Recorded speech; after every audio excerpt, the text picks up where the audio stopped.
Hello and welcome to today's episode of Bad Apologetics, episode number 26, where we're going to look at whether or not universities are too woke. I guess the overall emphasis on this one is going to be looking at some of the sort of political rhetoric that sits around universities and free speech issues and sort of explanations of various issues that exist on university campuses, and then looking a little bit at the history of some of these movements like so-called wokeism and critical race theory and things like that as well. I guess overall this was a little bit more of James's idea, this one, so I don't know if you've got a bit more input on that and what is kind of driving what it is you want to make clear on this episode or anything like that. Yeah, so I guess this episode came about through a combination of reasons, I suppose. This issue of wokeness and debates about it is pretty inescapable politically these days. And so we sort of touched on it in some previous discussions, but I thought that there was sort of some more aspects to cover. I mean, there's probably still more that we won't get through everything today, but nevertheless. And also my own experience at my university, the University of Melbourne. There's a little, there's a document about racism at the University of Melbourne, which I hope we'll get to take a bit of a look at the end, which I was sent as a student there. And I was, a bit concerned about some things. And I thought it would be an interesting little case study to discuss. I think Nathan and I probably disagree a little bit. So we can kind of talk about, today, I hope what we can talk about is like the concept of woke and particularly how it's related to universities, because often universities are identified as being kind of the source of a lot of these ideas, which I think is in a way true, and sort of just what the actual situation is, at least, at my university, about some issues, and also, what we think about the whole discourse and how we can maybe improve the quality of the discourse and maybe distinguish between genuine important areas of disagreement with sort of waffle and grievance mongering. Yeah, exactly. So I think there are some legitimate points of disagreement and serious issues, and a lot of stuff that's not. And yeah, so hopefully perhaps we can distinguish those a bit. So yeah, that's the general thrust of today. Cool. I did not open the actual document because I'm very silly. So I'm just trying to... Why would you do that before starting the stream? I opened a Google Drive and just didn't go into the folder or anything. So let's see. First thing, so do you want the first link then? Yeah, so the first little section we have here is just some kind of context from the news media, I guess. I put a few links here from things that I've seen, and I see Nathan, you've added a few as well. Let's start with that one from, hang on, to look at what you've brought up. Yes. Is this the Sky News one? Because Sky News is, I think there's like a British version, isn't there? But skynews.com.au is the Australian kind of outlet. And it's pretty much bottom of the barrel. Like, I avoid this stuff like the plague, but it's useful to give an illustration of. Yeah, I think the Australia one's a lot worse, because I always see, whenever I get recommended Sky News Australia, it's almost always, super hyperbolic, like crazily titled Fox News style sort of things. Yeah, it's like a wannabe Fox News. Worded. Yeah, there's always a strongly worded Australian who's like, the bloody wokes are at it again. Yeah, and I don't watch it a lot. Usually if I'm looking for things like this, I don't know what the anchors think about this. A lot of it comes across as very performative to me. Maybe that's just me, but anyway, let's give this one a watch and see. Cool. Real news, honest views. Children spend more time in school. If we count childcare now, kids go in as really little to childcare. Their educators were told they go all the way through, so many kids now to year 12. But in all the educational rankings internationally, we've fallen so far in the last 15 and 20 years. How's that work? Because, Peter, we know that our university system has been obsessed with teaching the latest woke fads, whether that's a new way to read or a new way to do maths. Look, it's been an absolute disaster, and that's why we're seeing us drop as a nation in the international education rankings. The universities need to get back to basics, and governments around the nation need to force them to do that. Focus on reading, writing, mathematics, and also discipline. But I just want to agree with Moira on what she said about discipline. That starts at home, Peter. There is no way that I would have talked back to any of my teachers, because if I had shown any disrespect, my parents would have been the first people pulling me into line. And this is where the problem starts. This is not just the fault of teachers. We need to see parents taking more responsibility, but also it's a society-wide problem. Why are we seeing the hateful abuse on social media that viewers at home are well aware I've copped the worst of, but so many other women do, people across the board, kids are getting bullied online. It all comes back to a breakdown of basic societal values, which mean respect for other human beings. We'd see a lot of this rubbish cleaned up if we all got back to remembering our manners.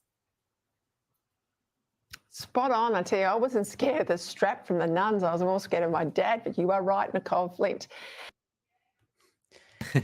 I actually thought that last bit was the worst part, seeming endorsement of corporal punishment. I was like, geez.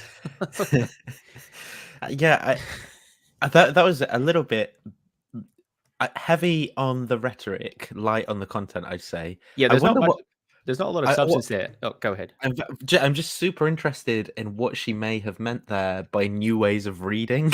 What are these? You know, when she said in schools they're teaching new ways of reading, new ways of doing maths. They're reading it backwards, upside down. I don't know. I think there's a couple of issues going on there. So the woman who was speaking for most of it, I don't know her like by name, but former Liberal MP. So that's our like Conservative Party version, confusingly called Liberal. So Liberal in Australia often means conservative, right? As distinct from Liberal in America, which means progressive. So as distinct from Liberal in the UK, which means individual rights and freedoms. Yeah, so actual Liberal. But anyway, I think that there's what's interesting there is that she used the word woke, and then the rest of what she said is pretty standard conservative talking points from like 200 years, the last 200 years, right? We need to go back to basics, discipline, respect. Yeah, like, I mean, yes, respect is good, and parents should teach their kids respect. Like, everyone kind of agrees with that. How will we do this better as a society? There's no actual substance to that. But then there's this issue about universities. I assume she's talking about education departments at universities which train the teachers. Now, there is absolutely an issue in education of educational fads. I think there's a whole list on Wikipedia if you're interested about different, often non-evidence-based approaches to teaching which are adopted and then come and go. I don't know if he was referring to anything specific there or just a sort of a general sense that happens.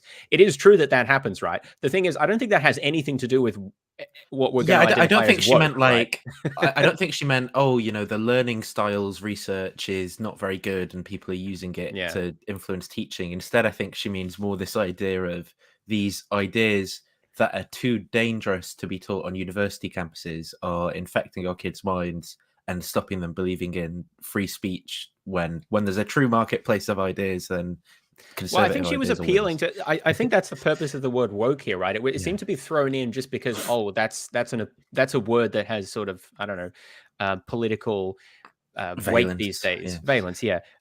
Even though it didn't really have anything to do with the other things she was saying. And then the anchor just seems so insincere to me. I don't know why. It just seemed like you say the thing you're supposed to say. Maybe that was just me, but yeah, so that's just a little example of many instances where this sort of comes up. And I think we've got a few more as well. Also from the chat, I don't know how this is. Oh, wait, I can do this as well. I mean, maybe this is just a joke, but like, I don't know how you can say Sky News is a straw man when like it's a real news site. But perhaps it's not a straw man. Like it's right. It's real. We're not making it up. Perhaps the idea is something like that. There are more cogent kind of criticisms of woke phenomena out there, and like, sure, I'll give some later, right? Yeah, that's point. But we have to start from somewhere. We're starting with some of the way it's often portrayed. Now, this sort of thing was weird. Maybe you have more context on this, but let's play this. I've not seen this yet, so yeah. This is a bit strange. We all know doctors are told to take the Hippocratic Oath. Well, now there's a new cohort of doctors who take the Wokocratic oath. Have a look at this from a new cohort at the University of Minnesota.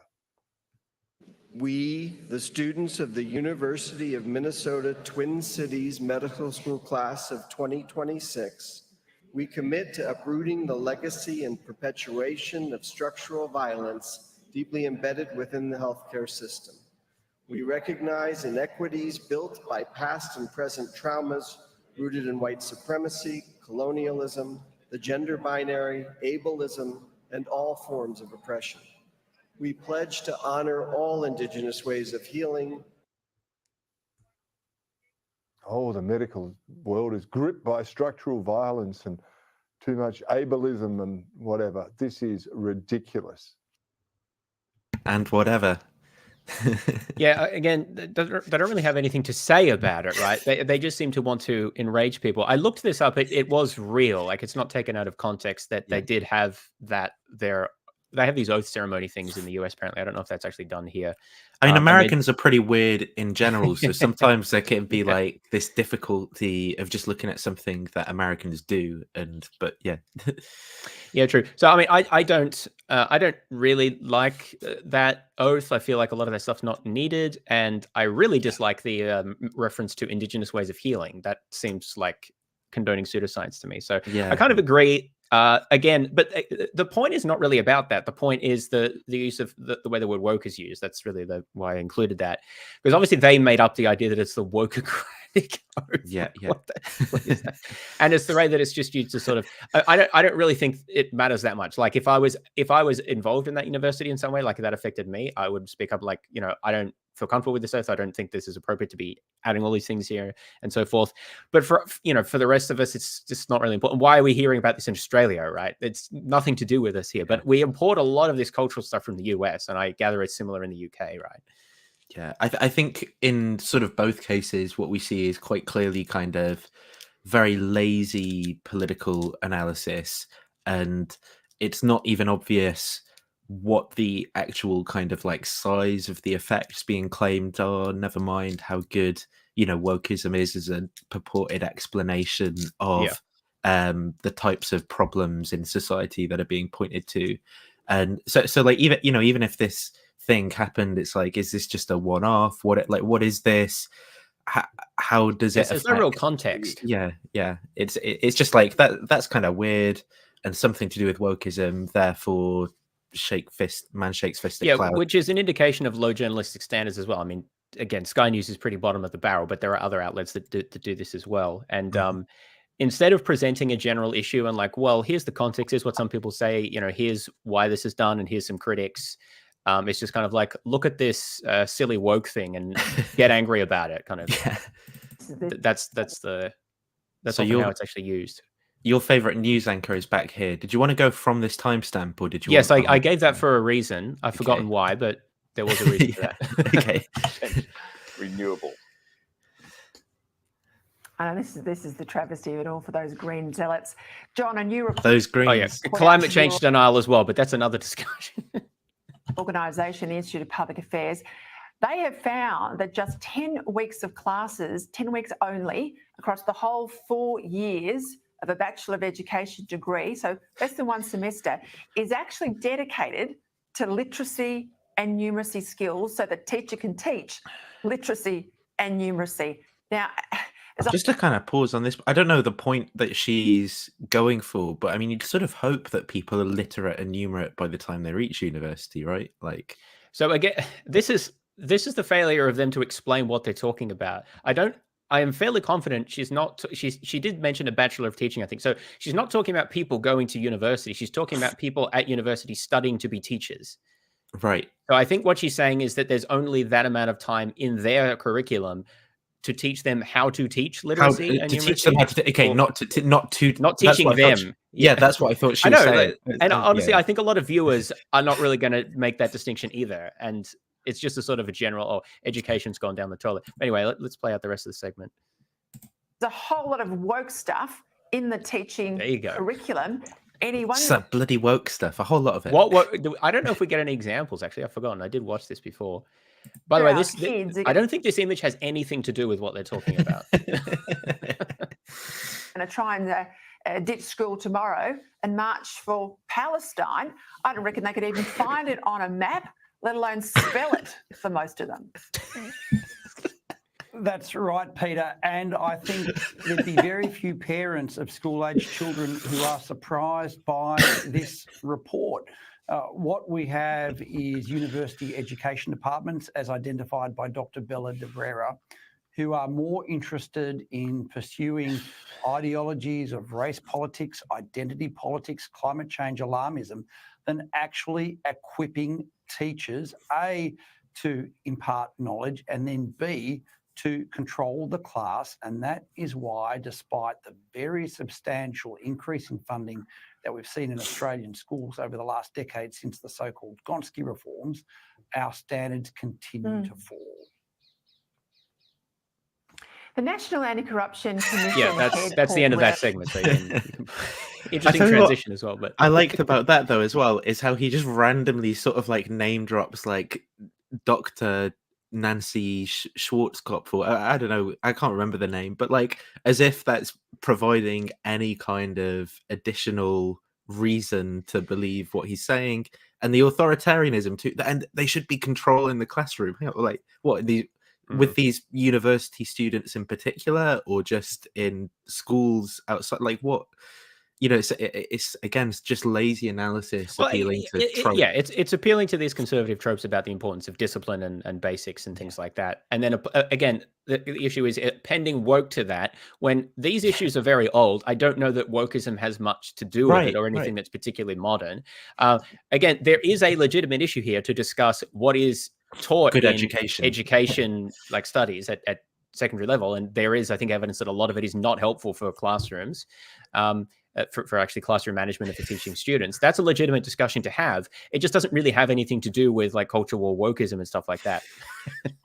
Yeah, and it's true that a lot of people probably would struggle with that. But because it's it may not exist on the map. It may. Whose map? Yeah, that's also a good point. Simba, everything the light touches is Israel. Whose map are you using? Yeah. Okay. So I just struggle with even watching these clips. It's so pandering, and the pandering is so blatant. I don't actually know who can watch this and not feel like they're being infantilized. Well, I sort of you like to hear things, right? I'm saying the word you like to hear, right?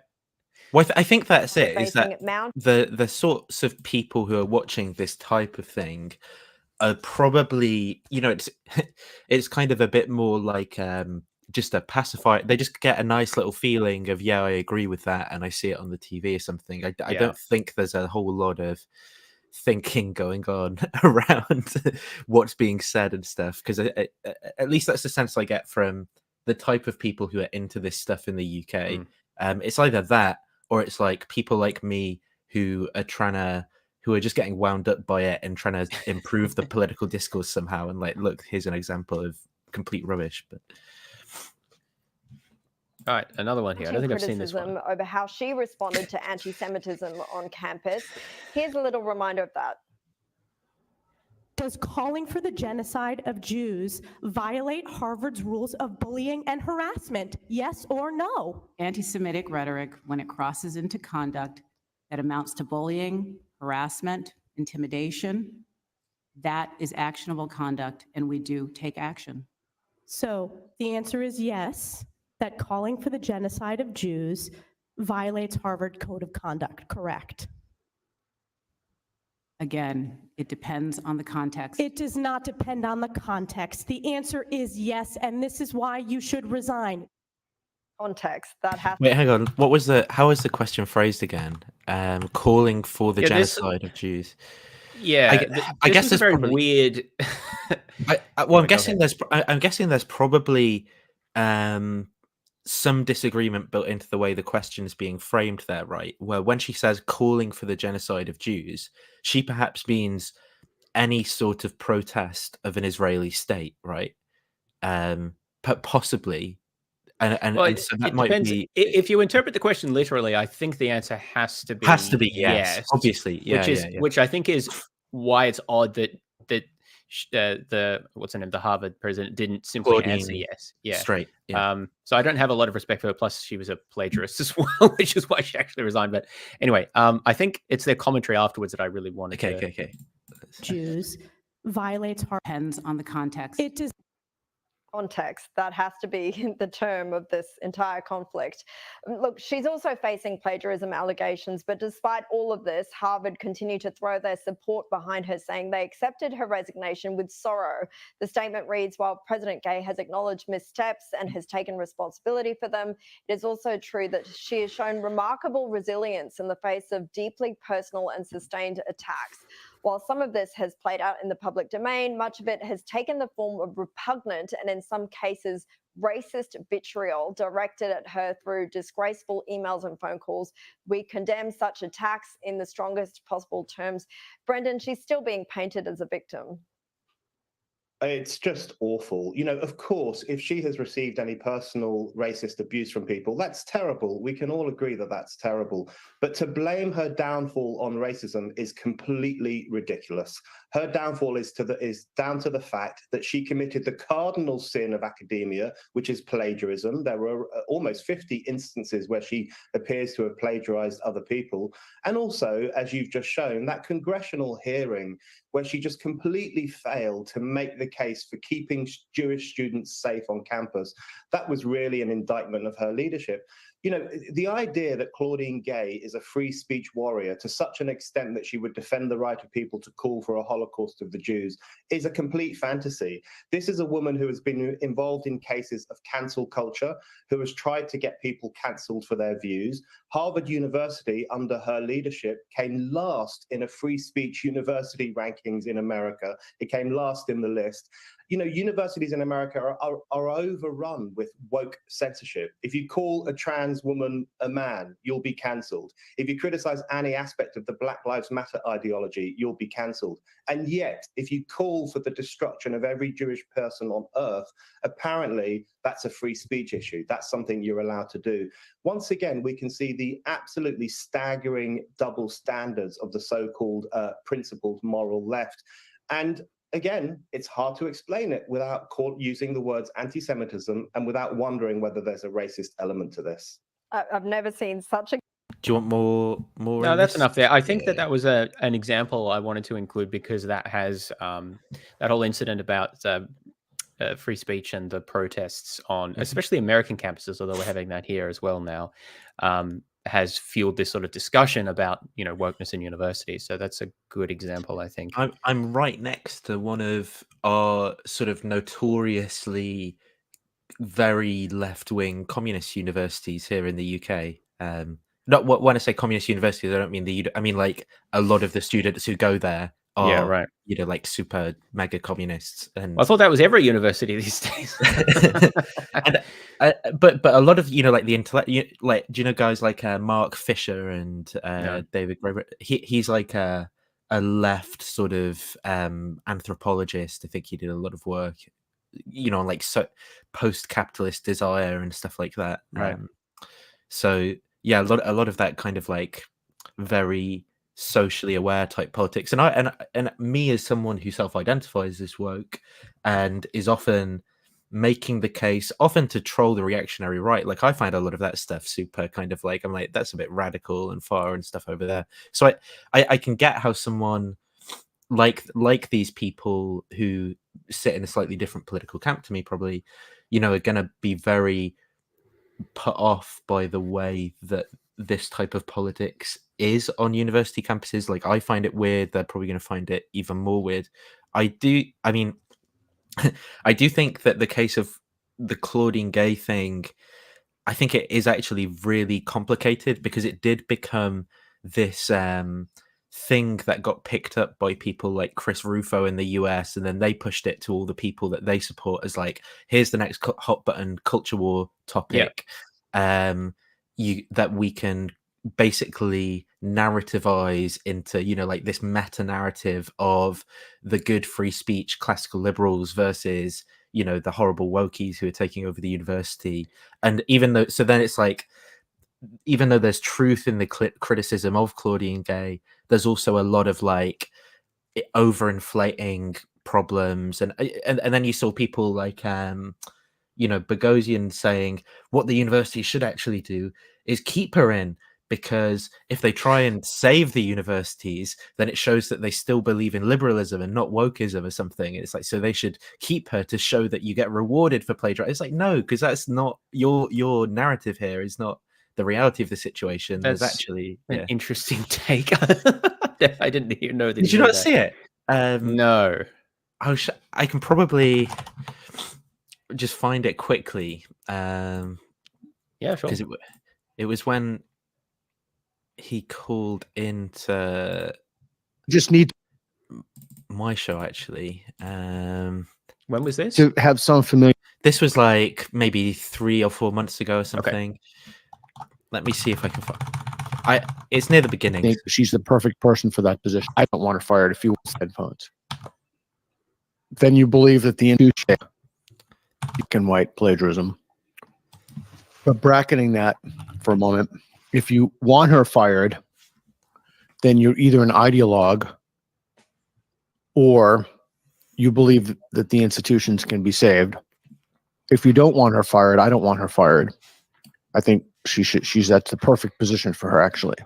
Then you believe that the institution then you believe that the institution is it's coming through the headphones, the sound. Sorry about that.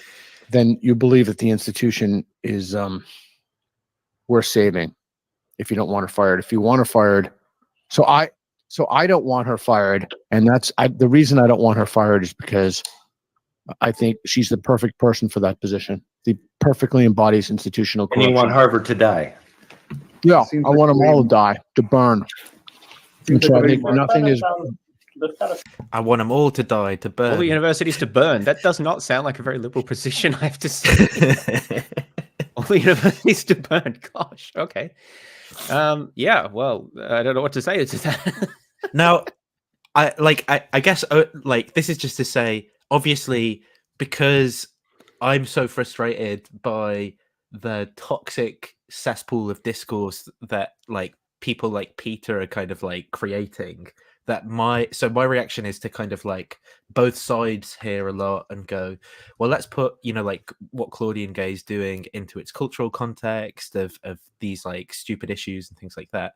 But I overall agree that what she's saying about plainly she should be more firm on her moral stance around anti-Semitism, and the plagiarism stuff is also bad. But then I feel like I've got to contextualize it, because the reaction to all that stuff's so crazy because of the woke thing, that I'm like, well, let's put it into context.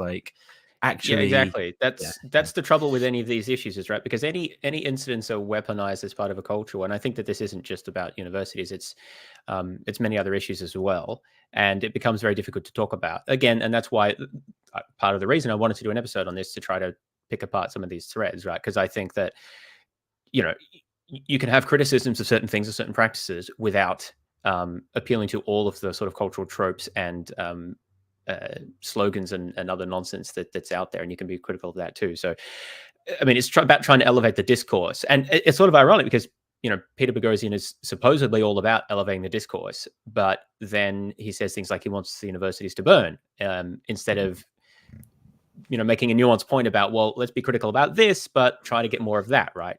Yeah. I don't know. And there was in this conversation actually, I think that Justin on the top right just raised a really good point next, where Justin was saying, think about, for example, the Black Lives Matter, all cops are bastards discourse, right? And it's like, well, presumably because there are some bad cops, you don't think that we should do away with the entire police force in the US or something like that, right? You'd say instead we should address that. And he was like, well, the reasoning's just perfectly analogous in both cases, right? There's some local problem that has some institutional roots, and then rather than kind of deal with that, you just say, yeah, let's burn the whole thing to the ground, because and you disagree in that case, so why don't you disagree in this case? And then Peter tries to say, well, the legal institutions are not the universities, so they're different.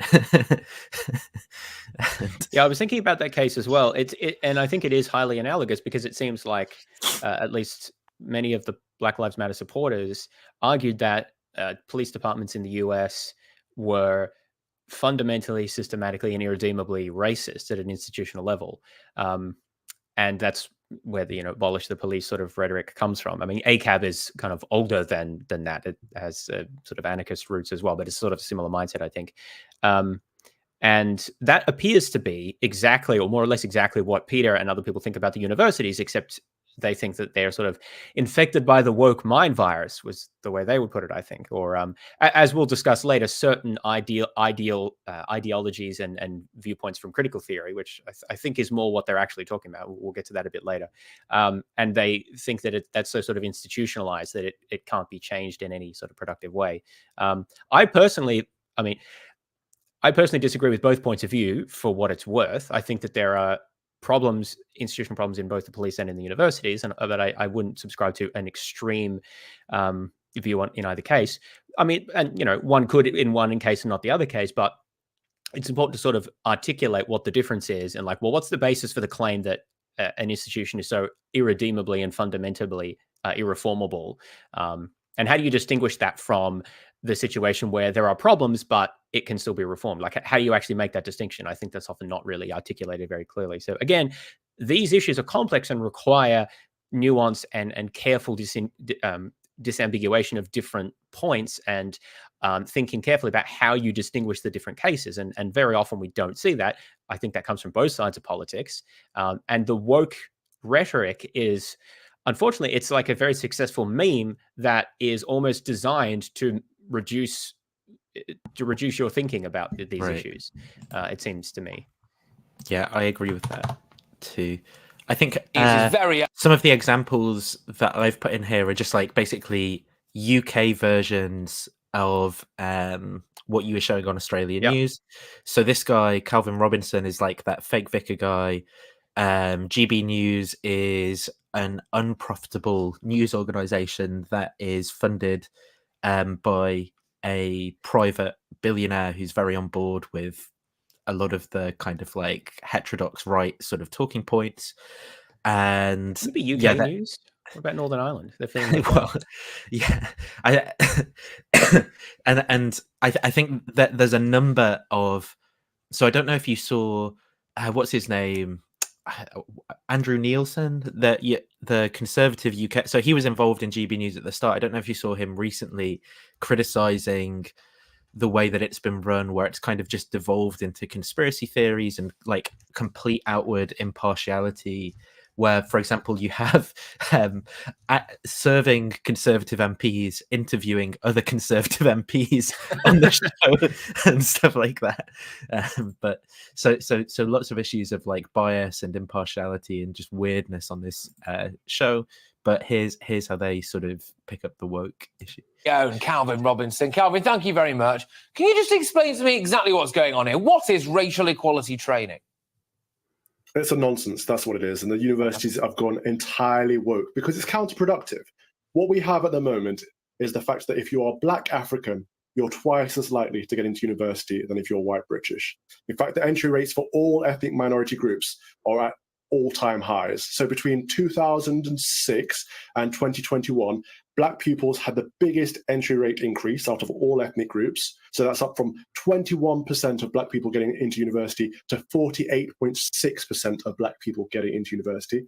We've currently got 72% of Chinese pupils getting into uni against 33% of white pupils. There is a clear racial disparity. There is clear racial injustice going on, but it's not in the way that the universities and these political groups are lobbying. It's actually a fact that white pupils have the lowest entry rate into university between 2007 and 2021. So if we want to address the imbalance there, we need to be looking at the bigger picture, and that's clearly not what's going on.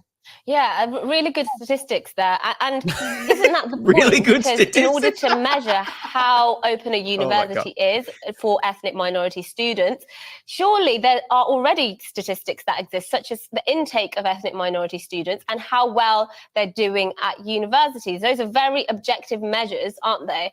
Why are universities resorting to using these fluffy things about measuring, decolonizing the curriculum and things like that when there already exist measures? No, it's just virtue signaling. This decolonized word, it just means remove dead white men. It is racist. And I'm currently at Oxford University. I've got 1 month left here. I know you were here very recently, Mercy. This has also gone woke. They're hosting racially segregated student groups at the moment. If you're a person of color, they're inviting you to talk about a safe space, a refuge for safety. Like, safety from what? Is there some kind of KKK group going on in Oxford that I'm unaware of? This is not inclusive. It's not inclusivity. It's backwards, as is the whole decolonized movement. What about all these trigger warnings, Calvin? I'm seeing now that apparently there's going to be a trigger warning on the Little House on the Prairie, for example, and presumably other things as well. I did a thing on my Friday night show about nursery rhymes essentially being, I suppose you could say, de-racified or whatever. And Baa Black Sheep, for example, is obviously horrendously racist, and it turns out that she doesn't want to give her wool away. So all this kind of stuff is taking place. Well, what's going on here? I mean, if I liked it, would I presumably have to jazz hand about it? Yeah, it's so sad, isn't it? These content notes, these trigger warnings. We're creating sensitive little flowers that aren't prepared for the real world. I think university should be the most challenging place. You should be able to challenge all ideas and have good, open, honest debate. But we're de-skilling individuals at this point. We're no longer preparing people for what they're going to expect outside of the bounds of university. What's going to happen when you get into a real-world environment and someone uses a word you don't like? Baa Black Sheep is a great example, Patrick, because how is that racist? It uses the word black. The word black isn't racist. It's a nonsense. And what these universities need to do is actually get their act together. And at the moment, we have very few working class. That's a really good video to illustrate the same point, right? So I don't even know if they're talking about anything very specific. They seem to just be picking random things from the last 10 years. So we talked about trigger warnings. We talked about like safe spaces, I guess, and segregated clubs. And then there was also the point about, what was the first one? It was admission rates, right? Yes. Which are all very different issues. And all sort of clumsily lumped under the umbrella of wokeism, I guess. Again, I mean, each of those points can be discussed separately. Like, I really dislike racial segregation of student societies, and I don't like efforts to do that. I know that there have been some calls for that, or certain groups that want to restrict on that basis. I personally disagree with that, but there's a discussion to be had there about the reasons for that and what people are looking for. In terms of content warnings, like, we can talk about that. I think calling them trigger warnings is just a silly word, right? I think it's actually about informed consent. If people are about to consume a medium, then it's reasonable to inform them about anything there that could reasonably be construed as offensive.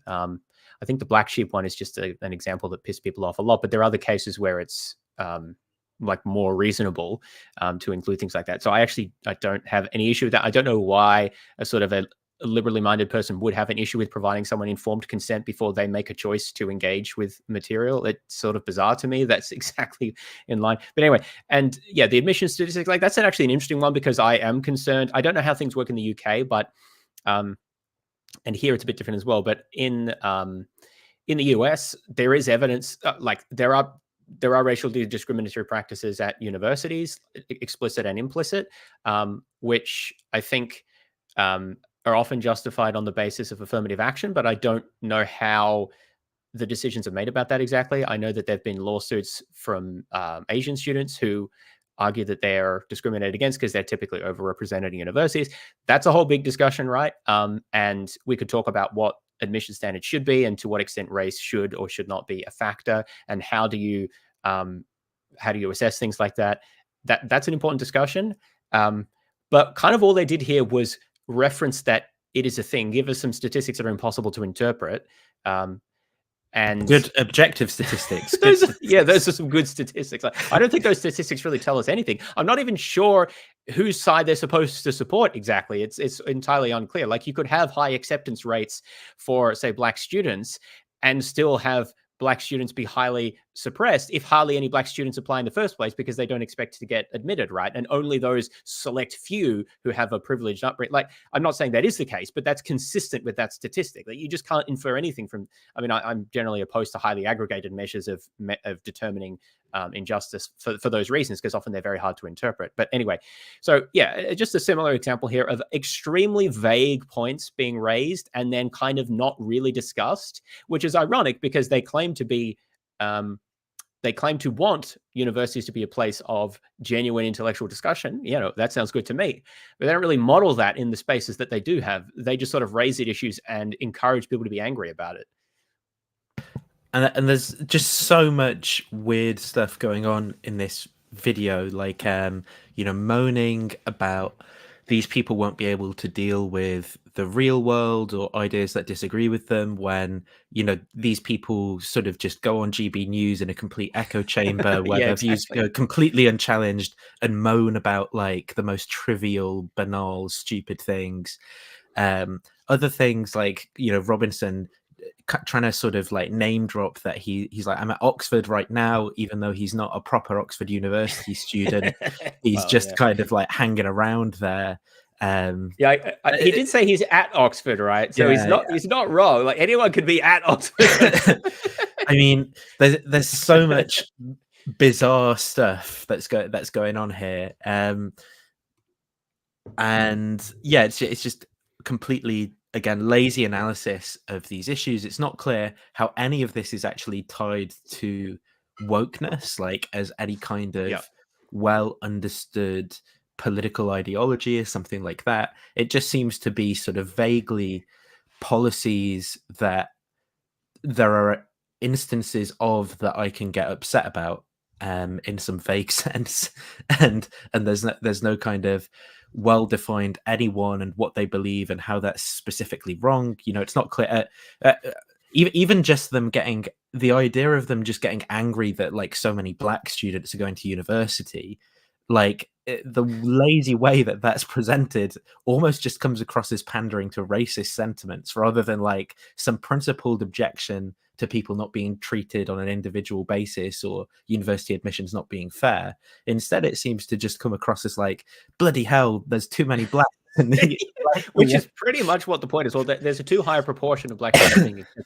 That actually doesn't tell you how many there are, right? Because it could be a high proportion. But it's very vague, and it does appeal to that sentiment without really making any very specific claim. In fact, I think you could use those statistics to support pretty much anything, depending on how they're framed.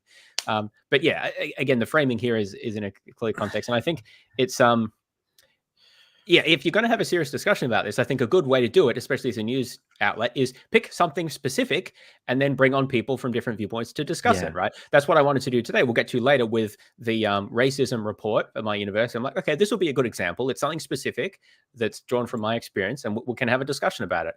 So we'll get to that after we kind of go through the preamble here. But it's just sort of really frustrating that these outlets, which claim to be journalists and claim to be on the side of genuine discussion, free speech, so blatantly don't practice what they claim to value.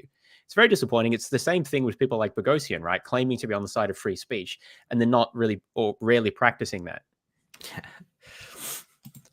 In our universities.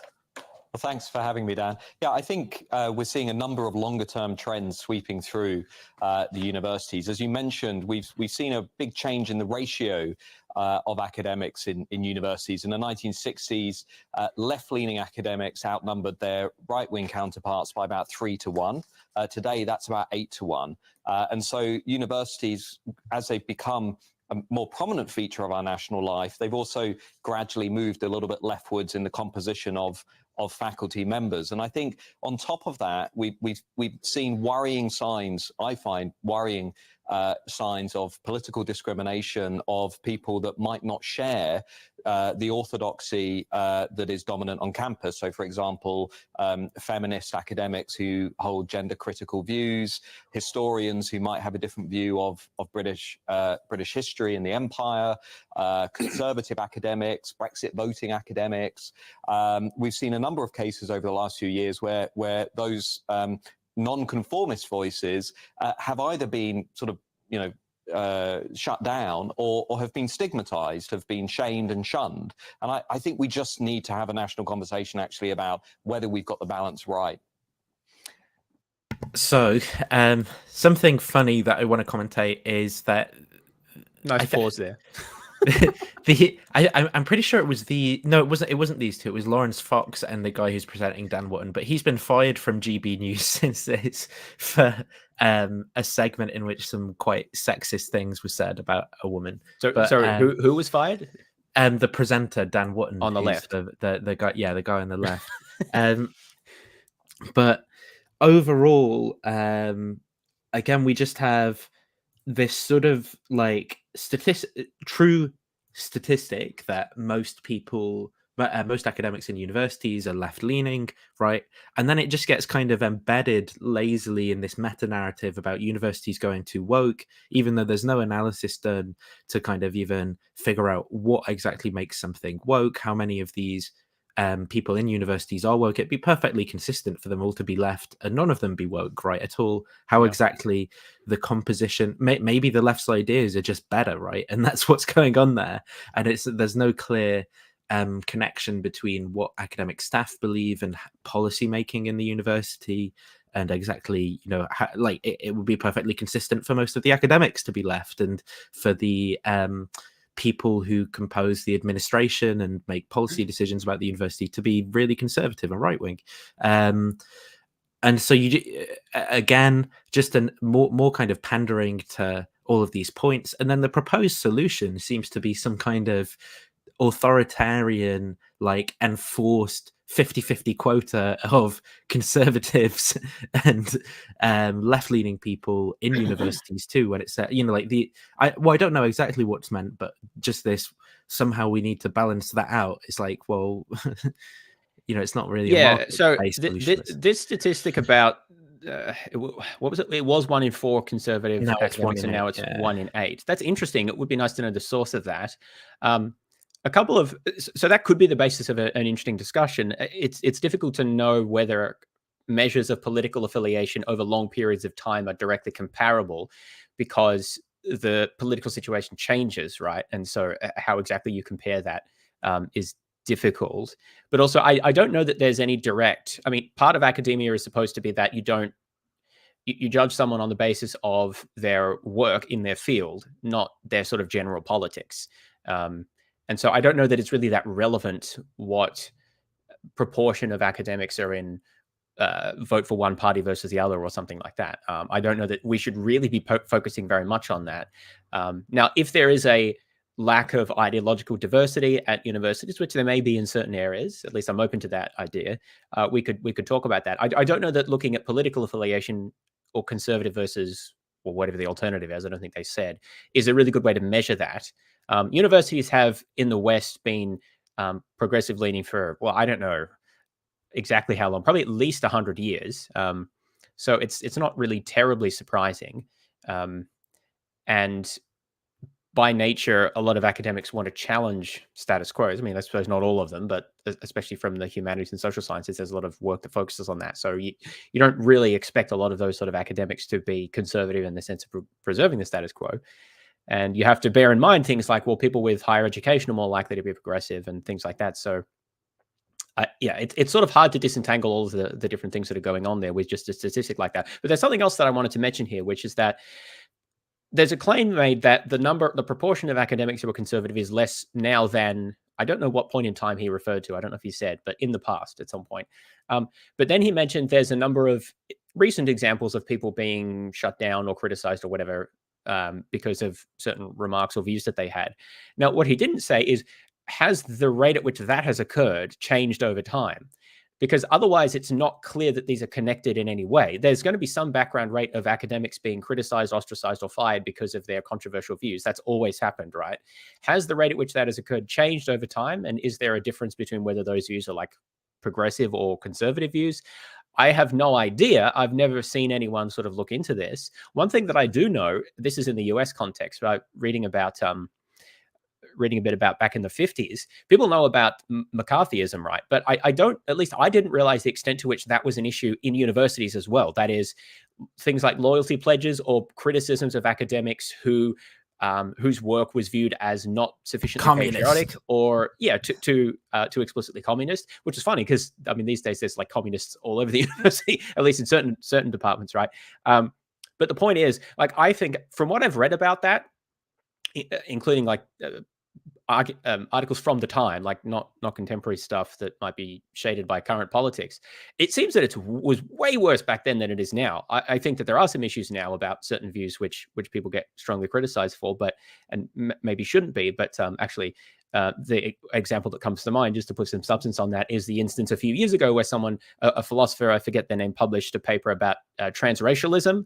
You remember this incident? And they were highly criticized for this, and received a lot of professional criticism from their fellow philosophers. And I thought that that was wholly inappropriate for what was an academic article discussing a philosophical idea. But anyway, so that's the sort of thing that, yeah, that there's concerns there about to what extent we have an environment where free thought is fostered. But I think that if you're going to make a claim that things are getting worse now, you have to provide a historical context for that. Otherwise, we don't know if it's different from the background rate. And at least if we compare to the US in the 50s under McCarthyism, I think that things are not as bad as that. At least that's my sense. But without a careful analysis, I don't know how you could know this, but I think that there's a sort of an implicit narrative of decline. In fact, sometimes explicit narrative of decline. Things are getting worse.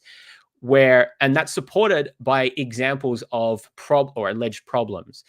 And the issue is you can never. This is such a common fallacy. I don't know if it has a name, but you can never support a claim about a rate of change by citing a figure of just, or citing examples of things happening now. Yeah. Because a rate of change needs to be supported by a comparison at different points in time. And somehow that just never happens, even though the claim is that things are getting worse. So that's also frustrating here. And it's explicit when he mentions that statistic, but then doesn't tie it to any particular problems. Yeah. And then I think that once those shaky premises are established, like politically, this then fits into like an overall narrative of us needing to go back to the roots when like the ancestors had everything all right, or our classical values, or it's like it's almost always either like in the context of the UK, it will be like classical British values, which are then understood to be exactly our in-group's prejudices.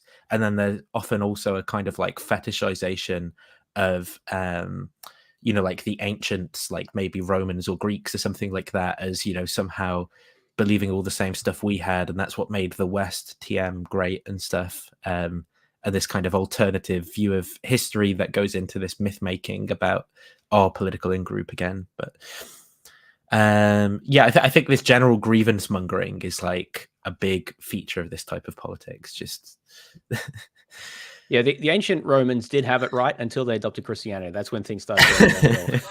You heard it here. That's traditional Western values, my friends.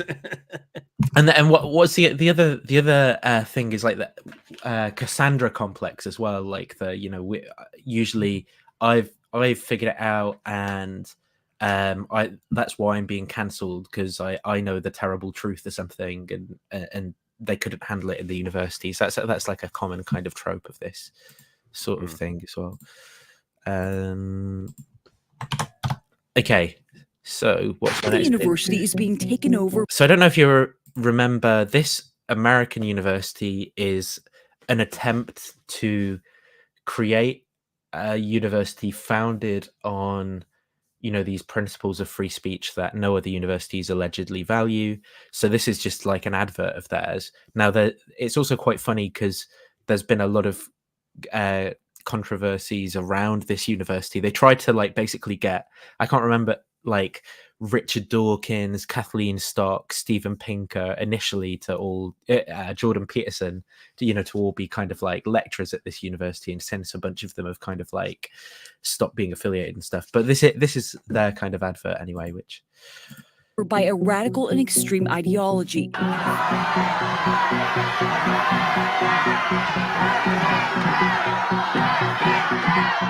The other thing I want to commentate on as well is the sort of tension in the worldview of people who support the universities are too woke narrative, which is going to be that the idea that universities should be places where students are free to think thoughts that go against the cultural norm, right?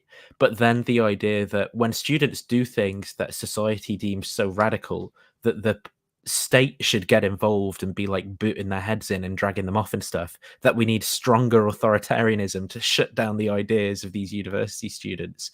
Like it's all about, we need free speech on university campuses, but when they protest for things they believe in, actually now the state should get involved and we need strong authoritarianism to shut down them enacting these political beliefs in any kind of way. There's like I think a tension there, but leave that aside.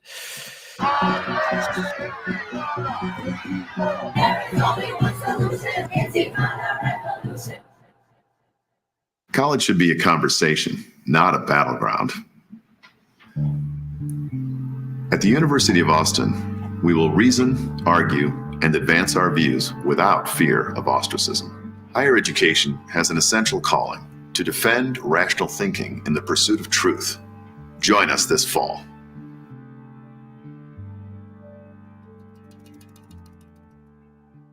So, who is they? Who are they The woke talking about? left. But that, Right. well, or people of darker skin tones. I don't know.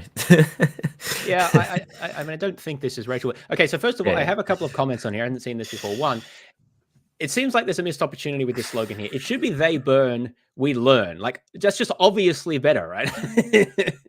I don't. It feels. I don't know. Maybe that's just me. But anyway, so I kind of like the second half of this. If you delete the footage of the protests and stuff and just take the second part, I think that's fine, right? Well, I that think the problem is content. contextual. Yeah. Yes. Like, well, you're about to say, I think the same thing. Contextual, like, Go what basically what he means by those things isn't what you would mean saying the exact same words, right? So what he means by when he talks about like defending reason and rationality is actually just kind of like lazy analysis of every topic that says words like logic, reason, and rationality over and over again, like an LLM hallucinating if you asked it for, a bunch of connotations of good thinking. Whereas what is actually happening is like lazy polemical engagement with a bunch of these topics and saying, I'm being rational, I'm being logical, facts, objectivity, but not actually, displaying any of the kind of intellectual virtues required, careful thinking skills, careful analysis on these topics that's needed to form, to engage with all the nuance, the complexity of these issues and come to sort of as accurate conclusions as you can draw about explaining, phenomena in the world or being good at some particular subject domain that you're trying to master or something.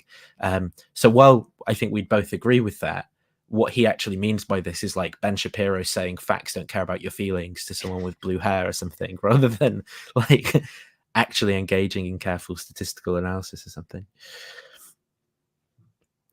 Yeah, I think.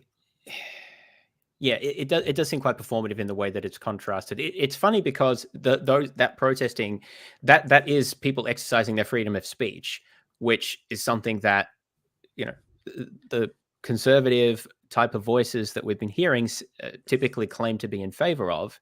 Now, you could say that perhaps these sorts of protests aren't effective. Actually, I'm critical of many of these sorts of protests. I don't think they're very effective, or that the discourse around them is highly polarized and we could be more productive. Like there's things to be said there.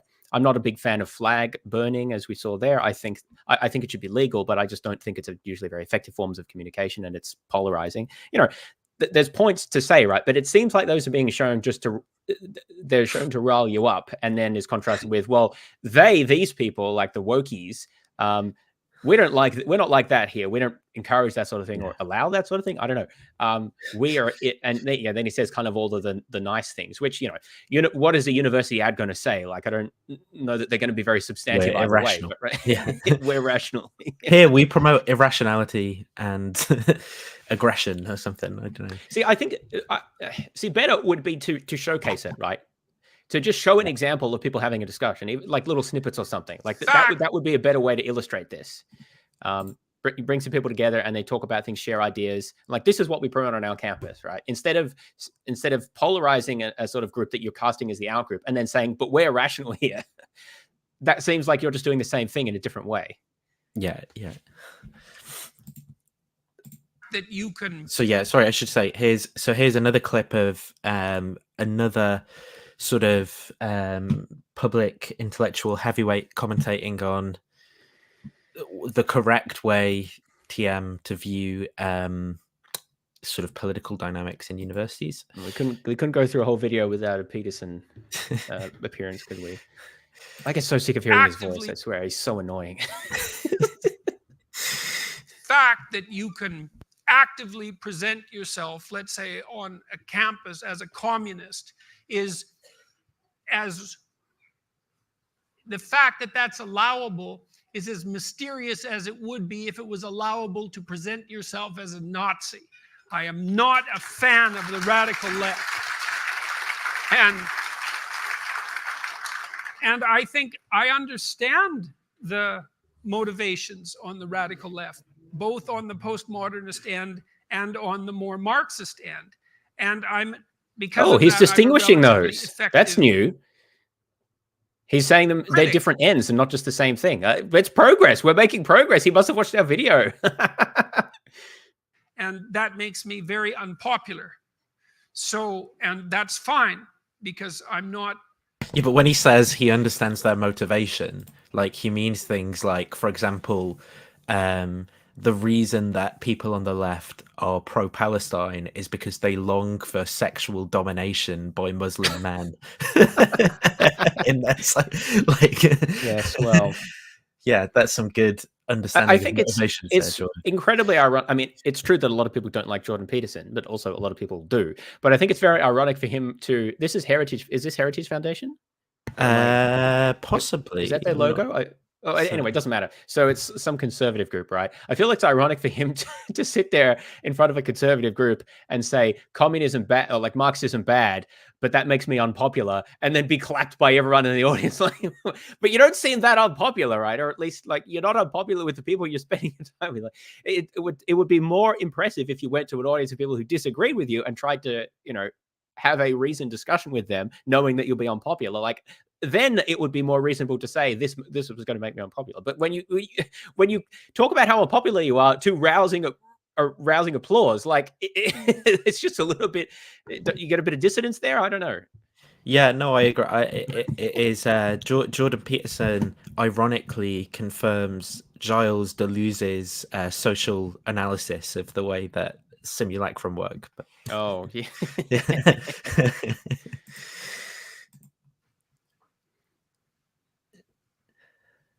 A little bit of finger rubbing. Because what people are being taught that's emerged from that brand of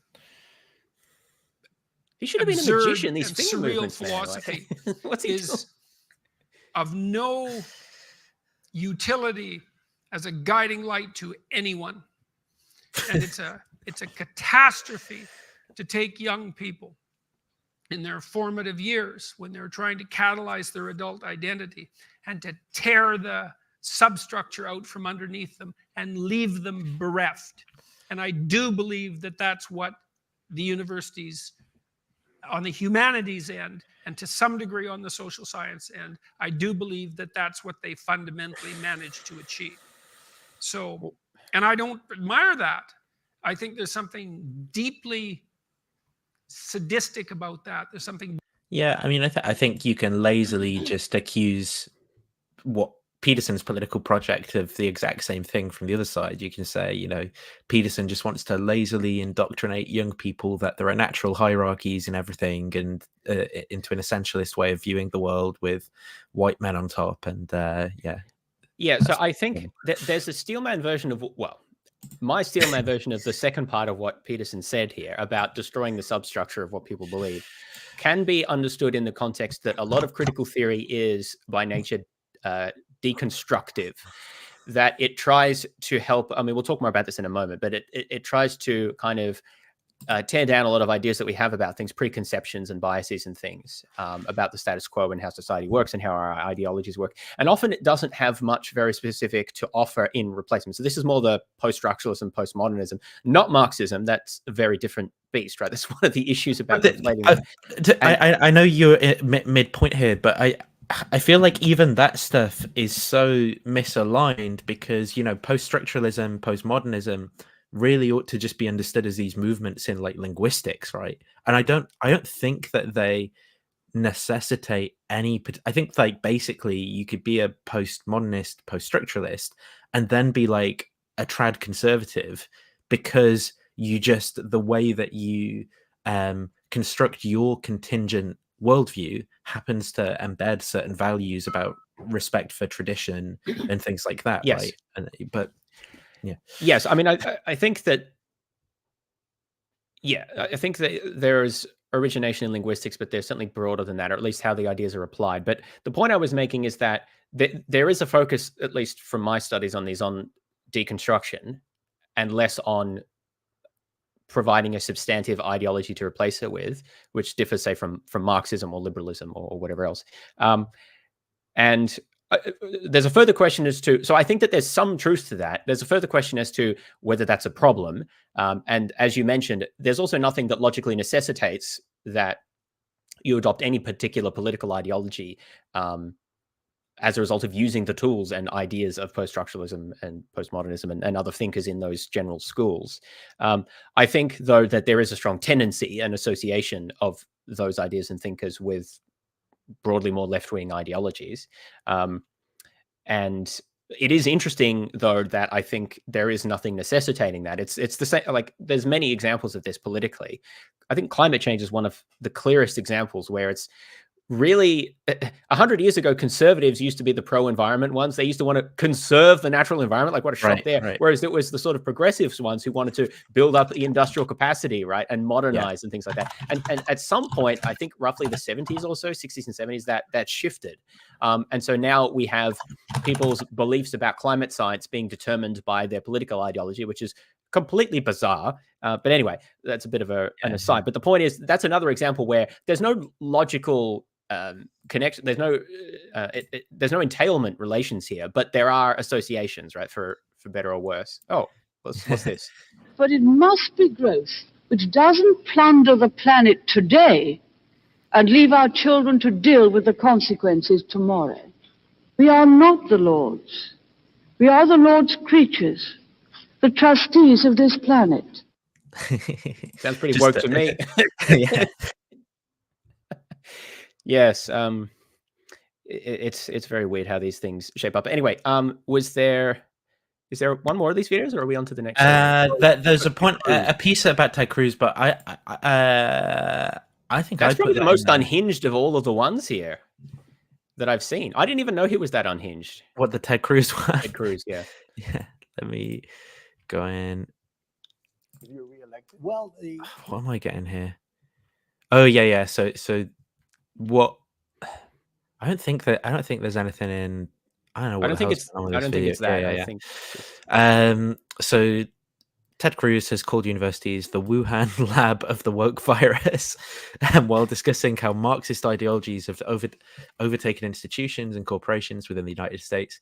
So I think this shows the sort of meta-narrative, conspiratorial thinking of particularly sort of MAGA type Republicans, and I think that they're basically just playing like word association with a bunch of stuff, like a bunch of talking points, like, you know, lab leak and Marxism.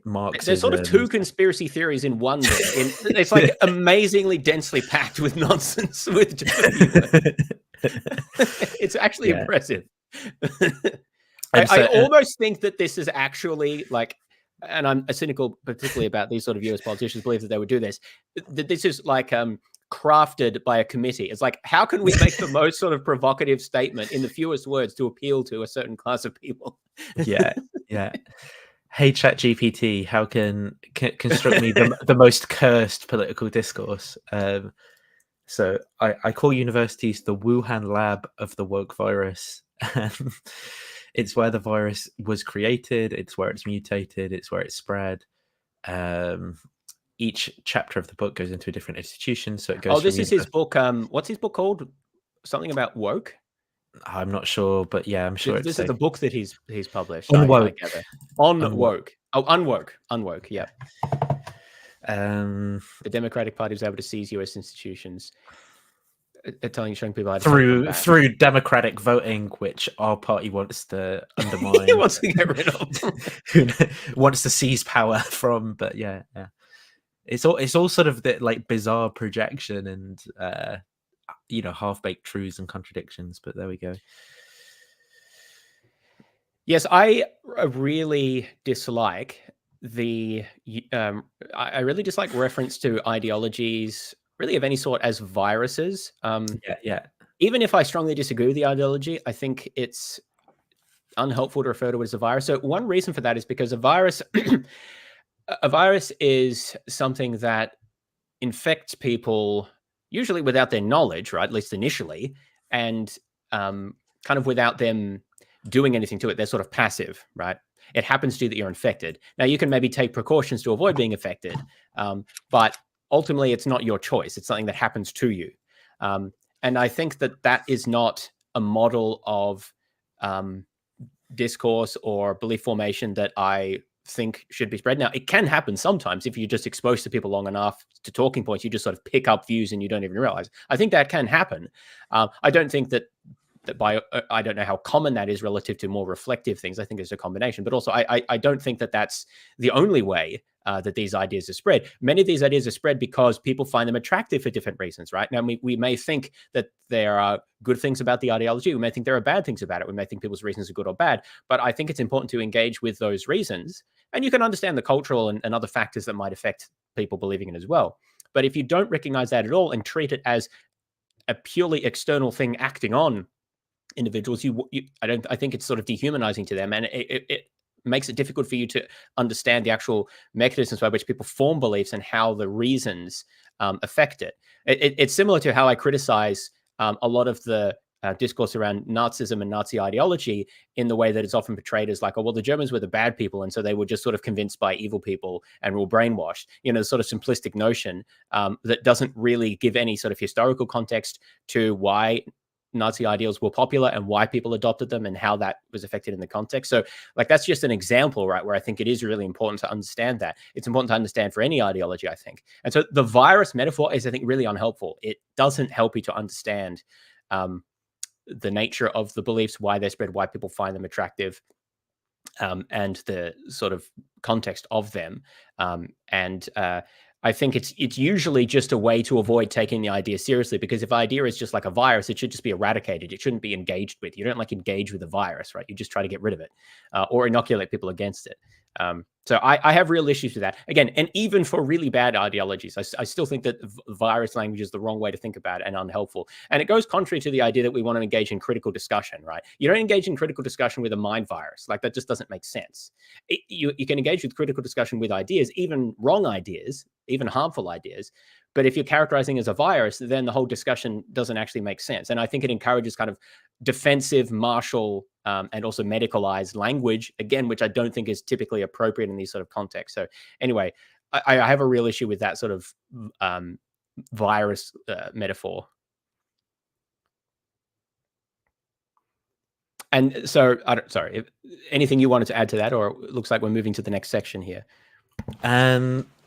So yeah, I think that there is a tension in the rhetoric, right? Which is that often you've got this idea, that the marketplace of ideas needs to fix everything, and we need rational debate and so on. But then, the medicalizing of the viewpoint that's disagreed with leads to people not actually treating the disagreement as if the people that disagree with them might have good ideas where you might be wrong, and they might be actually worth discussing things with, and then that leads to just like never having those discussions with people and never actually improving either people's views through rational debate of any kind, assuming that it's ever actually had, which it basically never is. Well, that's a bit cynical. Well, sometimes it happens sometimes, but what tends to happen is that it's there's this kind of like rationality porn where people sort of sit in their podcast with everyone who agrees, saying, we love to have the debates, I love debate, I love rationality so much, I love being the most rational person in the world, but then they actually just never somehow end up talking to people who disagree with them. And it's like, how does that happen? Well, it's because there's no real effort being made to actually do that. It's kind of like you just constructing this performance art of like performance of rational discourse, and then actively kind of disengaging with anyone who does disagree with you, who comes into. Well, I think the thing is that the people who really care about reason and rationality and things like that don't spend that much time talking about it. They sort of do it, right? Yeah. I mean, they talk about it some, right? But then there are absolutely people who really just use that as a badge / shield / weapon, depending on the context, and promote themselves as being rational. I mean, I've seen it with liberalism as well. It's a sort of similar thing. They talk about how they promote liberal ideas, but they don't actually practice liberal ideas, like having substantive discussions with people they disagree with, or celebrating free speech, including of ideas they disagree with, and like other stuff like that. So yeah, I think that's a real issue, and I think the sort of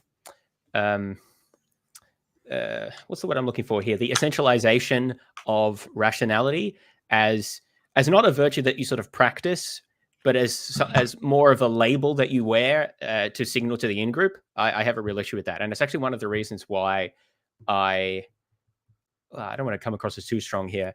I don't involve myself with the kind of skeptic rationalist movements as much as I used to. I still do to an extent, because I think that there is some of that, which predates the political usage of this, I think, although there's some connections there, like with people coming out of New Atheism, without getting into that whole controversy. But I think there is a real issue there, and there's a desire to use words like rationality, reason, evidence, free speech as labels that appeal to things that sound good, and I think are good, right? But without actually, it's a form of like, what's the term I'm looking for? The fake airfields. What's the that they built? What's the term for it? The airfields that they built in the Pacific Islands to bring the American air back. Cargo cult. Cargo cult. Yes, thank you. It's a form of that, right? Where you give the outward appearance of something as a sort of a signal, but don't actually engage in substantive behaviors, like pseudoscientific activities. So I think we do need to be wary of that. And the use of woke is sort of tied to that, right? Because you're trying to cast a group as other from a conservative usage of woke, and then you contrast the irrational, censorious woke other with your sort of rational, free speech permissive, considered viewpoints, whereas the actual substance of what they're doing, the actual practice doesn't match that. But anyway, so that's, I guess, the first part of what we've talked about today is a bunch of examples to illustrate the sort of things we're talking about. This middle section here, the second section, is sort of discussing terminology a bit. So like woke, what does it mean and how is the term used? So there's a few different, I guess, perspectives here. So this is Boghossian we're starting with, and then we'll go through some different things. Woke. The word woke means simply to become aware of. Originally, woke meant becoming aware of racism. That is, waking up to the reality, horror, and pervasiveness of how people with dark skin are treated. The word woke was used by woke people to express the fact that they were, to borrow a phrase, born again in their understanding of injustice. That is, they woke up to injustice. I think I just want to comment on this bit, though, where I think that he's obviously deliberately borrowing this born again in their understanding of injustice language to draw an analogy between people who would claim to be woke and sort of like religious ideology, right? And while there are going to be people who make those sorts of claims, I think the type of essentialization of therefore anyone who identifies as woke must have some kind of like metaphysics of being born again and a religious outlook on the world based off of woke. I think that is sort of well poisoning, basically. He's trying to pander to prejudices that his audience will have against religion in order to other people who are in, who might identify as woke and so forth. But again, in their understanding of injustice. That is, they woke up to injustice. The meaning of woke soon expanded beyond race and included waking up to oppression and other forms of bigotry and discrimination, like discrimination against women or immigrants. Recently, the meaning of woke expanded yet again to mean people who hold particular beliefs. To borrow from Dr. Andrew Doyle, author of Woke, A Guide to Social Justice, woke people have 4 core beliefs. 1, censorship is necessary. 2, some groups of people have more power than others. and only those trained can tell which groups have power and which don't. 3, what groups you belong to is more important than who you are as an individual. And finally, 4, lived experience, that is, certain individuals' personal knowledge of the world, is more important than empirical evidence. I'll explain these 4 core beliefs and what these words mean in future videos. Experience. Okay, so what I wanted to do with this video is, so something that I've noticed that Peter, and I think Peter's one of the more in-depth, what I consider to be sort of like heterodox kind of culture war grievance mongers, is, you know, they'll often provide a sort of what I consider to be, I mean, crazy is the only word that's in my head, and I can't find another one, but like a really super uncharitable characterization of a viewpoint that they disagree with, like wokeism or something, right? And they'll essentialize it like this by saying, this is what people who are woke believe, you know, Dr. Schmogbabob says so or something. But then there's no actual name. that, you know, there's no attempt to engage with people who self-identify as woke and figure out, well, what are their actual beliefs? Like, how do they consider this? What do they think about this political ideology that they themselves self-identify as? Instead, it all comes from a group who opposes wokeism, sort of telling people who might claim to be woke what it is that they do in fact believe. And then the other thing that goes on here is that, you know, they all basically end up being insane accusations. So then it's like, you know, anyone who is woke believes, like, number 4, lived experience is more important than empirical evidence. Basically, is just like committed to some irrational, evidence insensitive, like faith-based view of the world or something like that.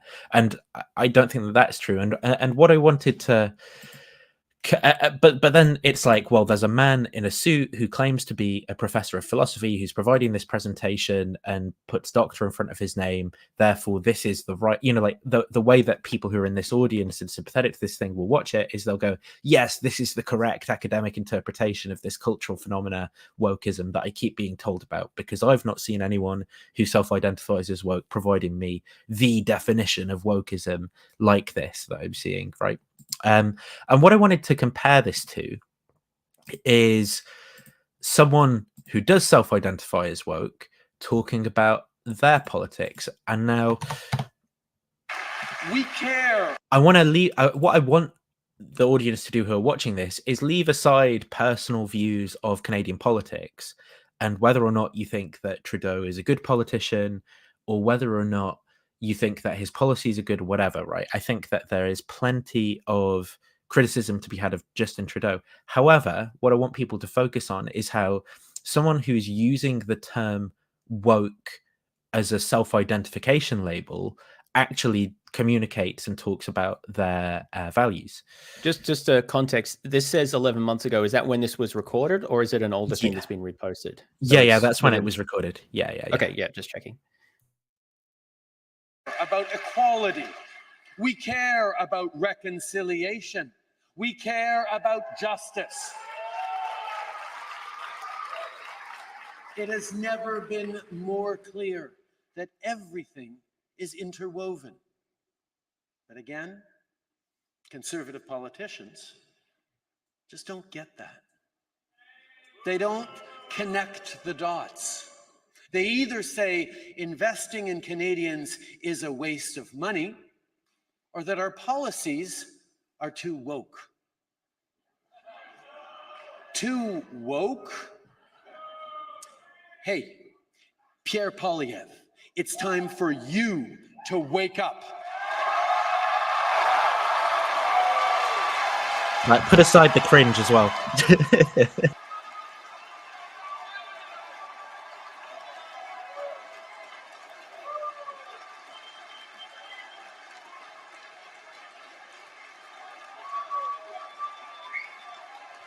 Who was he referring to? Do you know who that was? Pierre Poilievre, I'm not sure. Wake up to the fact that a gender-balanced cabinet is a good thing, and that women fully participating in the workforce is a good thing, not something to snub when it gets a shout-out from the President of the United States in our House of Commons.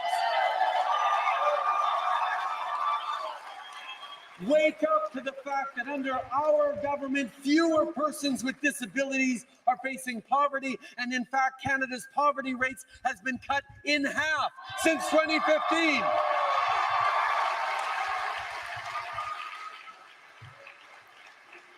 Wake up to the fact that more moms are building careers because we've made childcare more affordable.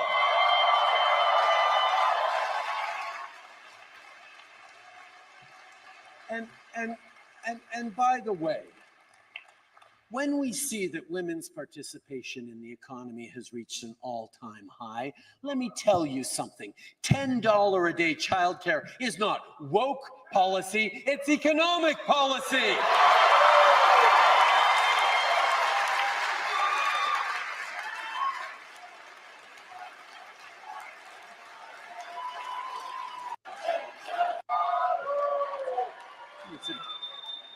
Now, we all know that some of our opponents will try to clip some of my words out of context tomorrow to make it sound as if we think that everything is just fine.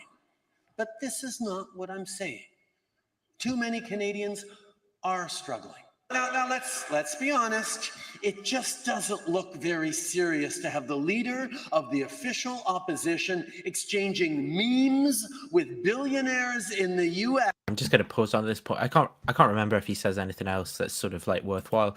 So I wanted to compare though what we see when someone's sort of like self-identifying as a woke politician there, and like whether this fits the type of characterization given by Boghossian here. So one, censorship is necessary.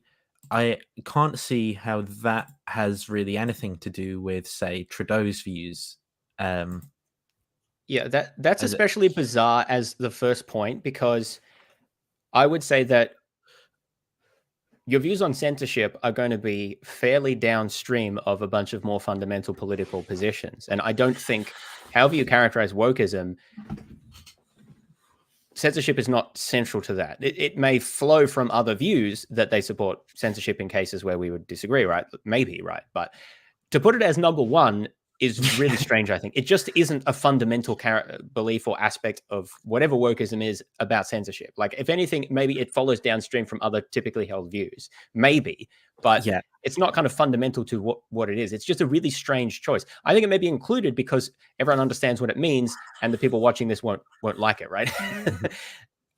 2 and 3, I think, are much more substantive in terms of, which we'll talk about, some of the ideological underpinnings of what might be called woke, but they're much more abstract and harder to understand. Also, 2 is hard to argue with, right? Although it depends how you characterize groups precisely. Yes. But like, so it's hard to make, if you put 2 as number 1, it's like, well, it doesn't sound that rad, right? Like that's kind of just reasonable. and I also don't, I think that 3 is it isn't actually necessary in order for someone to sort of consider themselves woke in the type of way that people seem to self-identify as woke. So, for example, you could think, well, there are big social issues that politics should address based on like what groups that people belong to, and it's very important who people are as individuals, right? Like, it's like 2 levels of analyzing some of the same 2 levels of analyzing problems that exist for people socially that politics should address. Yes. So I think that 3 is a sort of excessively uncharitable, again, like crazy making interpretation of what I don't think it's a good characterization of the position. I think I do understand what it is referring to, and we'll talk about that more in a moment. But with the thing is, if you delete 1 and then slightly rephrase 3 and 4 to make them less dogmatic, I still think, I think 4 is a little bit, because I think that most people, again, who I know would self-identify as woke, would say that actually, they're driven to these concerns by, say, like statistics that highlight injustice. So maybe it's going to be stuff like disparity, you know, like you saw Trudeau referring to like female participation in the labor force, or maybe it's going to be like women's salaries and salary disparity. And I'm not saying that there aren't, you know, ways that you can debate how you explain that sort of data, but I think a lot of these people would say that they're actually driven by empirical evidence over and above, you know, like some kind of crappy faith-based epistemology of lived experiences or something, which I think this is going to be an example of nitpicking some sort of like crazy people who make like crazy philosophical claims about terrible epistemology, and then claiming, yeah, if you identify as woke, you must believe this like horrible shoddy epistemology, rather than that you look at some statistics about you know, some particular demographic and you're shocked by them and want a social policy that addresses those statistics in some way. Yes, I think I have a lot of problems with the way 4 is framed. One is that lived experience is a type of empirical evidence. And Well, yeah. so characterizing them as in opposition using that language is problematic. Now, if you said statistical evidence or quantitative evidence or scientific evidence, I think that contrast would make more sense. But the thing is that that's kind of what the debate more is in the literature that he's very vaguely and poorly referring to here. And which is that there are critiques of, let's say, statistical evidence or quantitative evidence, which argue that this methodology is not appropriate for studying certain types of social problems or certain experiences that people have in subordinated positions, that the way we measure things or the constructs that we use, the tools of science, are not suited to these, that they kind of embody and propagate power dynamics. So, for example, Foucault talked about the medical profession and how their use of like scientific language and terminology and ideals actually serve, or at least in part, you can go to different extremes with this in terms of what degree, but at least in part that served to kind of maintain particular ideologies, like social ideologies and social perspectives. And so that's the sort of, I'll talk more about this in a moment, but that's the sort of critique that is levied against quantitative, statistical, scientific evidence, that it comes from an ideological framework itself, which is often biased in favor of the status quo in the hierarchy, and that it doesn't give appropriate space for the lived experience of people articulating things in their own terms, for example, rather than in the terms of the person conducting the survey, or highlighting things that are important to them or their knowledge structure, right? Now, I'm just trying to articulate this view. I'm not saying whether we should agree with it or not, but the point is, I think that is a real debate or set of issues that is discussed, and I think that it is associated with the sort of idea of like those sort of woke ideologies, which we'll try to characterize a bit more formally. The thing is, though, that I think that the way that it's framed in 4 is not helpful, because the contrast is not between lived experience and empirical evidence. Lived experience is always articulated as a form of empirical evidence. It's more like scientific or statistical evidence that the concern is about. Also, the claim that I've heard is not typically that one is more important than the other. It's more like what types are valorized in current power structures and what we need to focus more on listening to, or what's left out of the discussion. So I don't think is more important than captures that critique. I think you could reframe what's said in 4 in a way that is more acceptable. Yes, it would require some. But even so, though, I don't work. think part of the reason I don't think it's a good characterization, right, is because even though you can point to certain sort of like philosophers from 50 years ago, you know, maybe you can say, well, look, Marcuse criticized Western capitalist society on the basis of XYZ claim, right? It's like, but when you have political movements sort of saying that they're woke or that they identify with woke values, how many of the people mean this epistemology and mean these reasons? Well, that's another question. And I just don't think it's a good interpretation of how the word is in current use. And even if, and I think that there are problems that we're going to come on to with the sort of historic characterization of the etymology of these words, but even if Peter's sort of etymology is correct, where he highlights the importance on this kind of faith-based revelation of being born again into critical consciousness or something, which I don't think is something that is required or particularly emphasized by the vast majority of people who historically consider themselves woke. But even if that's its etymological origins, it doesn't mean that current use, adheres to these particular values. And I think it's quite clear that current, I think it's quite clear that current use is sort of more focused on basically just broadly caring about historically oppressed groups or social problems in your policy, and like saying, yeah, I'm not going to criminalize abortion. I'm going to have like equal laws for men and women for participation in the workforce. Or even like Trudeau there appealing to like disability laws and things like that as being considered woke, which isn't anything to do with like being born again into like Black African consciousness or something, as he kind of characterizes it. Yeah, I think one of the fundamental problems here is, that typing is very loud. If you're going to hammer the keyboard, maybe mute. What was I saying? Click, click, click. One of the problems with that is, one of the problems with the whole woke discourse is that the term is chronically underdefined and imprecise. Actually, there's an interesting corollary, which a term that is not used much in the public discourse, but is used a lot in academia, is neoliberal. We've been talking about this word a bit lately, Nathan. Maybe we'll do a whole nother video on that. But so neoliberal is actually a good example of a term that's used a lot in academia, particularly the social sciences and humanities, and almost never defined, and is used in an extremely broad and very unhelpful way, in that it's not clear what it's trying to pick out or what it's trying to do. Now, again, we could have a whole discussion about that, but I think woke is analogous to that, which is that it is sometimes used in a positive sense, and more often these days seems to be used in a pejorative sense.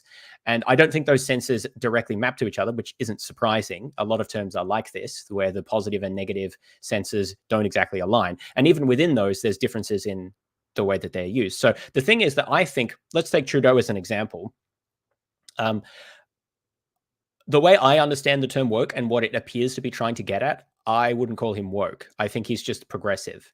I think of work, and we'll see this in a moment. I think of work as a sort of a way, a set of ideologies that is associated with or can motivate progressive politics, but doesn't necessarily do so. It's a sort of a way of thinking about things. And I'm not claiming that's the historical etymology, by the way. I'm sort of basing that on just how I kind of see it used these days. But people use it inconsistently, right? So that there's no one definition that's going to encapsulate everything perfectly. But so if you define woke as essentially meaning any progressive political point or perspective, then there's going to be very little that that unites those, right? Because that's so broad. A narrower sense of woke, which I think focuses on power imbalances in contemporary societies, which is what I identify as more at the core of wokeism, not as a phenomenon, as the way the term is used, I mean, is then that does, I think the issue there of the ideological antecedents of that becomes more relevant. And so I do see a lot of influence of that beginning in academia, with its origins in academia, that then has implications on activists, and then from there moves out into the popular discourse. Anyway, maybe it's time though to move on to the next point, where I'll sort of explain this a bit more. But it is difficult to characterize precisely because it's so polysemous. So something that always happens whenever we do these streams is that we mention something, and then like someone in the chat goes kind of like wild on one random rabbit hole. Oh, it happens every single time. We are not currently having a debate about how well evidenced the lab leak conspiracy theory is. However, there is overwhelming expert consensus in zoonotic origins, mostly as a result of genetic analysis of the COVID virus, and there are 8 US institutions who were directly instructed by Biden to look into the origins, 2 of which give a low confidence rating in lab leak, the majority of which give medium to high confidence in zoonotic origins. So overall, not very good for the lab leak conspiracy theory, despite there being, several articles published in newspapers promoting it. So we can talk about that some other time, but we are not talking about it now. Okay, so the history of the word woke was the next thing, for which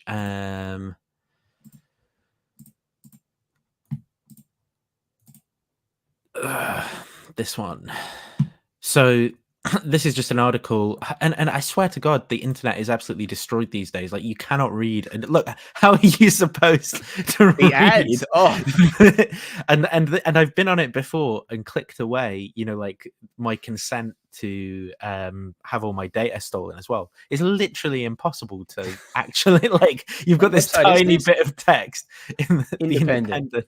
I Which don't is know. ironic, given it's covered in ads. Goddamn logo.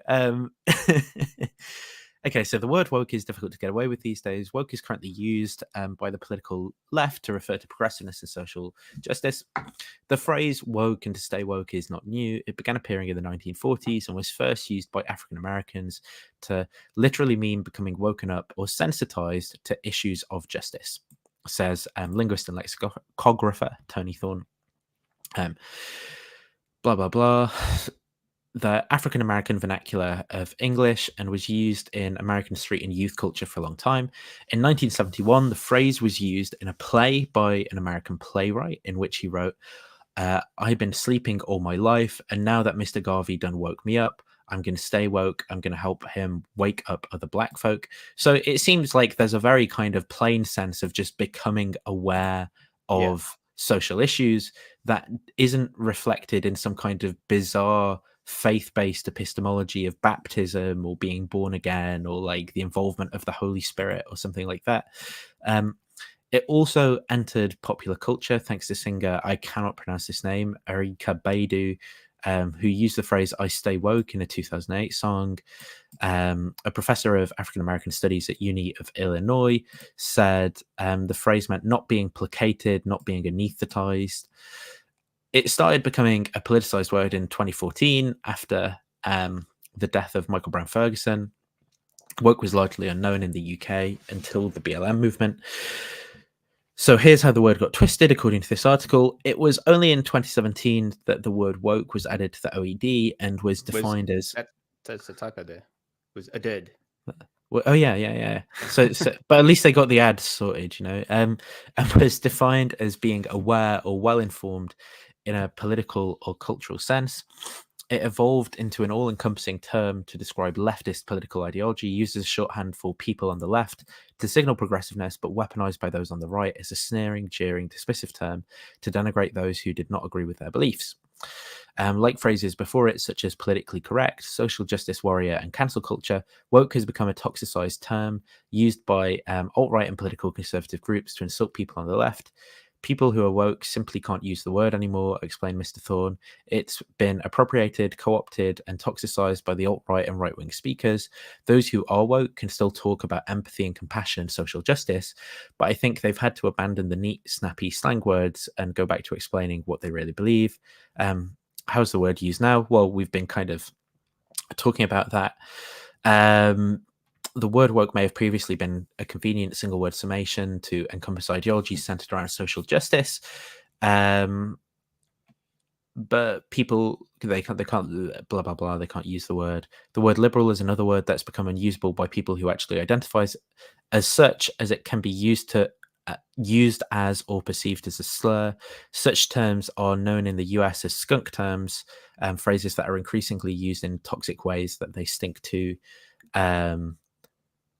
much to be used in their original context, blah, blah, blah. So the reason that I wanted to go through that article and also the Wikipedia page on woke, like, says basically some of the same things, is just to highlight the way that, you know, people like Peter Boghossian or James Lindsay does this too with New Discourses, will, you know, they sort of give their analysis of woke politics this academic veneer by talking a little bit about the history, but they kind of cherry pick the most crazy sounding quotes from, like, you know, someone that you've never heard of and paint that as if it's representative of what people as a whole who are using this word believe, like purely in order to construct this enemy that is committed to some kind of fanaticist, zealous, religious seeming ideology, and rather than kind of providing any sort of charitable interpretation of what people might mean when they self-identify as woke. I don't think that my take is that I don't think that the contemporary usage of the term in a pejorative sense by conservatives has much connection to the historical usage. It obviously has some connection because there's the connection to sort of social justice, but I think that that's sort of where the similarity ends. I don't think that there's an attempt to use the word to characterize the set of the views of particular people who've used it. I think it's used as a pejorative to refer to, well, a set of views that conservatives don't like. And that's why I try to characterize when I'm trying to think about what set of views do conservatives seem to be talking about when they use the term woke. And I don't think it's just like a general concern for social justice or for racial equality. I mean, maybe it is, right? Because as I said, it's very polysemous. I do think that there's a core there that seems to be common across a lot of usages of it, about the sort of key things that conservatives seem to worry about and their intellectual current. So that's why I think of it more in a kind of academic context. In that, to clarify, I don't think that the current usage. I think the current usage is quite different to the historical usage, and I don't think that there's really much connection between them.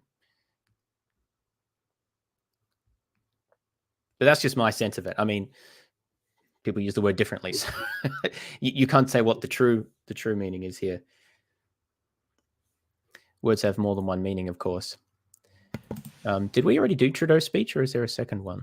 Did you just do that early? Yeah, I think I did it early. Yeah. So the next thing then is... Oh no, you put it here, rather. I can't use copy paste, so that is why that happened.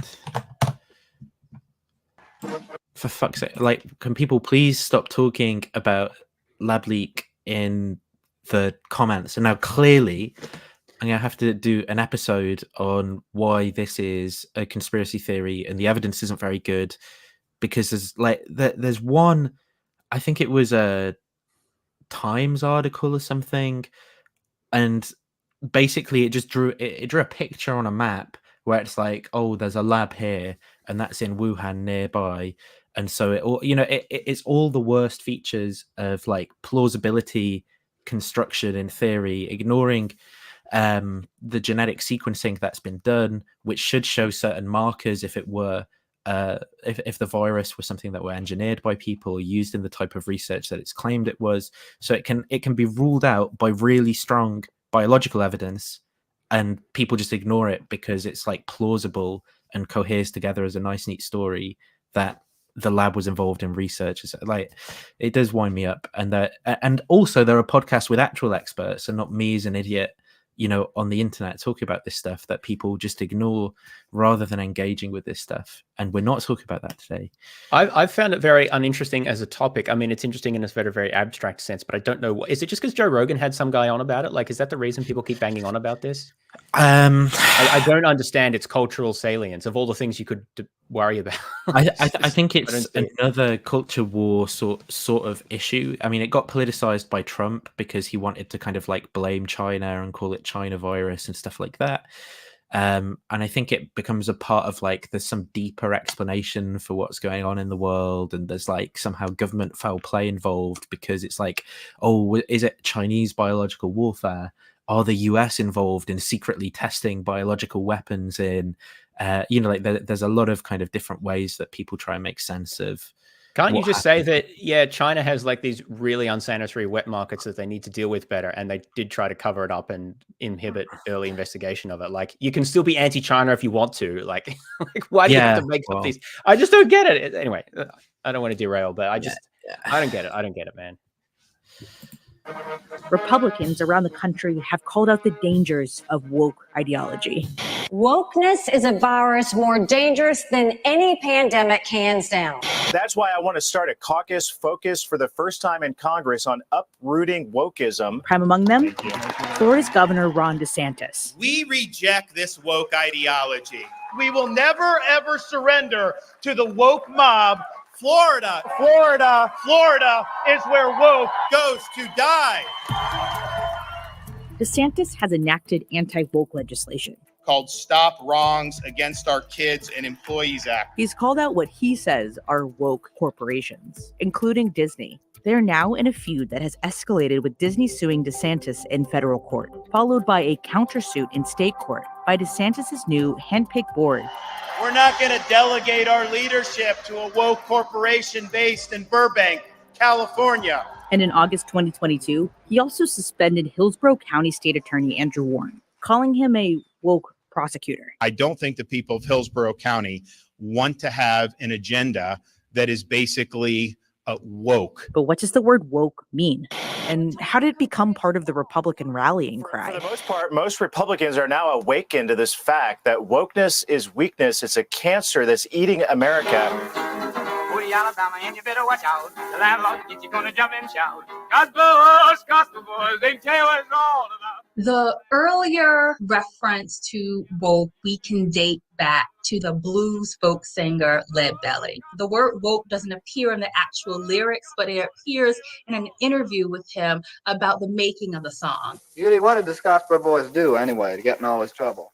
In that recording, he says, I want particularly Black people to be aware or woke when they're coming to the South. I advise everybody to be a little careful when they go along through that, but stay woke, keep their eyes open. It connects to the idea of being socially aware about inequity, injustice, and marginalization. In the 1980s, Spike Lee is famous for having "Wake Up" as a refrain in all of his movies. Wake up! You have persons like Erykah Badu, whose own song, where she has a refrain of "Stay woke." Stay woke. And this becomes a way of, again, talking about political consciousness, particularly at the height of Ferguson. It's going to be used in terms of a hashtag with the Black Lives Matter movement. And that is the contemporary iteration of the term. Experts say that the way Black vernacular has held this term over decades is now being rescripted. The term woke today connects to political correctness. It connects to ideas of policing, and there's pushback that is not necessarily just beholden to one political group or political party. This idea of purity and you're never compromised and you're always politically woke and all that stuff, you should get over that quickly. Are you woke? Are you finally awake? The Republican Party has appropriated the term woke. They're using it as a way to say, we want to be against this policing of language, this policing of culture. We fight the woke in the legislature. We fight the woke in the schools. We fight the woke in the corporations. We will never, ever surrender to the woke mob. In 2021, Florida Governor Ron DeSantis first defined actually woke really as upset me. That cultural Marxism. They really that little excerpt from his speech, because he's I mean, I don't know if you caught this, but he's basing that on obviously Churchill's speech, and I think that it's really disrespectful historically, to be honest, about characterizing the potential invasion of the United Kingdom in World War II by Nazi Germany with whatever the hell he's talking about, like people using, well, I don't even know what anyway, I don't know how many people in the audience kind of picked up that reference, maybe more than I would give credit for, maybe less, I don't know, but I just found that in poor taste. A minor point, but I couldn't help mentioning it. Florida Governor Ron DeSantis first defined woke as a form of cultural Marxism. They really want to tear at the fabric of our society and our culture. Then in 2022, the governor suspended and we have some real American culture on display in the background. They look so unimpressed if you look at their faces. It's like they may have been standing there for a long time, of course. Our society and our culture. Then in 2022, the governor suspended State Attorney Andrew Warren after Warren signed 2 statements pledging he would not prosecute cases stemming from Florida's 15-week abortion ban and potential bans on gender-affirming care. Warren sued DeSantis for violating his First Amendment rights. During the trial, people close to DeSantis were asked how the governor defines the word woke. Ryan Newman, DeSantis' general counsel, said it would be the belief that there are systemic injustices in American society and the need to address them. Newman was asked if the governor was woke, and according to court transcripts, Newman said, quote, no, I don't think he shares the view that, our society is fundamentally unjust and needs policies to correct that systemic injustice. My research supports the idea that there are systemic injustices that continue today. That's a social fact. There are injustices across institutions and across areas, whether that's health or the criminal justice system, or even in corporations. How much do women make as opposed to men for doing the same job? Until 1968 in this country, it was legal in many places to discriminate based on race. Black and Latinx neighborhoods bear the brunt of this long-term discrimination. They have lower economic investment, and they have fewer job opportunities in those neighborhoods. And so that is one of those ways in which systemic injustice persists to the present. Well, I am running for president of the United States to lead our great American comeback. So what does it mean if a 2024 presidential candidate does not believe there are systemic injustices in the United States? It takes us back to times before many minoritized groups, the very groups that are targeted today, do not experience full citizenship. I think that is dangerous because it puts us on a road to go backward. The DeSantis administration declined to respond to the Washington Post's inquiries about how exactly the governor defines the term woke. But he continues to use the word frequently. And as Governor Ron DeSantis makes a bid for the 2024 GOP presidential nomination, it's unclear if his rejection of woke ideology will appeal to a national audience. But for now, in Florida, it's working. I know the answer to that now. And according to the governor, you ain't seen nothing yet. Thank you all. Yeah, but I think Trump is sort of on board with the exact same sentiments, as is. I kind of agree and disagree. See, I think DeSantis is very, this is the sense I get, he's very opportunistic and strategic in what he's saying. I think Trump just says whatever the hell he feels like. I don't think he is as strategic and targeted in the way that DeSantis is. For better or worse, I mean, there's sort of good and bad things about that, I think. But I think there's a difference. Yeah. And DeSantis has banned lab-grown meat as well. What? I didn't hear about this. What's the basis of that? This week, because it's unnatural, man. Real meat has to come from Isn't real that animals. a woke argument? Like, I associate that more with the left than the right. What the hell? No. It's like natural order thinking. Like there's a natural order to This things. is what I mean. Like, you just can't predict what society policy. I thought it was some of the. Oh, geez. Okay, let's not get. Animals have to suffer for real meat. That's the way God wanted it. Yeah. Anyway. Jeez. So somehow they got all the bad takes. So I don't agree with everything in this little video here. Don't mean to demean it by calling it little, but but one thing that I think this is a good transition into, I think it's the next thing on our list, talking about. I wrote a little. Oh yeah, there's one more about conservatives at CPAC as talking about what woke means, but maybe I'll just preface the sort of footnote for when we get to the bit after that, which is the notion of systematic injustice, which was identified as being at the core, because the core of the sort of meaning of woke here, because the idea is, well, woke refers to being awake and aware of what? Systemic injustice seems to be at the core of that. And that is also shared with what DeSantis was talking about, right, when he talked about not believing in systemic injustices in contemporary America. And I think that where I disagree with is a little bit in how that's characterized, because my opinion is that the notion of what is meant by a systematic injustice is quite theory laden. It's not a simple point of this is what I was saying before. I don't think you can show that there's a systemic injustice by highlighting a statistical difference between groups. You can use that as evidence, but only in the context of an interpretive framework and theory. And I think that it's that interpretive framework, theoretical basis that derives from a certain academic traditions and certain thinkers, and that I think lies at the core of what people seem to be getting at with the idea of woke. And so I think it's more complex than they acknowledge here by just seeming to say that, well, simply identifying differences is sufficient to establish the existence of systemic injustices. And I think that that's kind of ignoring the role that ideology does have to play in these sorts of discussions. Whether you think the ideology is correct or not is a separate point, because statistics aren't self-interpreting. It's similar to the case of the college admissions that we talked about, right? Simply citing those statistics is not clear evidence for anything in particular. I think it's similar with other cases as well. Maybe we can discuss that a bit further, but I wanted to highlight that point about systemic injustice because I think it does lie at the core of what the sort of dispute's about here and people's opinions about the nature of systemic injustices, or when and where they exist. Well, thank you, Joe Blow. I think that answers my question. Do you want me to go on to the CPAC? Florida is one of the largest top 10 beef producing states in the US. Yeah. Let's have a look at that, and then we can move on to some of the written definitions. This was interesting. What is the conservative? What does the P stand for? I don't know. Party, is it? Oh, I don't know. It's like Conservative Party America Conference, something. That doesn't sound right. Oh, someone will tell us. Doesn't matter. If you've been paying attention to politics really at all in the last few years, you know that Republicans are obsessed with a certain word.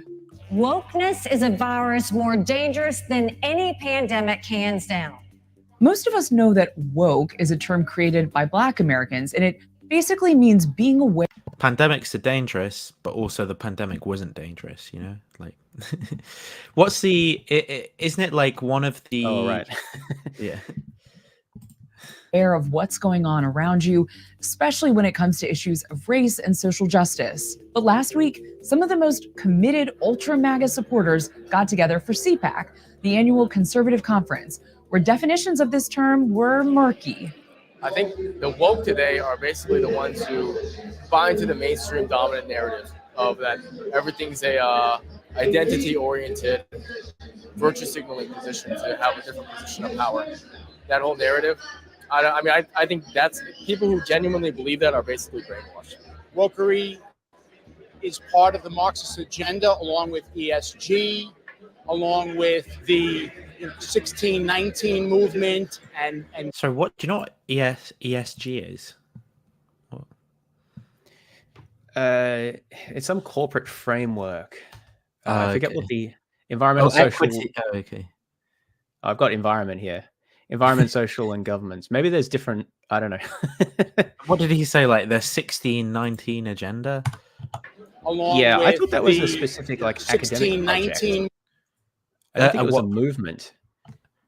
Movement and 1619 movement. Yeah, you haven't heard about this. I don't know that I could explain what it is. It's a historiographic framework talking about slavery. Okay. I don't know that it's really a movement. I don't know. And BLM. What do you think woke means? I think that there's the what is a woman? No. An attack on regular family values that have been consistently themed in the United States for hundreds of years. I'm a mom, and so for me, woke is probably a little bit different than just the huge general population. I think more about my children and schools that they're in, and children are now coming home and thinking that they have to accept things that maybe we didn't teach in our family or in our home. So everything it's just being disruptive. Even if, but we're all for freedom of ideas because that's similar. Yeah, that's well, maybe they're not right, but usually people at this convention you'd think would promote that. But I think it's interesting. You did get quite different answers there. I think the appeal to family values is interesting because I don't know that has a strong connection to what I would think of as woke. But again, you can draw a thread between those, which is that ideologies that are critical of established social hierarchies and institutions, particularly those that are predominant in liberal capitalist societies, right? And it makes sense that conservatives typically won't support or agree with many of those criticisms because to be a conservative in contemporary America means, well, in some very broad sense at least, it means, well, before Trump at least, it's hard to say anything these days. I was going to say it means to conserve the economic and political institutions, at least in broad terms. You might want to reform certain things. Now, I don't know that that's what it means anymore. But, yeah, you see. But the point is that if it, in broad sense, you want to conserve, family values, the Constitution, capitalism, then intellectuals or intellectual movements or ideologies which seek to sort of deconstruct and thoroughly critique those institutions and norms will be something that might be scary to you or that you will oppose. And so I think that is kind of a common thread that links these usages of the term woke together, and is hence what motivated me to write the particular definition, which we'll get to. So I think that there is a lot of confusion here. I will say, though, that if you ask any average person to give you an answer to any question, it's rare that you will get a very coherent answer. So I don't think that we should overinterpret that. But it is still informative about how people themselves sort of think about it. Nobody is 100% consistent in how they define it. One thing you are sure to get here is a steady stream of over-the-top invective about it from the stage. In fact, anti-wokeness seems to be the glue that is holding an otherwise fractious GOP together at the moment. And the thing is, GOP anti-wokeness is really just new packaging for an old idea. We used to call it the culture war, and its main tenet seems to be that diversity is bad. We will teach our values and promote our history and our traditions to our children. We will, in other words, be proud of our country again. And at CPAC, it's easy to think that, quote, the war on woke is America's main issue. But out in the real world, most Republicans think that their leadership isn't focusing on what matters most, the economy. It's not clear if anti-wokeness is the winning strategy that some Republican officials think it is. When I see the state of politics right now and kind of what's on the ballot for 2024, topics like woke is just a complete distractor from actual issues. Homelessness is up, people are out of jobs, people are struggling to pay the bills, gas prices are up. Those are the issues that I care about. I feel it's very disingenuous to say that the most important issue is whether or not we're putting transgender bathrooms. Republicans were running this idea for like the past, 3-4 election cycles. Look how that turned out. So I was going to pause. I on like this, that guy. actually. I want to talk to that guy. No. So actually, there was something I was gonna show later about UK polling on these issues. Oh, I saw that. It's a very interesting report. Yeah, that would be good. That would be a good time to pull that up, actually. Which, express some sort of similar sentiments, right? So what do voters think about the use of kind of like these culture war issues? Well, basically, the talk of woke talking points by politicians sort of negatively predicted people's intention to kind of like vote in line with someone saying them, versus actual practical concerns about, like, say, fixing potholes or jobs in your area or something like that. So British voters, at least, that were interviewed for this kind of like poll, thought that these like real issues were, when I say real, like practical issues, were of more importance to their politics than these kind of like almost like theory value disagreements in the kind of culture wars, right? So you've got a few in this chart. You've got like my plan to fix potholes there getting like this positive assessment for importance, but then like my plan to protect our children from drag queens gets this like negative importance from people. Are these all adults, or is these just from a particular? Because I know some of the survey was, I think they're adults, everyone, and some was based on. But the survey does show similar results from both Labour and Conservative voters. Yeah, I don't know about that particular one. I would assume it's probably all, given that it doesn't break it down, because elsewhere in the report it breaks it down. You see by voting intention. Yeah. Though I didn't actually know that there were any people who were intending to vote Conservatives currently in the I thought they were all voting for someone else. Well, I mean, so we did just actually have local elections and mayoral elections as well, and I think that has. So if I'll quickly have a look at Guardian. Let's see. It has not. The culture war message is going. This is relative to well. How often are councillor elections? Also every 5 years, or is it different? No, it's more frequent than that. But I'm just thinking what the baseline is. A few years ago, but yeah. This is like 2021. Everyone is up except because That's I think funny. I think it's like 2020, 2021 was the last time that these were voted. So yeah, a loss of 371 seats. Now, isn't there a new not a new conservative party, literally, but a Reform? Is that it? Weren't Yeah, they Reform trying to pull? UK.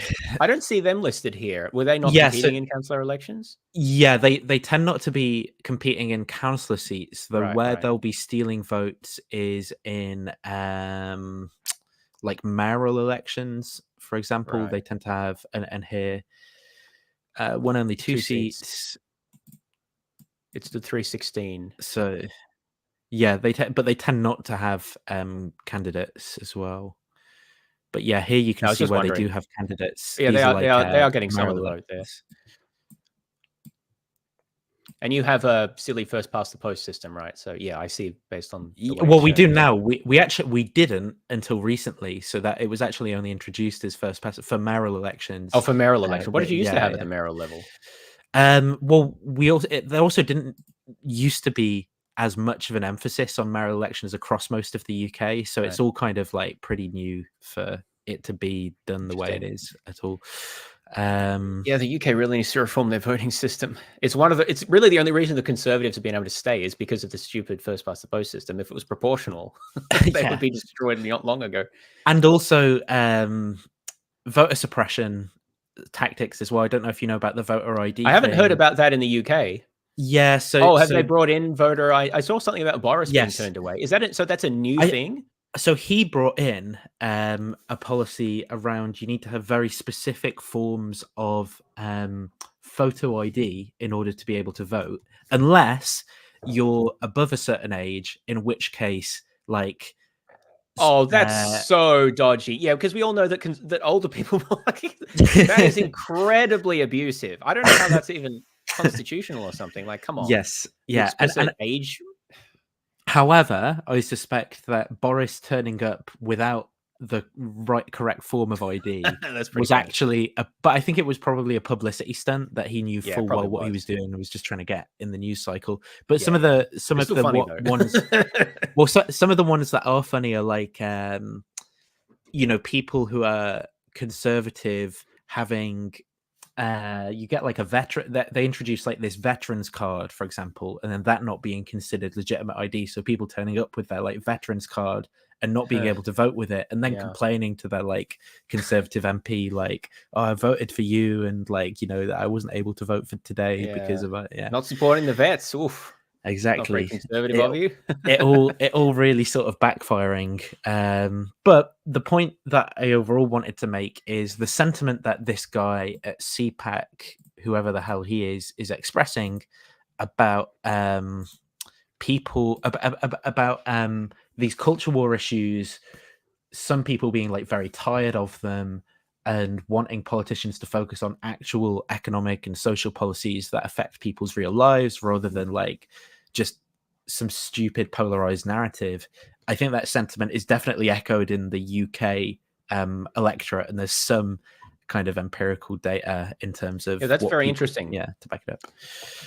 I suspect that's probably quite common. So one of the things about the whole woke narrative is that it tends to because it's so polarized, it tends to really elicit a lot of engagement from people at the relative extremes of the political spectrum, or just like terminally online people, and that's not representative of the broader electorate. So you may see engagement, and this is I think what the survey showed, that you see engagement with these sorts of polarizing and identitarian and culture war related terms and issues from highly politically engaged people, maybe from the base, but it doesn't.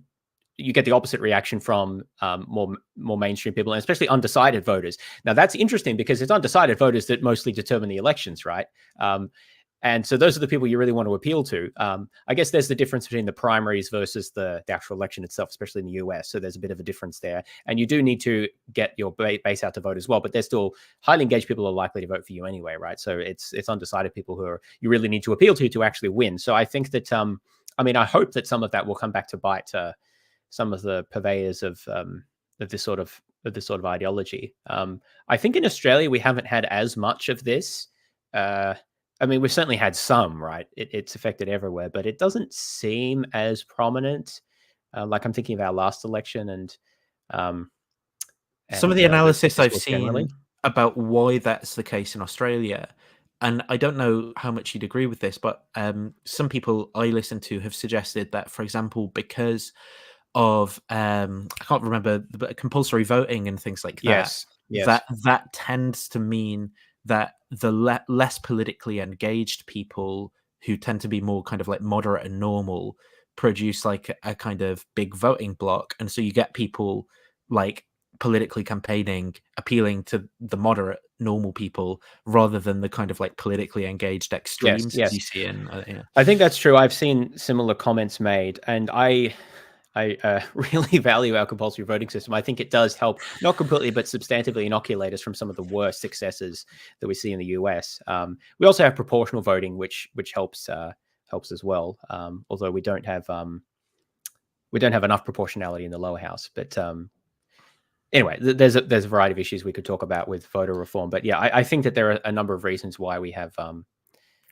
But the counter argument. So I a bit listened more, to yeah. some political theorist who Alex O'Connor interviewed on, like, should we believe in democracy or something. I think one of these like big anti-democratic arguments is basically like an argument from the stupidity of the average person, and that there's no reason to think that if you create a system that represents people in the populace's views, there's no reason to think that people in the population will actually harbor good views, like economically or social, that they'll actually vote for good things. Yes, right? but I agree with that. But what I think the average person tends to have grounded opinions. Like, they want the potholes fixed, right? Yeah. They might not have good opinions about how to do that, but what they don't tend to have is firm commitment and almost a religious zeal to abstract ideologies. That's quite uncommon for ordinary people. And I think that those can be the most politically dangerous.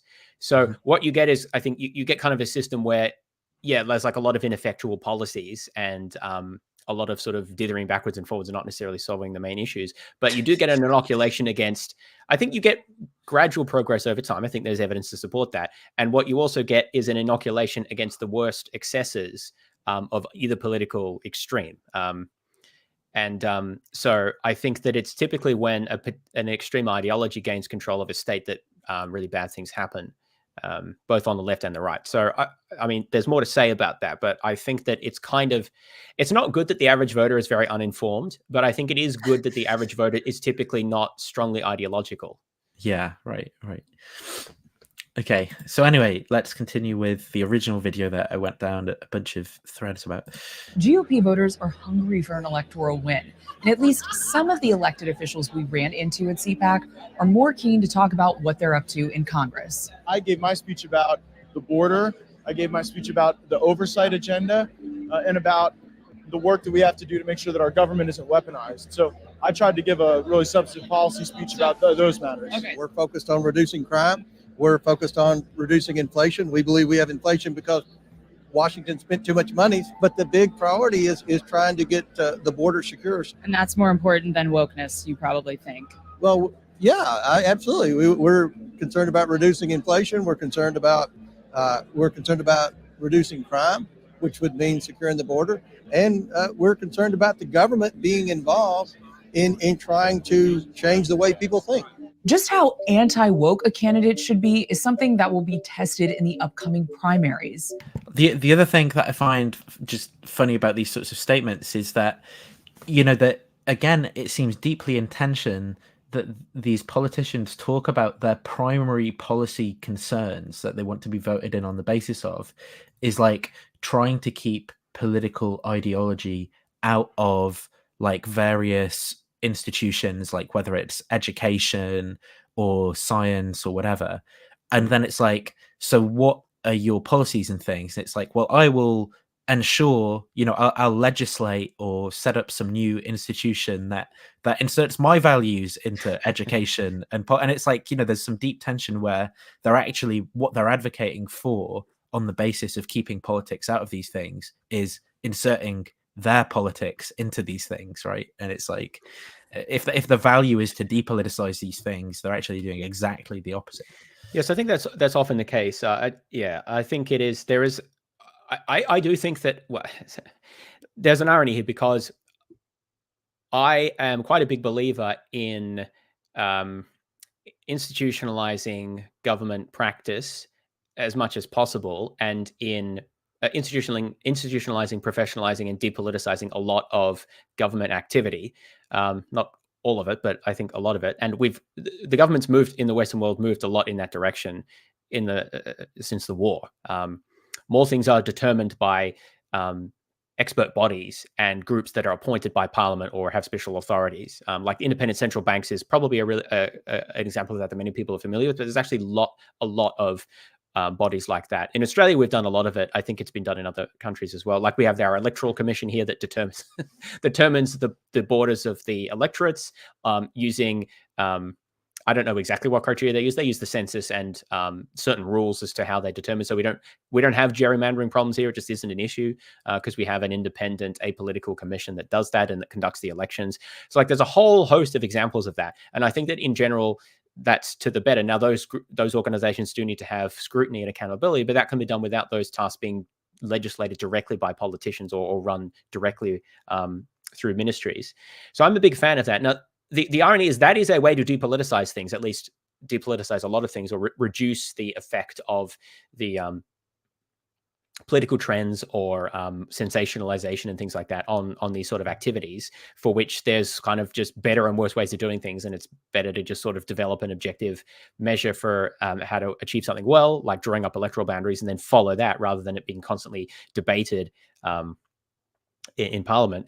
And but the irony to that is that people like some of these conservatives who are saying they want to depoliticize, certain things, certain institutions, one, don't necessarily support actually depoliticizing things. But the other thing is that there's also this narrative. Now, I don't know if that particular politician would subscribe to this, but certainly other conservatives do, about concerns about like the deep state and the bureaucracy and how the government has too much power, right? And it's sort of in tension there of the idea that, well, we don't want these unelected officials making decisions. Instead, we want politicians making the decisions. But the more decisions are kind of directly made by politicians, the more powerful the deep are. state is. Yeah. Yeah, there was a similar talk about this in Brexit, right? Where they're like, oh, we don't want these Brussels officials making these decisions. And I'm like, but do you think that they would be better made by like the House of Commons? Like, well, how can we be authoritarian? Is that better? How can we be authoritarian if there's a European court that can, have some power? And yes, it's so again, I think it's a very superficial way of engaging with the question as to what is the best way to make certain decisions, and how do we balance the need for representation and oversight and representation of different views with the importance of expertise and rules and procedures and depoliticizing things and try to get them to run smoothly. There's pros and cons to that, and there's discussions to be had. And I think a lot of these things aren't well suited for broader political discussion because they are quite nuanced and technical, right? So ideally, you want to have political discussion at a fairly abstract level, like abstract, not in the sense of culture war abstract, but I mean like how much money should we focus on hospitals compared to education, or what type of border policy do we want, like at that sort of level of abstraction. And then the details are worked out, not in the public discussion because, accessible to, let me be clear here, open to public comment, but not in the election cycle itself, because it's sort of too technical for that level. So there's a balance for when you want certain discussions to happen and how they happen and things like that. And I think that framing it just in terms of, we don't want ideology in this space is unhelpful and not really correct. You kind of, ideology is present everywhere. It's a question about how it's managed and how the decisions are made and what the accountability is and things like that. So yeah, I think it's unfortunate that there's sort of this weird, this weird inconsistent idea that it's better for politicians to make the decisions, but also we want it to be depoliticized. I don't think that makes a lot of sense. Yeah, I agree. Or leads to good decisions in a lot of cases, to be frank. And we actually had a similar thing that the Conservative government over here did, where they set up a minister for common sense who I don't know if you know about it. So the minister for common sense, the motivation for doing so was because, again, woke politics had become too involved in our sciences, apparently. Right. And so the minister for common sense is an official government position that's involved in getting government condoned values into the sciences, which is like, what? How does that make any sense? Like, the motivation is there's too much politics, so now we create an official like government put it foot in the you make a minister about it, which is a great way to depoliticize something. It does seem strange. Again, it seems the appropriate way to do that is to this is sort of the way that things are more typically done here. Parliament will be like, okay, here's an issue here. Let's establish a commission. They will investigate this. They'll ask for submissions from the public and different groups, and they'll write a report. And then we'll have some more knowledge about what's actually going on, and we can hopefully make a decision. And maybe these certain incentives need to change, or the certain way that a committee is selected needs to change. Obviously, that can happen. But obviously, things like a minister of common sense, that's just a publicity stunt. Like, I don't know that that's anything more. But I think it's interesting that there's a perception. I think that there is a problem, broader social problem with, as government becomes more complex, because society and the economy is becoming more complex, it's harder for people to understand and relate to. Like, for example, inflation surge is a great one. Inflation surge is a very complicated phenomenon which relates to global supply chains being disrupted by wars and pandemics and some other factors, right? No one fully understands this because global supply chains are outside of any human comprehension. There are certain ways we can model them and general things we can say, but we don't fully understand them, right? And so trying to explain all of that and the economics behind it, and how interest rates work in central banks, and blah, blah, blah, and how inflation is response to like scarcity of goods relative to the money supply, and all of the other factors there is far too complicated for most people. And so there's a natural that first of all, there's a knee-jerk reaction wanting sort of simple fixes, right? And then, conservative politicians say the reason we have inflation is because the government's spending too much money, which in the US case, I think is just not true. Or they say it's because of the woke. If you're Liz Truss, the reason we had, such bad inflation after her economic policies is because of the woke institutions who were out to prevent her. The woke, what do you call it? The Bank of England or whatever? Yeah, Bank of England. It's super woke, yeah. Honestly, she said this in her book, 10 Years to Save the West. She talks about, but she's a unique case. Yes. Anyway, so the point is that there's a knee-jerk response wanting sort of simple solutions to that, but also there's a desire for to make these things understandable, and not have them. I think that there's a feeling that these elites who aren't like us and don't represent us are controlling these things in a way that we don't understand, and we don't like that. And there's a certain truth to that, right? I think what the right solution to that is developing trust, accountability, better communication about what's being done and why it's being done, not let's get rid of the elites and the experts and put everything in a kind of highly popularized political framework where it's debated in parliament and like actually discussed as an electoral promise. That often doesn't lead to very good outcomes. That's why you professionalize and institutionalize a lot of things to help resolve that. But there needs to be a way that there's the legitimacy of these institutions are maintained. And I think that there are problems there. I think that a lot of the backlash against these sorts of things is why Trump has popularity, right? Is because people don't understand the policies and institutions that are being enacted. Like NAFTA, for example, I think is good for America. It's good for the economy. Free trade is good. It does hurt some people, and so there's a need to help people who reskill or support them in other ways. But it's sort of easier to just be angry at the institutions and be promised that if you just elect the right person, things will get better, which I think is a lie. But anyway, so there is there are important issues here, but the sort of populist narrative is to grossly oversimplify them and just present it as if there's a simple fix that the voting the right politician. Yeah, here deep state again. I didn't know that she was using that language. Well, she has been some of this stuff is so kind of corrupt. So you receive, if you've been a prime minister, a salary of I think it's something like £1 million per year, and every prime minister has received this since Margaret Thatcher, I think. And this is supposed to cover, like security. There's an argument that you can make for it, right? But she was obviously in for like 3 weeks or whatever, and is now eligible to receive this forever. but yeah, then you just like swap out all of your MPs as the prime minister, so you all get the cushy deal.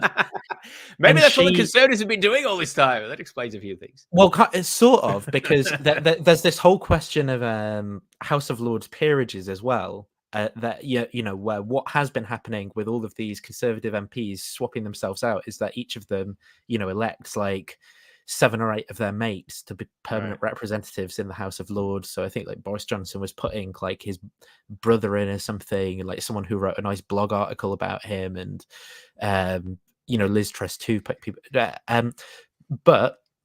So what she's been doing, and Johnson doing the same, is they've been flying over to America and giving at these Republican conferences these talks where they talk about like the woke establishment in the UK and how it thwarted their plans, basically feeding like this US conspiracy deep state rhetoric with like, here's an example of how bad it is in Britain, but also how we almost won with Brexit, getting paid millions to give these talks, and then borrowing their kind of like rhetoric around the deep state and stuff and importing it back into our politics and giving it a go. But the funny stuff was, I'm trying to find, because she loves to go on about there are no woke hostelries in Southwest Norfolk. The National Trust, who have long been seen as a bedrock of Tory Middle Britain, have become infected by woke ideology. What does the National Trust do? I'm not familiar. They look after like national parks or like places yeah, of historical, and like historic buildings and things. They buy them up and look after them.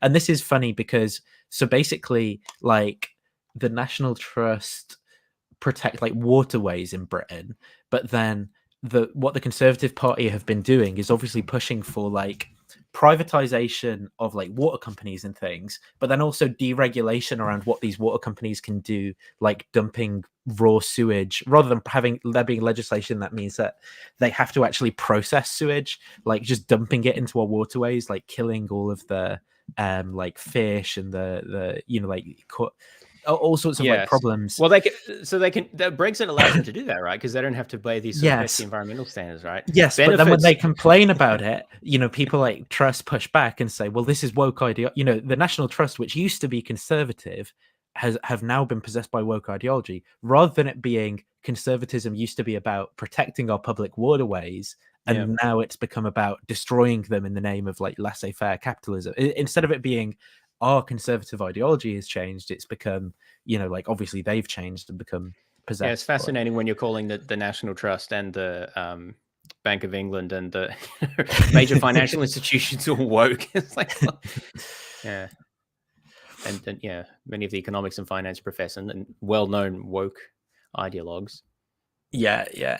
So anyway, that's fascinating. Yeah, she seems to be getting Truss seems to be getting more and more unhinged with her book. It's like she learned. No, I was going to say it's like she learned nothing with her time in office. It's not that. It's like she learned the exact opposite of all of the lessons she should have learned. Yeah, I think what happened is sort of a deep cognitive dissonance where she was given all the power she wanted, and then like instead of thinking I was wrong, she is driven to make sense of the way that the markets reacted to her policy decisions by deciding, well, it must be that there's evil people who hate me in control of the markets and our financial institutions, and rather than it being maybe my policies were bad and I was wrong. Yeah, for someone who's so supposedly free market, she seems to have very little to no understanding of how they work. As soon as I heard about their mini budget thing, what is even a mini budget, by the way? But never mind. Well, it was a huge budget as well, though. A huge decisions made. Yeah, I don't know what was mini about it. But the first thing I heard is like, hang on, you've got unfunded tax cuts at a time of large inflation. Like that's going to fuel the inflation. They're going to have to raise interest rates. I mean, that's pretty basic stuff. Like, what are you doing? And also the idea that tax cuts is what fuels growth is highly suspect unless you have very high marginal tax rates. I think microeconomic reform is what is needed, and there's certainly policies that could be pursued there. But I would also say that, I mean, this again, maybe this is for another discussion, but I have an issue with characterizing relaxing environmental restrictions that allow companies to dump waste in public waters as as consistent with sort of privatization and free markets, I actually regard that as the opposite. It's not enforcement of property rights. It's allowing certain private individuals to inflict costs on the public, which is not consistent, in my opinion, with what markets and privatization is supposed to be about, which is about preventing you from being harmed by people imposing costs on you against your will. But anyway, that's a longer discussion. But obviously, it's about how these things are framed and not always the reality. Well, look, Kwesi Kwarteng has a PhD in economics on 17th century coin minting. So if anyone is in a position, it doesn't sound like economics. It seems like history. Economic history or something. Yeah. Well, it is economic history actually. You're right. Right. But yeah. Which is an interesting field, but I don't know the 17th century coin minting is going to be that relevant. Well, clearly he made some good choices. Although, you might have thought like coin debasage is pretty old, so like you might have thought that would have seeped in at some point. But anyway. But the person who is making a pretty successful attempt at honing in on the quote, woke mind virus, his words, not ours, is someone who wasn't even at CPAC, Florida Governor Ron DeSantis. DeSantis has made anti-wokeness his political brand by signing the Don't Say Gay bill, banning CRT in Florida classrooms, and going after Disney. And starting this month, Florida is expected to pass a bunch more measures, like banning the use of preferred pronouns in K-12 schools and scrapping gender studies and diversity programs in state universities. What does it mean to ban the use of preferred pronouns? I was going to ask about that as well. What does that even mean? And does how it mean is that that consistent with free speech? It's like, I want to use this pronoun for you, or I ask you to use it. I mean, if it means that you can't like discipline people who use the wrong pronoun, I mean, I don't know that should be done, but I don't. It doesn't sound like this, but I don't know. Does it mean that you're legally compelled to use the pronoun people don't want you to use? It's so strange. And I was thinking the same with the banning of lab grown meat, right? Like, surely in line with his espoused political values, you'd think, well, just let people buy whichever kind of meat they want and let the market decide. Freedom of But market. no, Exactly. the authoritarian state has to get involved, and And actually, that really annoys me as well, because many conservatives in the US and Republicans talk about the evils of people taking welfare from the state and not having to work for it, and you know, there can be cases where that's true, but the most cases where that's true is corporate welfare and farm subsidies and things like that, which they generally don't criticize. Not primarily the poor people who are using that to help get by. American venture capitalist success story, Elon Musk's government subsidies for like every single program around like space or cars or whatever that he's engaged in, and like chip manufacturing,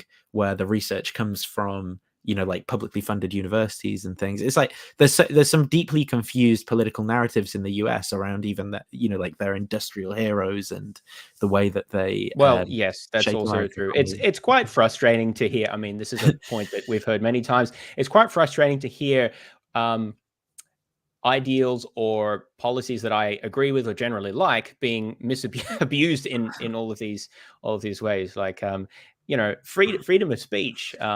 Yeah, that's good, except not when we don't like it. Oh, okay. Privatization, which, you know, I know we don't agree on that, but it's like, but it's not actually privatization because they're just allowing them to dump chemicals in the river. That's not how privatization works. Like, where's the property rights? But you know, we'll just give all of these anyway. Yeah, it's frustrating. But I think just this comes back to why woke is important, because it's just another one of these. I mean, these things have existed for a long time, but it's another one of these things that distracts from all of these issues. Actual policy issue. Yeah, and being divisive while also being quite vague.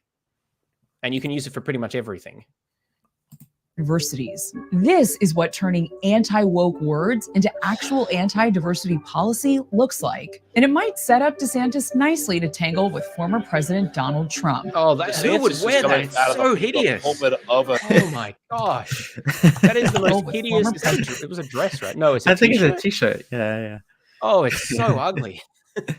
President Donald Trump. DeSantis is coming out of the pulpit of an actual governor right now. And by him something I find, but you know, like when MAGA Republicans look like this as well, it's like they were generated in some sort of machine. Do you know, like, how do human beings look like this? He just looks angry, that guy. It's so bizarre. Like, what's that American cartoon with I've forgotten that, you know, like the dad who does it's not American Dad, like the guy who he's like barbecuing sometimes, or there's like the meme of him like there's this American cartoon, and they look like characters out of this American cartoon. There are a lot of American cartoons. I'm not I sure which one know. you're referring to. Someone in chat might know. Yeah, I can't remember what it's called, but like they don't look real. There's a very bizarre look, like maybe it's Bob's Burgers. I don't know, like, but like there's something about the look that this woman has, and this guy with like his like buzz cut and the shirt that's a little bit too tight, and it is possible that the people conducting this interview were like, "Oh, those look like the most stereotypically conservative people I've seen. I'm going to talk to them." That's a good point. It is still funny though. And even like this bizarre like Native American, but the American flag, like I hadn't noticed that. Like what's going on is so. Taking that stance against the woke as the CEO of a state, it's actually a pretty bold move. King of the Hill, that's it, King of the Hill.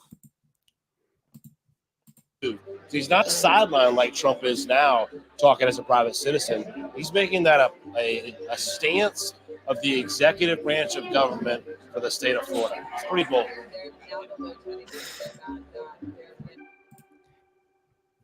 I'm Michael Learmonth, editor-in-chief of Vice News. I'm guessing too often traditional news outlets shy away. Yeah, he's just talking about like journalism.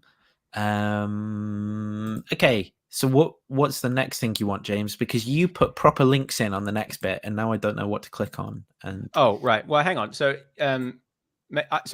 what I did. I mean, this was just more for my own thinking than anything else necessarily, but it might be helpful to discuss this idea of woke a bit more. As I said earlier, I think that this notion of systemic injustice is core to what both people on the left and right mean when they talk about woke, although obviously they characterize it in somewhat different ways. And so I had a go at writing, but can you share the actual document? Yeah, sure. Just so people can see these quotes, because it might be helpful. The one below is actually just from Wikipedia, so that's what all those links are to.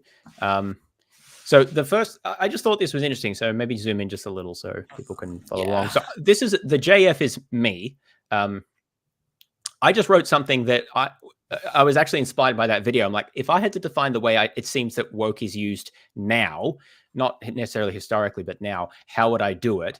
And so I wrote this down. So an ideology, so something counts as woke, or like wokeism is an ideology or worldview in which contemporary social and political problems are viewed primarily as resulting from interactions between oppressor and oppressed groups and the manner in which institutions perpetuate oppression and inequality. So this would be a way of characterizing social injustice in the way that is often discussed in certain frameworks as between oppressor and oppressed groups. So it's viewed in a group interactions context, and it's also viewed in the context of institutions that perpetuate these structures of oppression. Yes. So, go ahead if you have comments on that.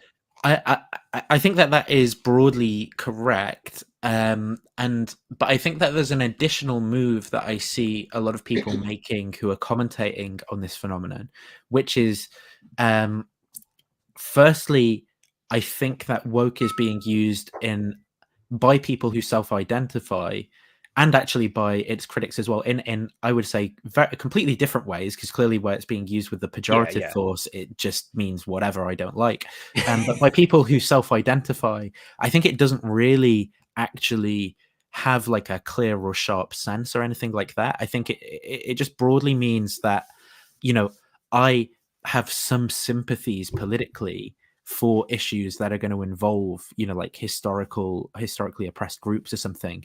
But I don't know that it necessarily buys into a particular analysis, like any particular analysis. Yeah.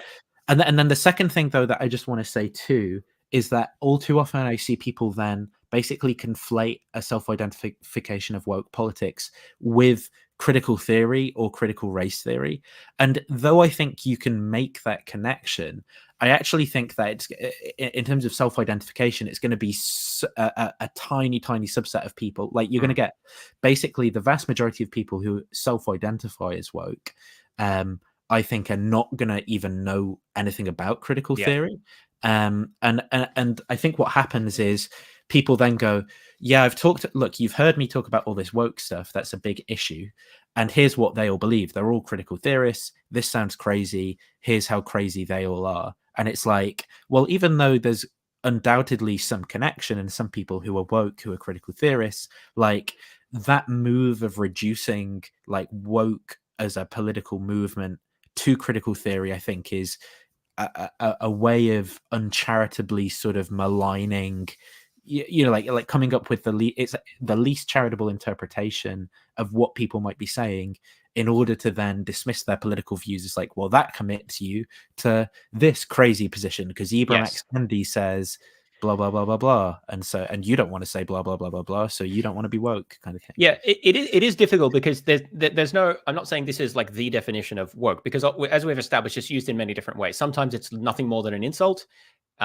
Sometimes I think it is identifying more specific perspectives. Other times, as you've just said, when it's used in a self-identification, it's really just a fairly generic concern for social justice causes and doesn't commit you to anything more specific than that. I do think it's, well, maybe this is just my predilection.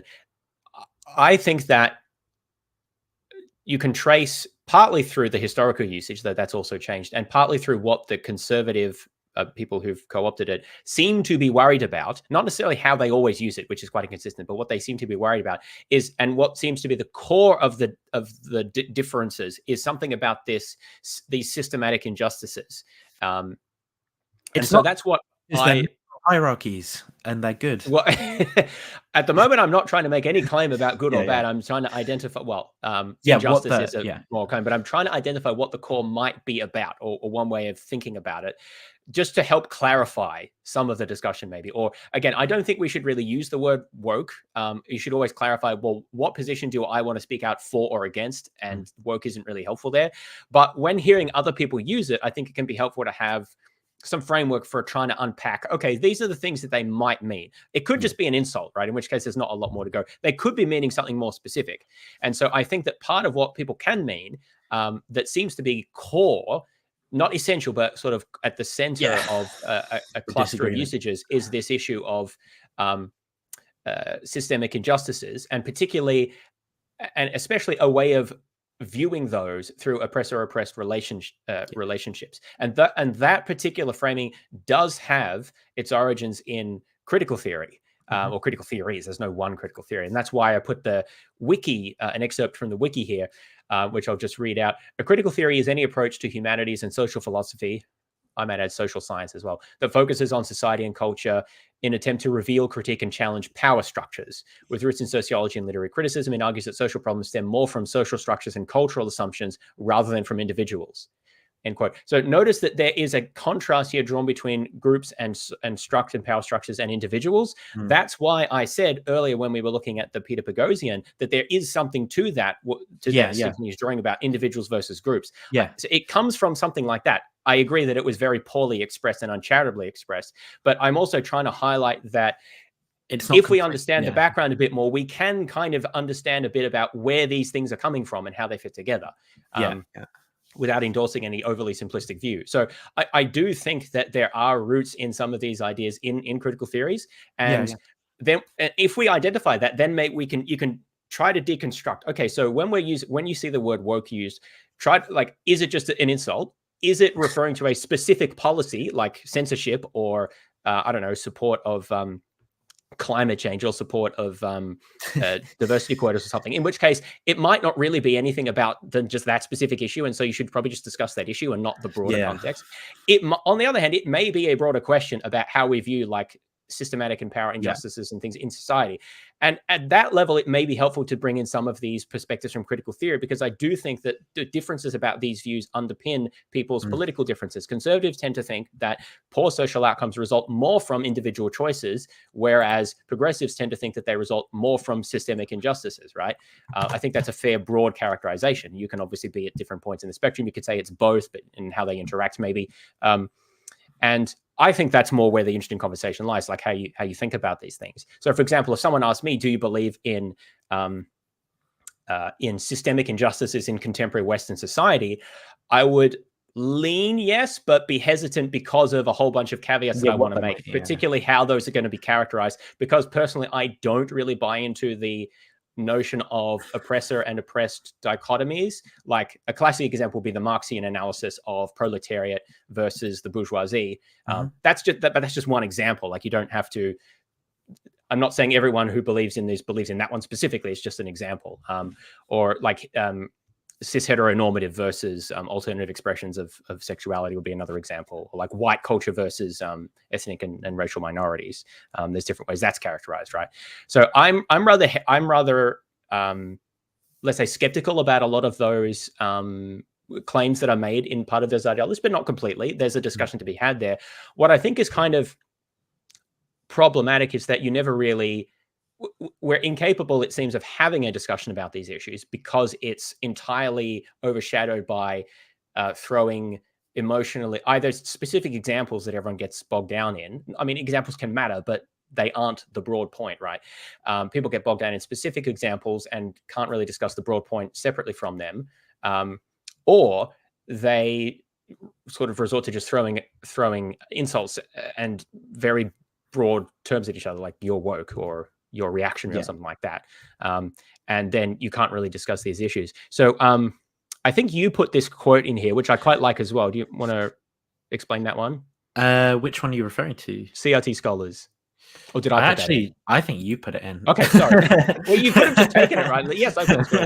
Yeah, so I think I took this from Critical Philosophy of Race. Yeah, so this is kind of close to the critical race theory thing. And I just wanted to put an excerpt from this because these ideas are discussed in philosophy. I think that there's sort of like, there's what academics talk about, and then that kind of, some of that filters to certain activist groups, right? And then some of that filters into the broader consciousness. And usually by the time it gets there, it looks very different. It looks very different. But I think it can be helpful to trace where some of these things actually come from, because for a start, you can help to unpack issues when they come up, right? So this is just a quote that I excerpted from this article which illustrates some of the points that are raised by in critical theory. This is specific to critical race theory, but it's common to other branches as well. So critical race theory scholars have been concerned to critique liberalism as the hegemonic ideology of the West.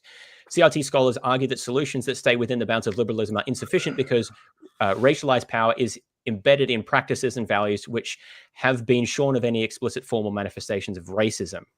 However, liberals often argue that any form of race consciousness is racist, and the result that anti-racist reforms, such as affirmative action or housing subsidies, must prove allegiance to the doctrines of abstract individualism and present race-conscious reforms as temporary deviations from the normative ideals of neutrality. Liberal ideals that imagine individuals abstractly outside of their historical and social context thwart efforts to address the effects of historical legacies on current social relations, property distributions, group welfare and security, and the determination of merit.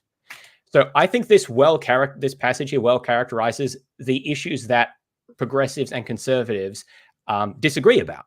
They disagree about how to think about these issues, about the extent to which we should think about disparities as due to individual choices or individual differences even versus systemic injustice, institutionalized oppression, and group dynamics and things like that.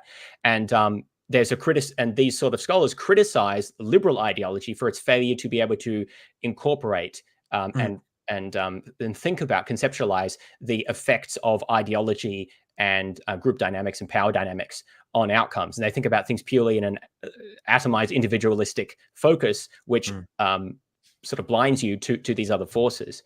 And this is why I was critical of the what I regard as a slippage from identifying discrepancies using statistics to then simply then inferring structural inequalities or prejudice or and so forth on the basis of that. I regard that as a theoretical inference, which may or may not be true. I'm not even commenting on that, but I think that it's important to understand how we're interpreting statistics. And of course, people across the spectrum do this, right?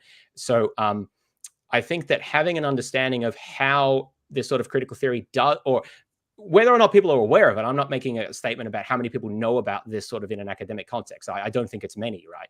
But regardless of whether they know about it, sort of consciously or subconsciously, appealing to or using these types of inferences or ideas in reasoning and in giving justifications for things. And the thing is, what I think is at the root of a lot of issues is that most people across the political spectrum aren't aware of the ideological underpinnings that they're appealing to in making their claims. And so they don't understand why they disagree with other people. They just think they're sort of evil or stupid, right? Yeah. They're not able to understand, let's say, what's discussed in that paragraph, the differences between, let's say, a critical, deconstructive view about Western liberal institutions versus a more conservative view, which is typically going to argue in favor of those institutions, more or less. And that's what I think is at the core of many of these disagreements. Yeah. And the word woke is being used by particularly conservatives to criticize people who appeal to ideologies that they don't like, without whether or not parties to that are kind of aware of what's being referred to.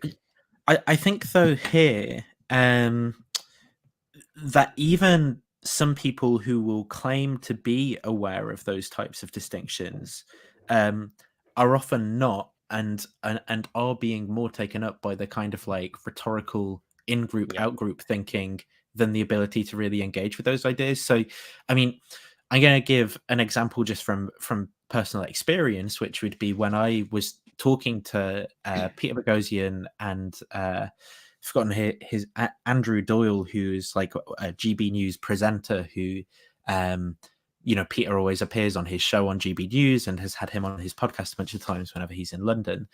And I was actually I was first, I self-identified as woke. I mean, a little bit just to troll them, but a little bit to try and sort of like play, devil's advocate with the ideas and maybe try and get them to cognitively open up a little bit to some of these ideas they disagree with.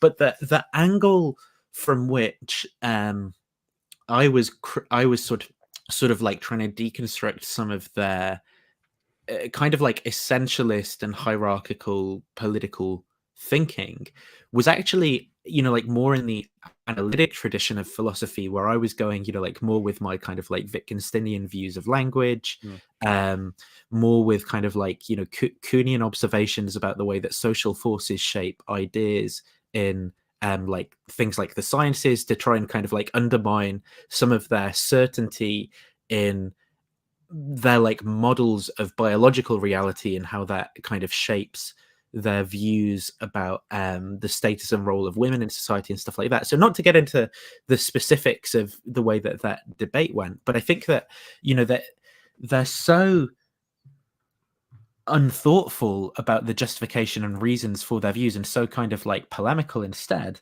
that they were like, yeah, well, look, you obviously just believe whatever Ibram X. Kendi has said, and they couldn't engage with any of the actual kind of like point. So the point here being that I think people should be super sensitive of the reduction of woke politics to like some particular expression of like critical theory or something, because I think that the people's reasons for sort of like or the way that someone might cash out philosophically or theoretically, an analysis at like a group level of social injustices or something can be kind of like varied and different. And I do think that the majority of people, that despite there being some connections for some people's views to critical theory and stuff, a lot of people are just not going to actually even have those justifications or have like very different justifications.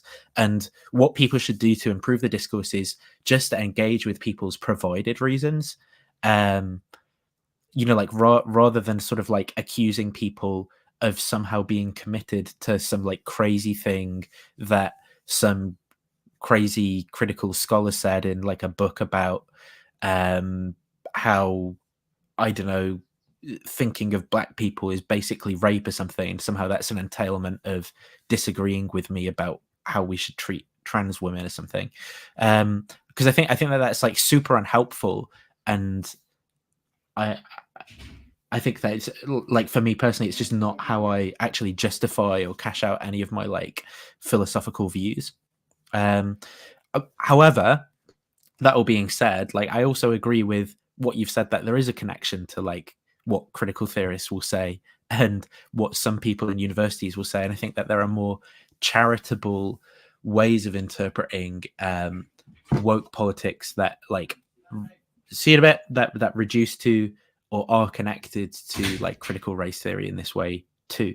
And there's a video here by Carnegie. I mean, feel free if there's anything you want to say on my kind of rambly rant there, because I think that for getting into some of the critical race theory claims, that this video by Carneades is pretty good. So I'm happy to go on to that if you want, or we can discuss anything that I mentioned there randomly.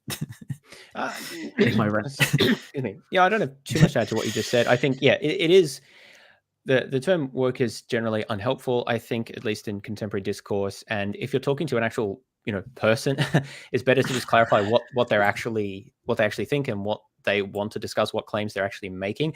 I do think it's helpful to have this kind of background as to how these ideas do relate, I think, to some of the core disputes. But you shouldn't make assumptions about what another person thinks without, actually asking. And I think that's the issue there. Yeah. Welcome back to Carneades.org. Today we're going to be continuing with our series, Dumbfounding Definitions, Dizzying Distinctions, and Diabolical Doctrines, a series sorting through some of the jargon of philosophy. In this video, we're going to be doing a contentious one. What is critical race theory? Now, critical race theory, or CRT, is a legal and philosophical viewpoint that is often misunderstood and misrepresented, both from the standpoint of those supporting it as well as from those opposing it. In this video, we're going to give you a clear definition of this viewpoint, as well as arguments for and against it. This is going to be a contentious and complex topic, so I'd strongly encourage you to watch the whole video before commenting and be specific with your questions or critiques in the comments. It's not to say you shouldn't be critical of what I'm saying or any of the positions we're exploring here. It's just to say be specific and be clear when you're doing so. So, it sounds like a lot of in work, the simplest form, CRT is an investigation into and a critique of the systems that give rise to the fact that while legal racial equality was obtained for many during the civil rights movement, this has failed to translate into practical equality of opportunities and outcomes for all races. This basic question at the heart of this movement is, why does racial inequality of outcomes persist, even though legal racial equality has been established? For example, why do Black people make up 12% of the US population, but 38% of the prison population? Or why is the median wealth of the White House, of an average white household, $187,000, but the median wealth of a Black household is only $14,000? Note that the exact numbers on this are going to vary by source, but the punchline is going to be the same. We'll look at CRT's response to this question through three lenses: as a reaction to liberalism, as a reaction to Rawls, and as a reaction to an expansion of what is considered racist. Yeah, so I think... And often... Yeah, I mean, I guess he's going to discuss this further. I don't know how much of the video you wanted to go through, by the way, but not the whole thing, probably, but yeah. I don't just want to watch. We could just link people to the video. But what was I going to say? Yeah, I don't know how correct it is to say that CRT is sort of defined by a question. I mean, I think it is addressing those questions, but I think the legal theory in it. So I think what he's trying to do is ground it in its historical antecedents, and I think that, yes. So specifically, and then he'll talk about an evolution from that initial kind of like legal application. But yeah, good. Yeah, and this, at least the way I've seen these ideas appeal to, which is less the strictly legal context, to be fair, is typically as a critique of liberalism/liberal capitalism, and that's what many of the critical theories share, is a critique of this system, because it is the hegemonic system, political and economic system in the contemporary West. So it makes sense that these critical theories would be targeted towards it. So there's sort of a logic to that, and so it's sort of, I mean, I'm sort of repeating myself here, but it makes sense there's going to be a difference of opinion between like conservatives and progressives about this. I think it is helpful, though, if they understand what it is they are disagreeing about. And that is, I think where the woke label's not helping us very much. But yeah, let's hear the liberalism part. Misunderstood feature of critical race theory is what it is critiquing. CRT is a critical response to philosophical liberalism at its core, which is often distinct from the views of politicians who claim to be liberal. Check out our video on what is liberalism and are liberals really liberal for more. Many theorists of CRT argue that the reason that gaps in outcomes for different races have not closed is due to two of the four main tenets of liberalism itself. valuing equality over equity, and only providing rights to individuals instead of groups. We'll take a look at each of those critiques. So, one of the central values of liberalism is valuing equality over equity. The difference between equity and equality goes back to Aristotle, where equality means giving everyone the same thing, and equity means giving people commensurate with their need. Check out our video on equity versus equality for more. According to liberalism, everyone should have equal legal rights to freedom, regardless of their race, gender, class, etc. However, the critical race theorist contends that in order to remedy past injustices, the law should be equitable, not equal, and therefore give those that have lacked the access to justice in the past more leeway, and those that have gotten more leeway in the past have more stringent laws. The reason that racial income and wealth gaps continue to exist despite equality before the law is that legal equality merely prevents the law from exacerbating these gaps. It doesn't address the pre-existing gaps in wealth or lead to an equitable distribution of wealth. I think the other thing, well, okay, yeah, he's preempting what I'm going to say, but the other aspect to that is that liberalism conceptualizes, can you just go back a second so we can see that text? Yeah, liberalism conceptualizes rights as well as responsibilities, and also often kind of outcomes in a sense as defined at the group, defined at an individual level. Yeah, that's what I meant to say. And so it sort of doesn't make a lot of sense to talk about historical injustices. It almost, I don't want to oversell this, but it almost doesn't make sense to talk about historical injustices in a political context. From a liberal, from a liberal context, history doesn't exist. Well, I think that's a bit unfair. It's not that it doesn't exist; it's that unless you personally have been subject to injustice, the fact that you're part of a group which that includes individuals who were subject to injustice is sort of not seen as relevant. And so it's, again, I'm not saying whether that you should agree or disagree with that. I'm just trying to explain the difference in thought, right? Because there's a way of conceptualizing it, which is to say that, even it says here, what was the word I wanted for? It does not address pre-existing gaps that lead to an, no, that's not what I wanted to read. In order to remedy past injustice, the law should be equitable, not equal.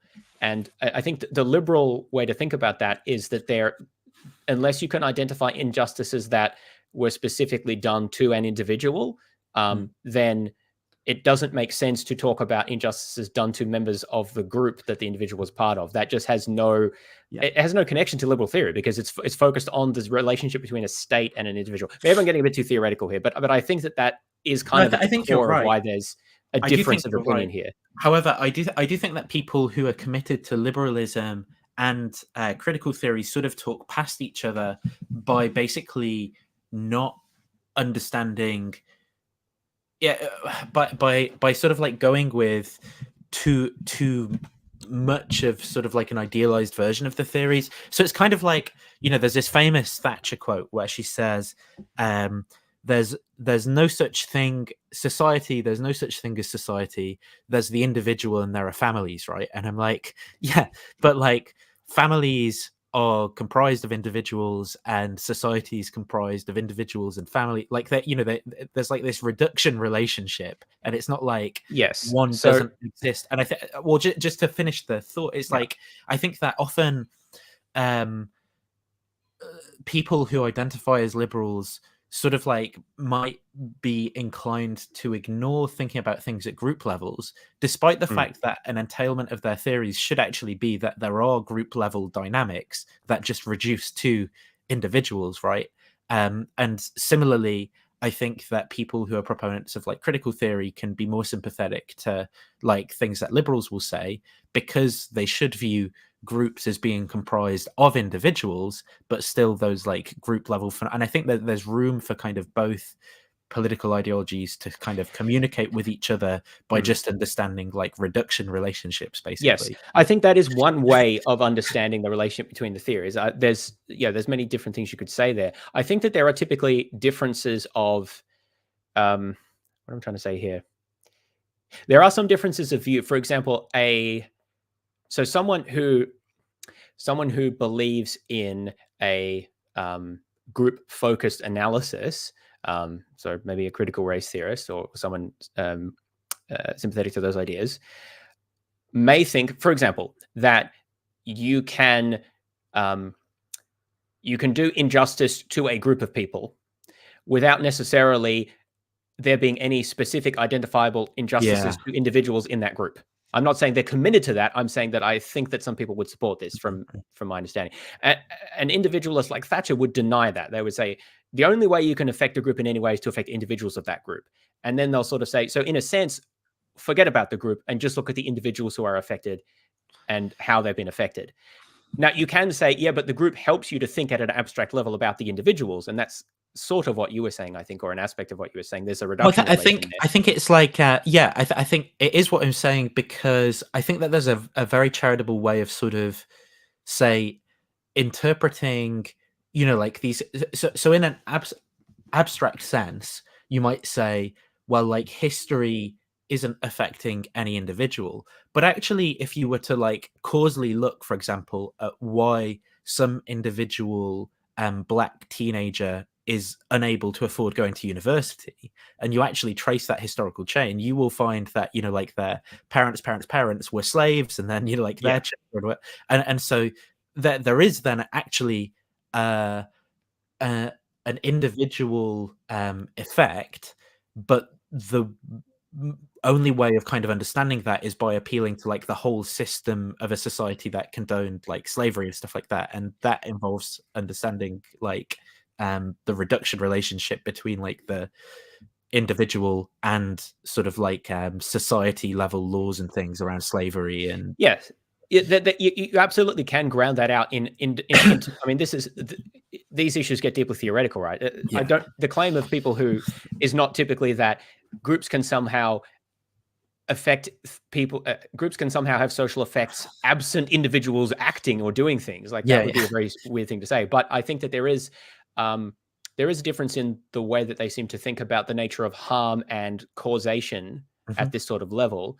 So, for example, the way that you would think of harm in a liberal, the way that harm is typically conceptualized in a liberal context would not, I think, agree, or it would not be typical to agree that the fact that a black person in America is currently poorer than an otherwise comparable white person because that black person's ancestors going back several generations were enslaved, they would not regard that as a harm to that black person, because there is no, a harm would be something, an action that's taken by a person on someone else that harms their personal property. Whereas here we're talking about a consequence of actions in the past. So you might say that it's a consequence of harms, that this person is worse off than they would otherwise be, but that wouldn't be conceptualized as a harm in the relevant context. And I do think there is a concern here about, I mean, this is a bit of a broader point, but it raises the question is, what do we count as a harm, and what sort of counterfactuals are we willing to countenance when identifying the harms here? If I say, well, this person is worse off than they would otherwise have been, if their ancestors weren't enslaved, what other types of analogous counterfactuals maybe we willing to countenance in identifying harms? I actually think that's one of my objections to these sort of critical theories. I think that they're underspecified in which types of counterfactuals we're willing to countenance. Whereas I think liberalism, I mean, this is showing some of my views here, which is sort of fine, but liberalism has, I think, there's a lot of criticism to be made about how you define harm in liberalism, but it has more constraints about what types of things are going to be admitted as harms in a sort of politically relevant context. It's like, this is when an individual does this to someone else, or the state does this to someone else, not counterfactual statements relating to historical chains of effects. So there's more to be said about that, of course, but I think it is, again, what I really want to emphasize is that these are some of the underlying differences that I think ideally we should be talking more about, like how we think about these things. What sort of harms are kind of should be relevant for thinking about social policy in terms of saying someone is worse off as a result of these historical effects, these historical events than they would otherwise have been. How do you think about that? How do you measure that? How should that affect policy today? I think that's a really important question, and there'll be different opinions on that. And realizing that that is kind of one of the core issues I think that people will disagree about, I think that that's actually helpful, because a lot of people, I don't think, know that that's why they're that's one of the things they're disagreeing about. And so when, who was it? DeSantis said he doesn't believe in systemic injustices.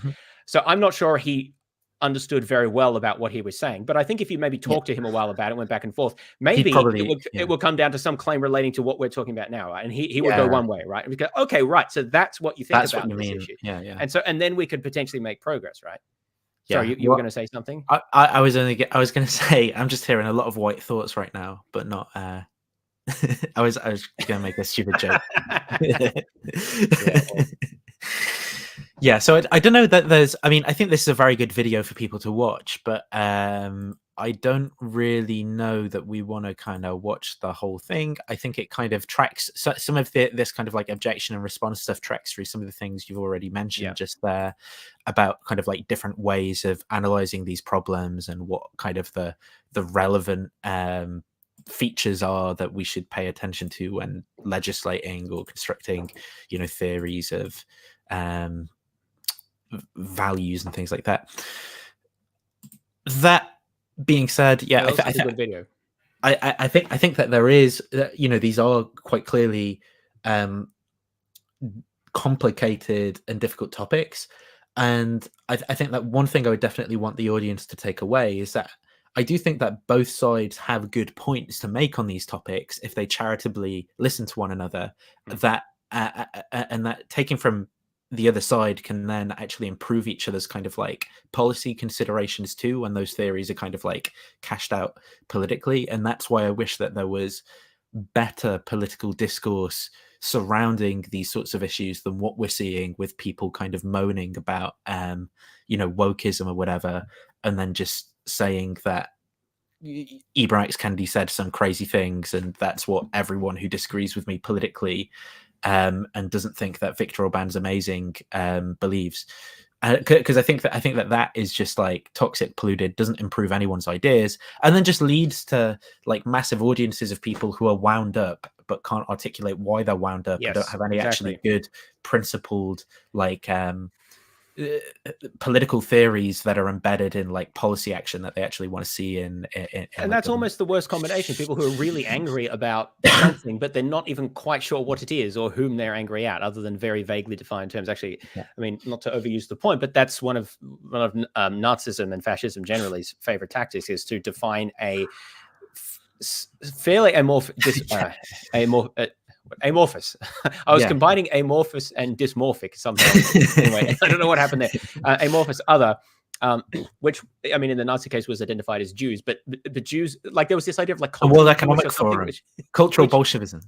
Yeah, like it's like Jews, but it's also not and more than that. But anyway, and then that everything that's bad is blamed on this group, and then if only we could get rid of this group, things would be better, without really identifying how that is supposed to make sense, or what the causal connections are, or what the actual underlying ideology is. And I'm not saying, by the way, that everyone who is a conservative or uses woke or whatever is anti-Semitic. That wasn't the point of that analogy. It's more it's just the same lazy, like it's the same lazy, rabble-rousing, yes, sort of emotive before intellect type of generalization of thinking, which I think we should be very wary of. And I don't think it's isolated to one side of politics.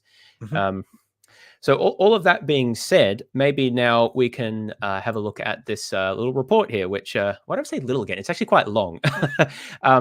The report from my university. I will share that, yes. Hang on, just let me, just give me a second here. Yeah, no worries.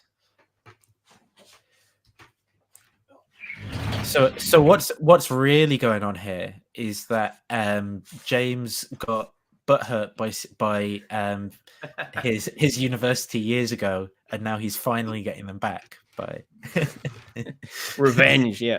Well, I'll explain the context here, but I think one of the reasons I wanted to look at this is because I still haven't shared, have I? Is because it's not. They keep changing this share screen thing. Let's see if I can get it right. Okay, don't need sound.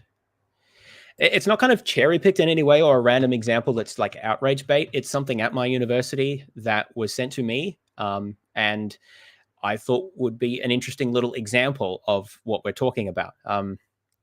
So people of color. Except, well, white is the least racist skin tone because it's all colors. Checkmate. It's very exclusionary because black skin is the absence of color. Of course, no. So let me just explain what this is. So I hopefully don't want to misrepresent this. So this is called Racism at the University of Melbourne report. This is a report that was produced by the UMSU People of Color Officer. So that is an elected position at the UMSU is the University of Melbourne Student Union.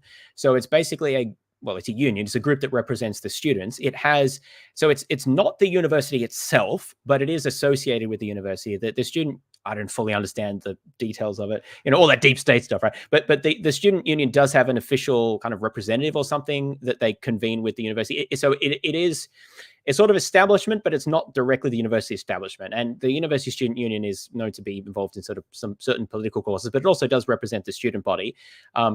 So also, this report was not sent to me by UMSU. It was sent to me by I don't remember who, but someone from the university who was highlighting this as an issue and saying that the university is now going to conduct their own version of this report. So run by the university as opposed to the student union. So I don't want to mischaracterize the nature of this report. It is official in the sense that it's put out by the student union, which is a university affiliated group who represents students and particularly their people of color officer. And it was in some indirect way endorsed for reading and reference about the nature of racism at the university by an official at the university and sent to me to my university email account. That's where I've seen it. Okay. So that's where this has come from. Now, do you know what? Go ahead. What is a people of color officer? Is it like supposed to be someone who represents the concerns People of color. of people of color to the student union? Yeah, essentially. So I think last time I checked, so the student union has elections, and the people of color officer is elected. There's a women's officer, there's one for disability, there's an indigenous officer, there's a variety of kind of identitarian officers. From what I recall, it says something, they may have changed this, but it says something like you're only supposed to vote for this office, like there's candidates. You're only supposed to vote for one of the candidates if you are part of that identity group. They don't have any way to enforce that, but they ask you to do that. Which is kind of interesting. But anyway, so that's I will say that I do tend to find that, so some of the language here, for example, like BIPOC and stuff like that a lot of this stuff is, I think, basically in-group signaling, like when you sort of use this type of language rather than what I would take to be more neutral language that could be used. Like I tend to find that it's indicative of someone's political leanings, because it's only one particular political group that tends to sort of like use that type of language to provide analyses, like BIPOC and stuff. But maybe that's part of the reason why I found some things to object about this. Well, there are some good things about it, but I was broadly not pleased when I looked through this. We'll see why.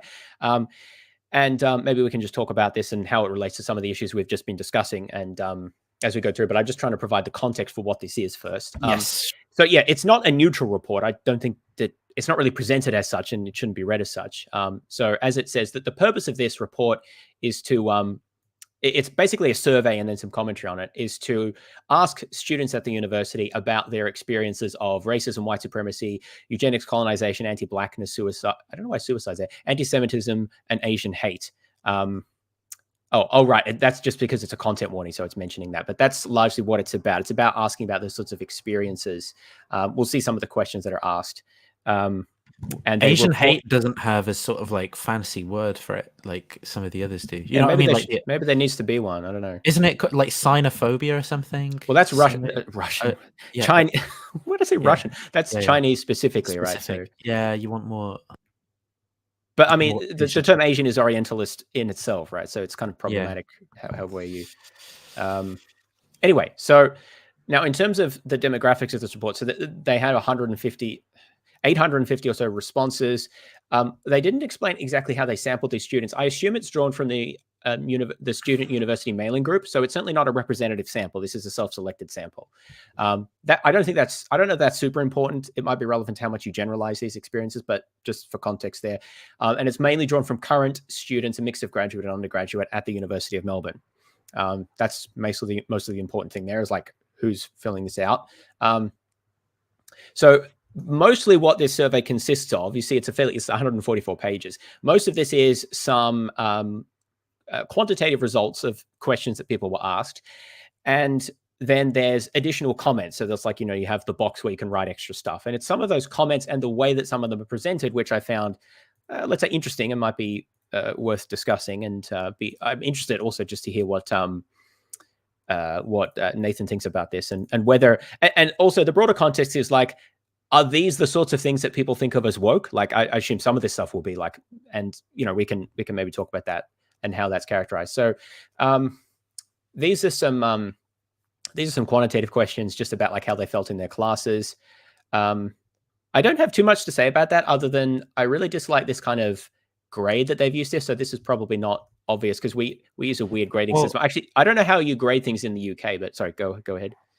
It's also, I mean, there's sort of, in the way that this data is being presented, a kind of conflation between this scale being the way that the respondents that we chose responded, and this scale being like some kind of scientific measure for how good we're doing. Oh, right. That's pretty much what I was going to say. Okay. So we use a system of H1 is the highest grade, and then there's H2 and H3, and then pass and then fail. I don't know where that comes from. It seems kind of arbitrary, but anyway, the point is that's what we don't use that. But yeah. Well, most other unis here don't use it either. I don't know where we've got it from, but that's what these letters mean here. And the reason I mention that is because rather than just presenting them as percentages, which is, that's what people report, they've linked this to a grading scale.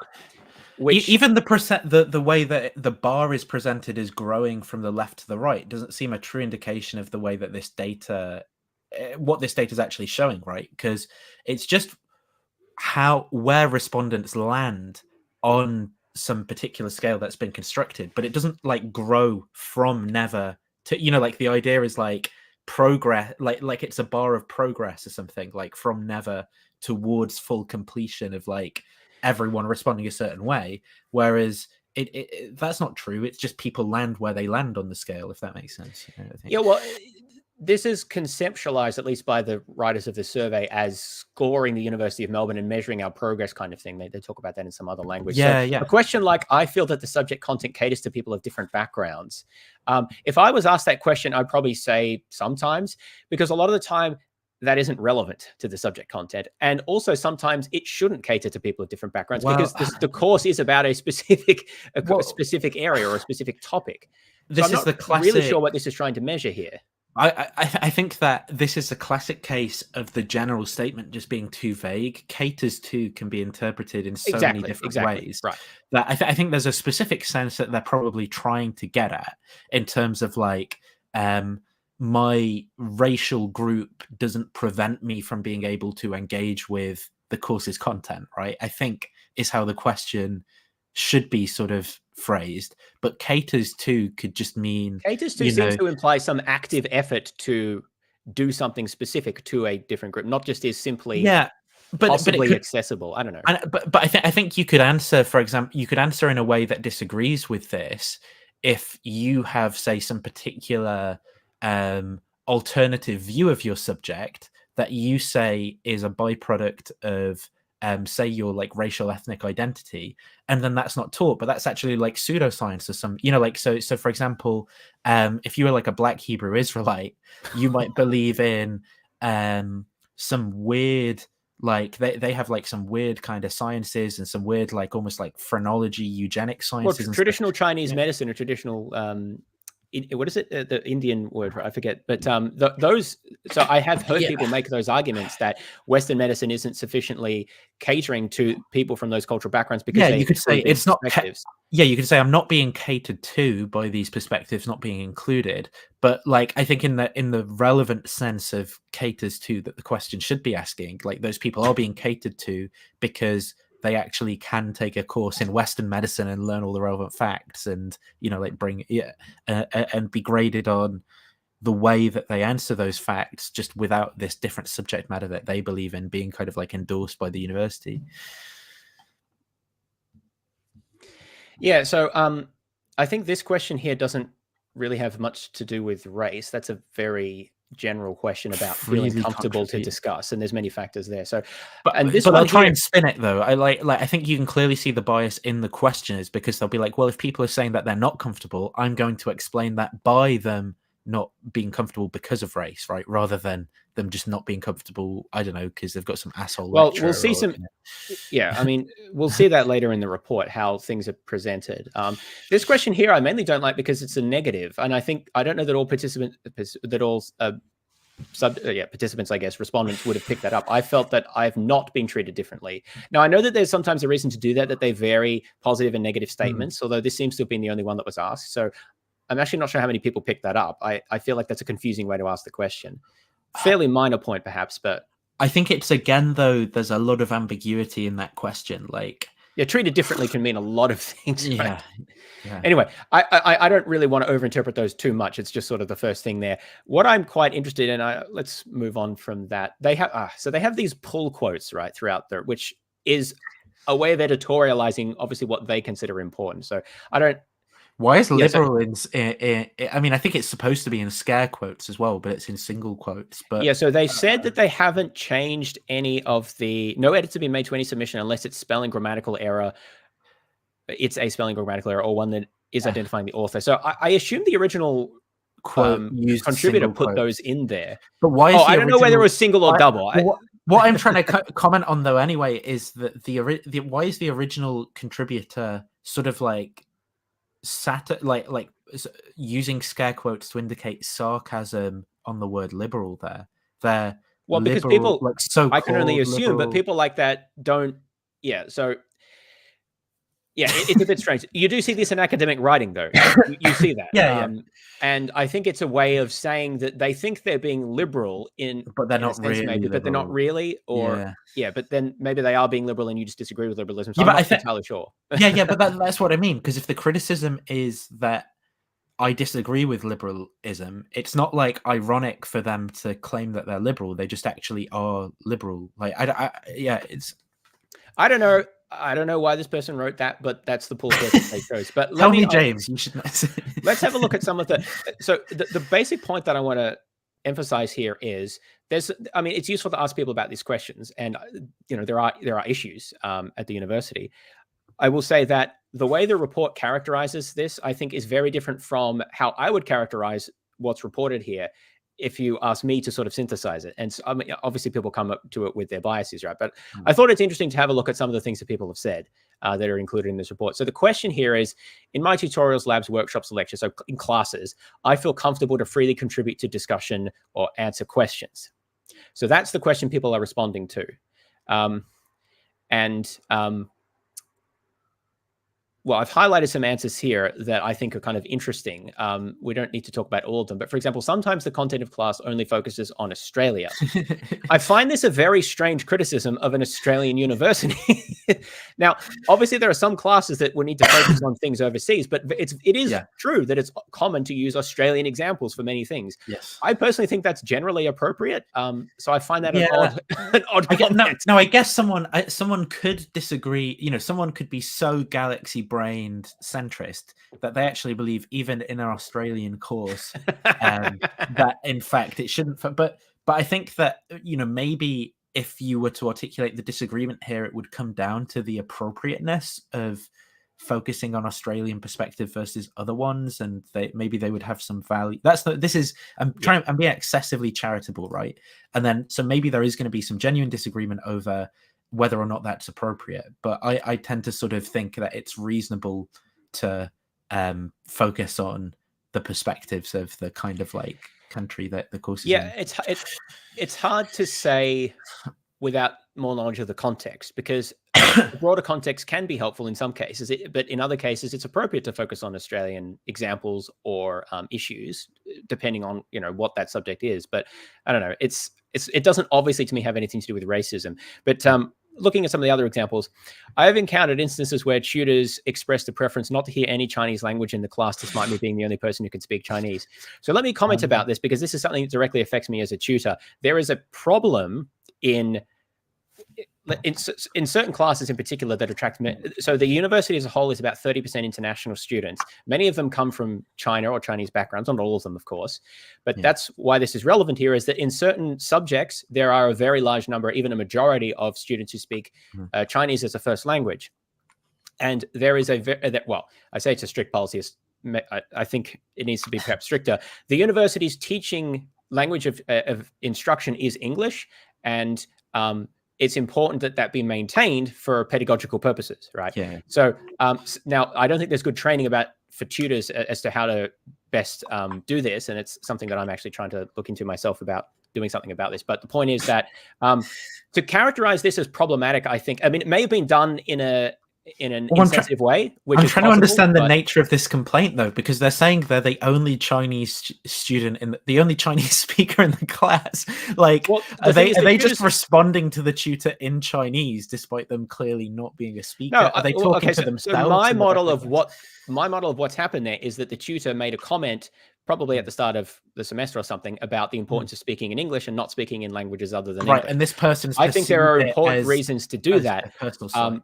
And the tutor won't know how many people speak Chinese in the class, right? I'm not sure how this student knows that. Maybe they know the other class members. Anyway, Well, but, I think that this is the most plausible interpretation, is that they've perceived that sort of comment on policy as like a personal slight aimed at them, Right. because they're the only Chinese speaker. But this is, yes. And look, it's possible to deliver that sort of, I acknowledge it's possible to deliver those sorts of things in an unhelpful or confrontational or biased way. But part of what I want to emphasize, in my opinion, is that many of the issues raised here, not all of them, but many of them are of this sort, where it's largely about the way an experience is interpreted, that affects whether you regard that as sort of racialized or not, effectively, or prejudicial. And so, yeah, maybe I'll go through a few other examples to get the point. I'm not asking everyone else to agree with me here, but that's part of why I think it is important to ask about the ideological kind of perspectives that things are coming from, because that will affect how you interpret things, right? So here's another comment. I'm a bit slow speaking English, and sometimes I feel people getting impatient, so I just try not to talk. I mean, is that is an issue, right? That people who speak English as a second language might feel discouraged from participating. So I don't want to say that's not a problem or like not an issue, but I don't think it's a racism issue. Not racially motivated. Well, I think generally not, right? And this person actually just says they personally feel that people feel impatient. I don't think that has anything to do with race. It's at least not obvious to me. And I mean, people can read the other ones here, by the way. I've picked out ones that I think are more interesting to discuss. I'm not trying to be too selective here. As a young woman of color, I feel my opinions are reduced and dismissed by my overwhelmingly white male lecturers in favor of white students. Now, this one's really interesting to me, right? Because this could be completely correct. It could be that this person's opinions, and there's some evidence that this can happen, are dismissed by white lecturers in favor of other white students or male students, right? The problem I have is that I don't know how the person can know that that's why their opinions are being dismissed, or even if their opinions are being dismissed. It really depends on the context. Maybe they, there are lots of reasons why you can feel like your opinions are being dismissed. And I don't know how one can know whether that's because of a racial prejudice. In some cases, it may be very transparent, right? But absent some very clear markers, I do have an issue about how that causal claim is justified. And if it's dependent on people's self-reports about views that are bound up with ideological viewpoints, then I do have concerns about how useful these sort of reports are. Do you see what I'm saying there? You're saying we should gaslight women out of that. That is actually exactly agree. what I said. I think that this is where there's an element of truth to some criticisms that will come from like heterodox right type people, right? Like who are using the anti-woke rhetoric, which is that you can get people who are on the opposite end of the political spectrum to them, who get this like excessive sort of like political viewpoint in terms of understanding group identities, and then they just like view that, you know, they misperceive everything as a slight against them because of their group membership, right? And Yes. so I see sometimes people who get into like feminism, or you know, sometimes you see it in people who are super into like Israel Palestine, or people get into like communism or whatever, and they begin viewing everything, every comment, every like interaction that happens in terms of an explanation that's offered from some political kind of ideological standpoint, whether or not it's actually intended that way, whether or not that's the best explanation of something that someone says.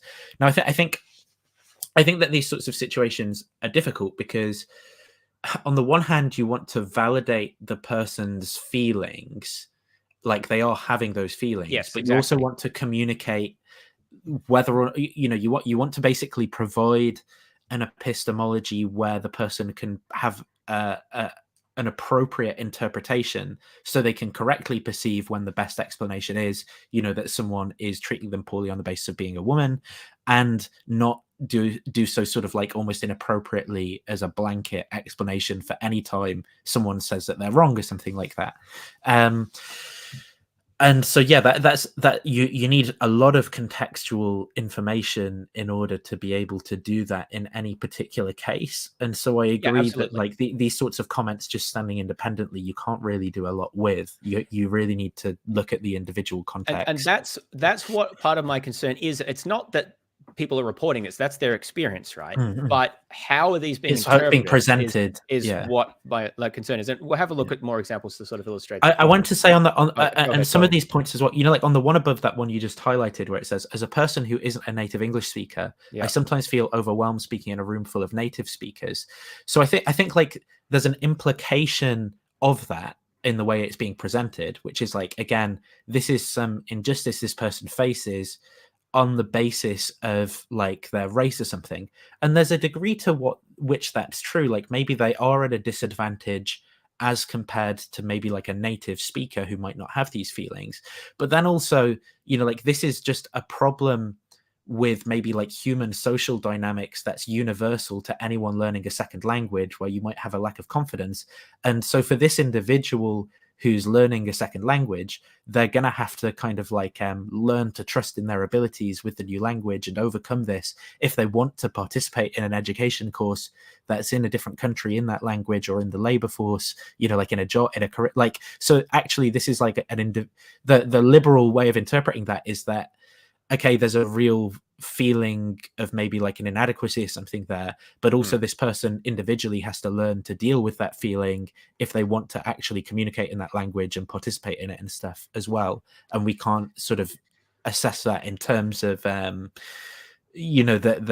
there's some special treatment that this person needs now because of that feeling. Like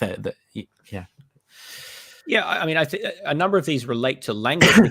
I think, again, is something that's directly affected my teaching experience and is something that I'm thinking about as well. What I dislike is conflating that as relating to racial prejudice in some way, which, again, it can be, but I certainly don't think it necessarily is. It's kind of like a learned helplessness thing, actually, which reminds me of one of your Science of Everything podcast episodes when you were talking about the one on operant conditioning, where you talked about this. Oh yes, where you said the problem in the cases of like learned helplessness is something like, well, when you learn some kind of like avoidance behavior on the basis of trying to avoid a stimulus, but actually when the stimulus is no longer there anymore, you still continue to engage in the behavior, the avoidance behavior.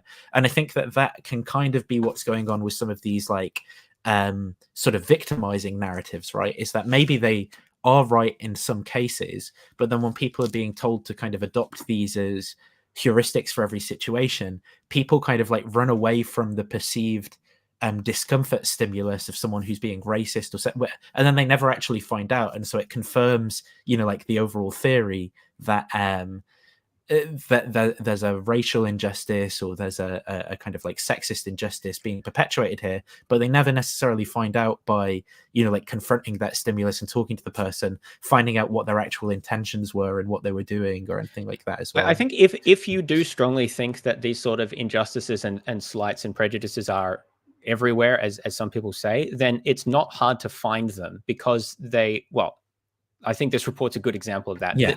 Because human behavior is complex and multifaceted and can often be interpreted in multiple ways. To answer a question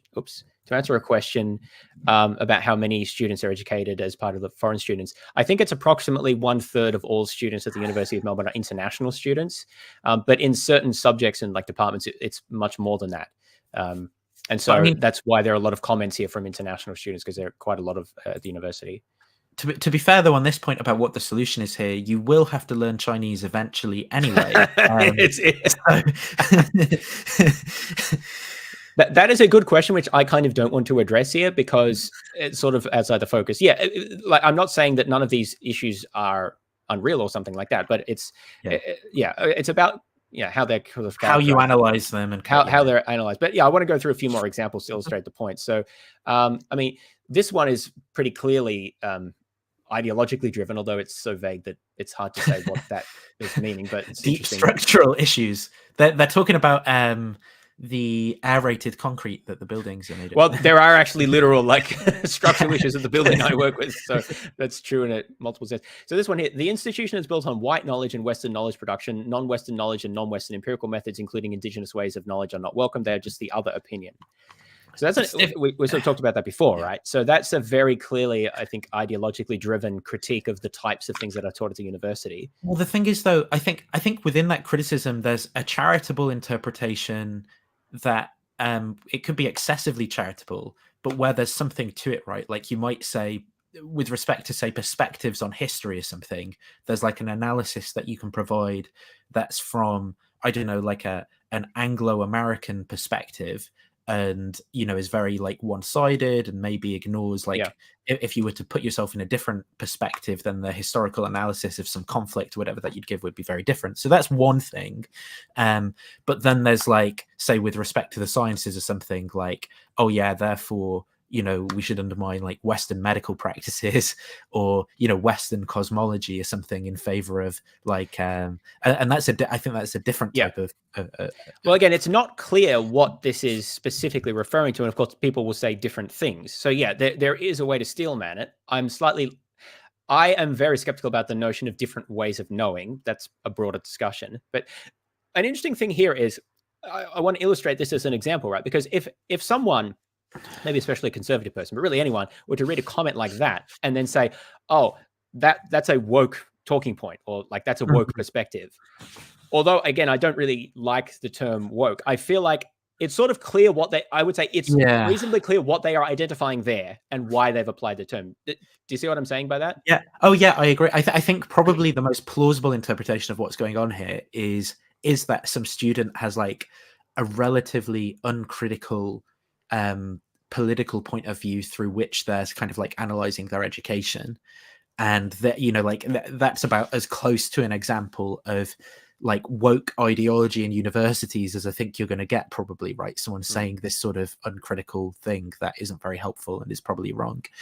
I think as well, on the ways of knowing type thing, I think that's interesting too, because the phrase itself seems to paint a picture that there is like one singular truth that can be known through different indigenous epistemologies or something.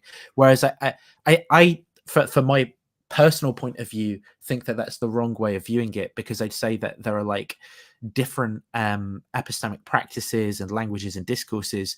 And so you can have like a pluralism that allows for different ways of thinking about topics that are related or something. And some of those are going to be clearly more like practically useful than others, depending on what you're trying to do. Yeah, but it depends maybe on the purpose of the inquiry. And there may even be a plurality of discourses that can achieve the same outcome. So you might think about like, competing scientific theories and their ability to explain some experimental data or something like that, right? And maybe there's even so there's like there's an interesting point like Hasok Chang raises in his book Is Water H2O, where he tries to apply, he goes back to like what, for example, what was like the theory of phlogiston and calx, and what happens if you try and apply those theories to explain experimental data that we have in modern times. And as it actually turns out, like you can sometimes you can actually improve gaps in modern scientific understanding by trying to like almost have like rival. He kind of argues almost for this view of the sciences that's more like like this liberal model of politics as debate between rival competing theories that are empirically adequate and stuff. And I think that's an interesting viewpoint, but that pluralism is almost different from like the idea that there's like one correct way of viewing the same essential thing, and you can know about it by like indigenous. That instead I just view like the indigenous form of life as like a different one to the modern westernized capitalist type form of life that can still maybe include indigenous discourse. I don't know. The point is, there's a bunch of complicated topics here, and I think that whatever this person's saying is very kind of like confused and uncritical of all of these different issues in like basically philosophy, epistemology, philosophy of language, and stuff. That yes, well, are this sort of embedded in. criticism of Western universities is present in the academy. Probably not as much in philosophy. I think it's more in some of the social sciences, sociology of knowledge, and things like that. So, I mean, I think that's probably where they've heard about these sorts of ideas. But, I think you're probably right, though. It is there. So, for example, like Gregory Dawes, who I interviewed maybe a couple of years ago on philosophy of religion, and he has some really good stuff on explanation. But like, you know, he talked about some of this ways of knowing stuff in philosophy of religion, where he was comparing, you know, like the way that Christians talk about the sensus divinitatis and that kind of epistemology, and you know, maybe like comparing that to different indigenous epistemologies, and whether or not they should be considered legitimate in analytic philosophy of religion, or whether they should be considered illegitimate and stuff like that. And I think that there are like better, clearer ways of discussing these things that do exist in the academy as well, that some people engage in. But for some people, I think it's just basically like saying these things is identifying with a political in-group, basically, and there isn't really much content on. Yes, I think that's what's being also said. true. Let's have a look at some other examples. So honestly, I find this very silly. Too many examples and case studies and exam questions are related to alcohol. As a Muslim, I have not knowledge or interest in these examples, and I cannot relate to them. What? I have done a lot of subjects at the university, and I don't think there are really many, if any, examples related to alcohol. Now, I'm not saying there aren't any, right? But I find it hard to believe there are really that many. But also, who cares? Like, it's just such a trivial thing. I don't know. I find it really hard to understand. But it's so hard without the context, to understand why a person might think this is relevant. Because suppose you're taking a chemistry exam and there's a question about the hydroxy group, right? Are you like, oh, that's haram because alcohol is forbidden? Well, no, it's not. I have no idea what example they're thinking about. It's not like Islam forbids, you know, like some particular molecular analysis of what alcohol is. It's instead that Islam forbids the act of drinking alcohol, right? And so even from internally within an Islamic perspective, you might say that this person's sort of confused in what they're saying. Or like Islam forbids sociological analysis of the effects of alcohol on society or something. Right. No, like Islam might even be in favor of it because the effects are generally pretty negative, and you know, like Muslims would probably want to establish that because it agrees with their theological conclusions. So I don't understand why this like unless a question on it's like question 2 for 3 marks down this shot of tequila. Like, you know, I don't understand how this is relevant at all. Yeah, I thought that was quite strange. The one below it, I also am not very fond of. So white people are judgmental, not open to Asian ideas. The way they look at Asians are also obviously different, also always judge and have some privilege in them. I know this is a bit of a hot take. I personally regard that as racist statements, saying that white people are judgmental. Now, I know some people don't think you can be racist towards white people, but anyway, so I mean, this is what's interesting is what we'll see later. So bear this statement in mind here. There's probably not a lot more that needs to be said about it, but bear this in mind because there's something I want to show. On that point, though, I think there are like there's a sense in which it can be true, and sometimes there's like value differences or cultural differences about which there's no particular fact of the matter. So, for example, like which foods are disgusting, right?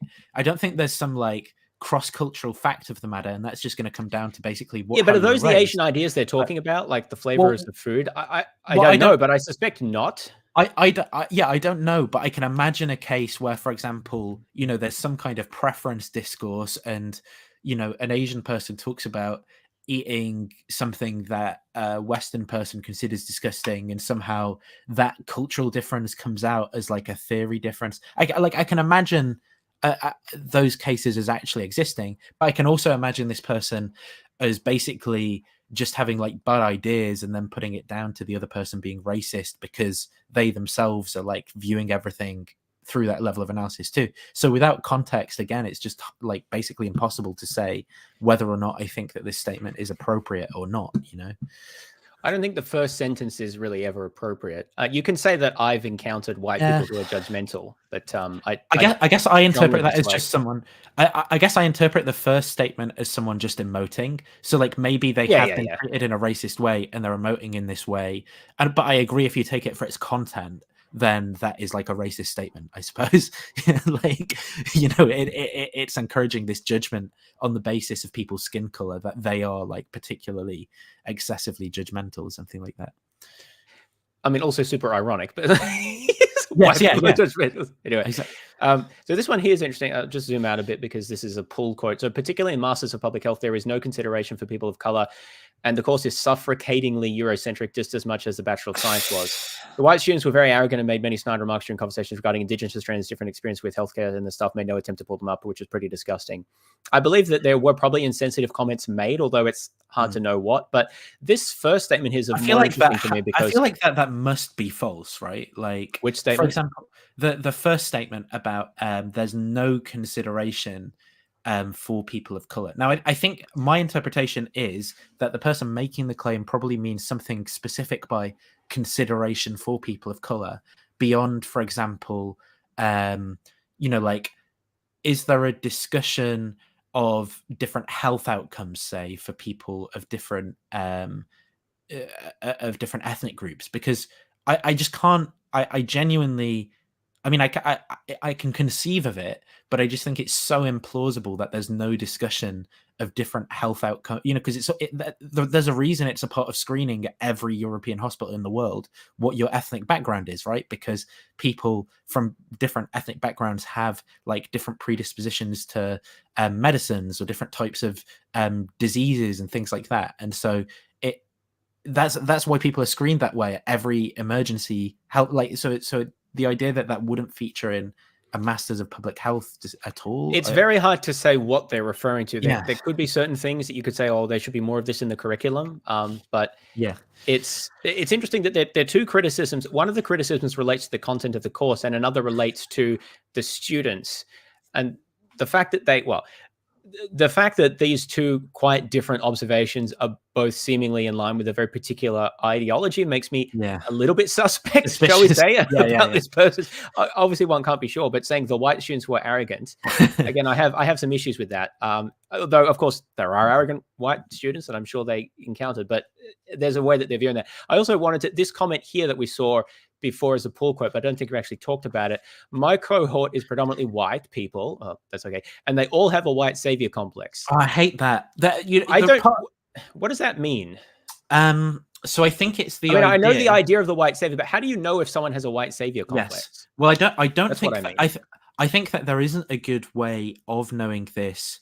And I think that this is one of those unfalsifiable psychologizations that's like, if they say that they don't have it, they're in denial and they need to be educated. And if they say that they do have it, then, they've got the white savior complex. But I think that this is almost one of those Kafka trap things where it's like, well, if they were racist to you, then they're doing the wrong thing.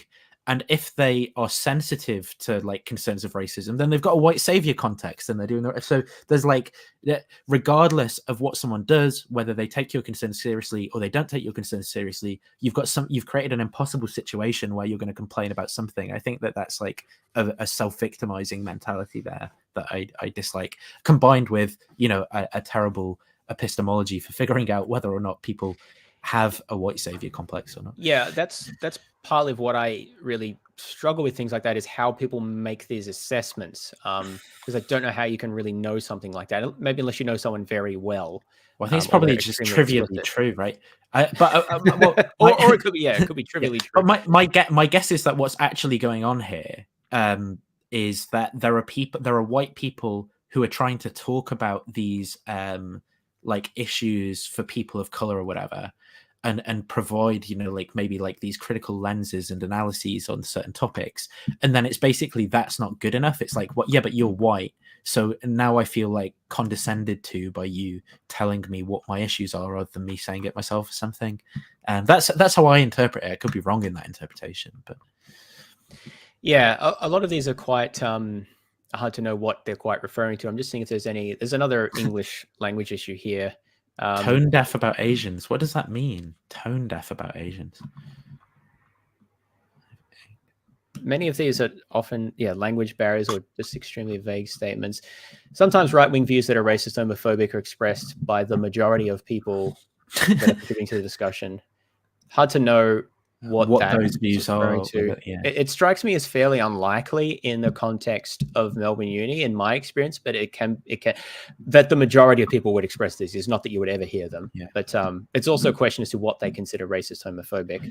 And also their assessment of the majority there, because you might suppose that, maybe there's one person who's particularly politically engaged, right? And they have a particularly extreme view. So maybe they're vocal in those types of discussions. And then you make the inference that that must be what the majority of people believe off of this like vocal. So there's all sorts of problems. There's a few other interesting ones here. A white student once made a disgusted face when I was speaking and answering a question. I don't know how you can exist. I mean, maybe sound a bit boomerish here, but like, how can you exist in life and not have that happen to you periodically? Some people disagree with what you say and they'll make a face. Like, what does that have to do with anything? Maybe that happens more to them. I don't know, right? But it just seems so trivial. Yeah, you really should have brushed your teeth that day. It was, yeah. Anyway, exams, lectures are 100% not culturally appropriate. I don't. What does that even mean? Well, we don't even know what subject they do, so it's. But do they mean like just in general, like as in because in a different culture exams don't exist, and like what, like are they against just exams in principle, or are they saying that it's not the best form of assessment for this subject? Like I have no idea what that claim even means. This one I really liked. The assumption that I am knowledgeable. I assume this is someone who's from Africa. They didn't actually say that I'm knowledgeable about the African continent and should be looked to by the students as some form of continental expert. I think tutors, lecturers should always state at the beginning that we are all here to learn and that people of color should only share their experiences if they are comfortable. This is something that I've observed myself, actually, that sometimes if there's someone who's visibly or that they're from a minority group or a different background, that they're kind of tacitly called on or maybe explicitly called on to be an authority or representative. And I do think that that's can be an issue. So I think that is something that's important to acknowledge there. I'll tell you what's interesting about that, though, is that what's actionable from that seems to directly contradict some of the other things, though, as well. Because it's like we need to pay more and more attention to my lived experience as a person of this ethnic profile. But then if I'm treated as a person of this ethnic profile, then it's like bad because I actually, am more than just a representative. So again, I'm not saying that obviously the report doesn't have to is putting forward different people's points of view so they can be in tension with one another. But I think it highlights that actually, if you're sensitive to these issues of like race, ethnicity and stuff, that you are going to come out with these actually conflicting values if you want to kind of like respect people's different wishes and desires on the basis of like ethnic background. Yeah, and I think that these can be difficult to do. I think it's important to provide a discussion context, when it's relevant, for people to be able to raise issues that are relevant to them or pertinent to their own experience, while also not feeling like the people have to do that because they're some sort of representative, which I think can be kind of unfair burden. And I think that's particularly prominent if there are cases like people from Africa, for example, and there aren't too many of them on campus relative to people from other backgrounds. So that sort of can be more sort of tokenistic sometimes. So I think that's a fair point, but it is difficult to navigate that because you want to be sort of aware of and cognizant of and welcoming of people's different backgrounds, while also not being overly prescriptive about how they should manifest them or how that should inform the way they interact. So it is difficult to, I think, balance all of these concerns here. There's a similar point about indigeneity as well. I thought this here was funny. I do not feel comfortable with my majority white classes as I've been spoken over and ignored before. Again, I feel like anyone who's been to a university class has been spoken over and ignored before. Maybe that happens more often to them because of race. It's possible, but I don't know how you can really know that unless it's very extreme. Anyway, there's other similar points. I think we've made the issue here. Yeah, this is actually an interesting one. There's such an abundance of racism in the outdated academia we're learning and reading, and it becomes like a double-edged sword in class. I mention it, and I, on a good day, get talked over and dismissed. I don't mention it, and I feel horrible and dirty. Also, it's so exhausting just having to be constantly alert for and call out the racism in literally everything being said. I walk into class most times and feel like I'm walking into a battlefield. And then there's the issue of being disliked and ignored by the tutor because you've pointed out these things and being the unruly minority. I think that's interesting because it says something. I mean, obviously, I don't know that person or what specifically their experiences are. It does seem like that they are very focused on a particular, on identifying particular instances that they see as, well, racism. And they say that it's literally in everything being said. So they seem to see it kind of everywhere. And that does seem to speak to a particular way of looking at things, shall we say, whether that's sort of rightly or wrongly or what context it is. I don't know what subjects they study. And the point is, that's from a tutor's point of view, that's not always that helpful. That might not be the thing you're emphasizing or you want to focus on. And if someone's constantly bringing that up, it may be derailing. So I can also understand why people might find them a bit difficult in a class context. Again, it does depend a lot. But I do think that this is an example of what I was sort of saying before and what Nathan also said, that the way you these experiences are based on people's, the people's genuine experiences, and we shouldn't, simply dismiss them or think that they're like fabricated or something. But at the same time, we should acknowledge that they are people's reports of their experiences, and that is people's experiences and how they conceptualize them are affected by their own worldview and their own beliefs. And that's why one should be cautious about how to interpret these sorts of comments in reports like this, because they are self-reports of people's own experiences. And that relates to what I was saying before about my concern about how sort of this report is potentially being presented. I have some more that I want to cover about that as we go through. Oh, right. Nathan's just pooping, so I'll soldier on. We'll get through a few more examples of these. I assume he's still watching on the John. The classes have a very white privileged agenda and do not accurately capture racial issues. More experienced in breadth subjects in the arts faculty. That's interesting. So this is something that I wanted to emphasize. So this section here. So we've just been going through most of the comments that people made in response to this specific question here, that whether people feel comfortable to freely contribute to discussions, right? And I identified particularly one comment that I think is racist. So this one, white people are judgmental, not open to Asian ideas. I wanted people to remember that because at the end here, there is this section here where a few comments have been set aside from the rest. It's at the very end of the section because we're about to go to the next one. And it has this content warning. The following responses may be racist or problematic in nature. We have endeavored to include all feedback, including comments that are sensitive and challenging, which has been included to illustrate the lived experience of people of color. This report is committed to transforming these insights into actions that contribute to an equitable and inclusive campus for all. So what this actually is at the end of, there's a few of these sections in response to different questions.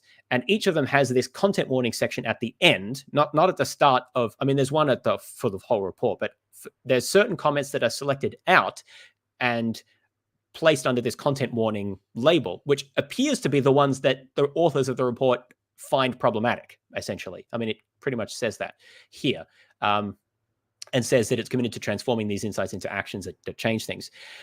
I think it's extremely interesting. In fact, this is one of the things, if it hadn't been for this little sections here, I might not have highlighted this to talk about. But this really emphasized to me how the report had been constructed and the sort of, well, perspectives that informed it. And that sort of led me to think maybe we could talk about this under the rubric of like wokeism, right? As much as I dislike that label. Because there's clearly some approach that's been taken here to decide what comments to put in this section and what to not. I mean, I personally think it's inappropriate to do this in a report context to like, I mean, it's good that they present all responses, but then to sort of highlight some of them as being the problematic ones, I kind of find that itself disagreeable. But if we see what they put here, people overuse the word racism to justify their actions.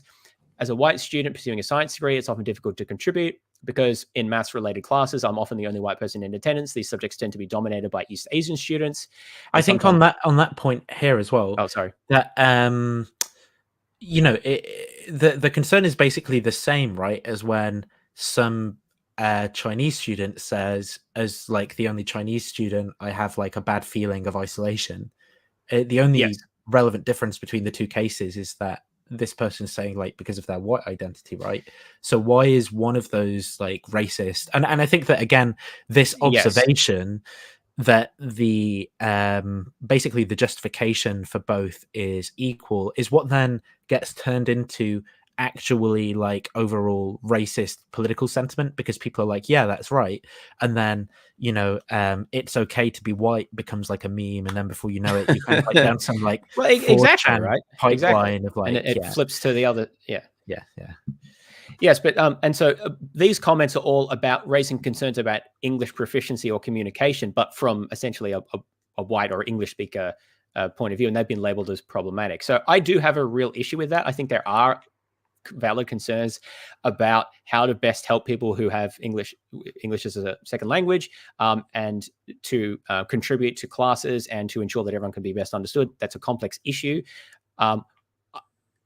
Separating comments made about that into the problematic and the unproblematic ones based largely apparently on the racial identity of the person writing it, I think is not helpful. And I mean, you can sort of see the basis for that. I'm also not sure, this is another pull quote here, that it's just sort of statements like this, I find it quite hard to understand. The university universalizes and centralizes whiteness. It is culturally violent in the way that it sees people of color as other. I'm expected to pretend to be white. I've read statements like that and ideas like that in certain academic contexts before, but I often find it hard to really know what that means in an ordinary, like, what does it mean to have to pretend to be white in a university in Australia so as distinct from being someone else? So the way I would interpret this, and I will caveat everything by saying that I think that this is a false view of reality that's basically a conspiracy theory, would be that within certain ways of conceptualizing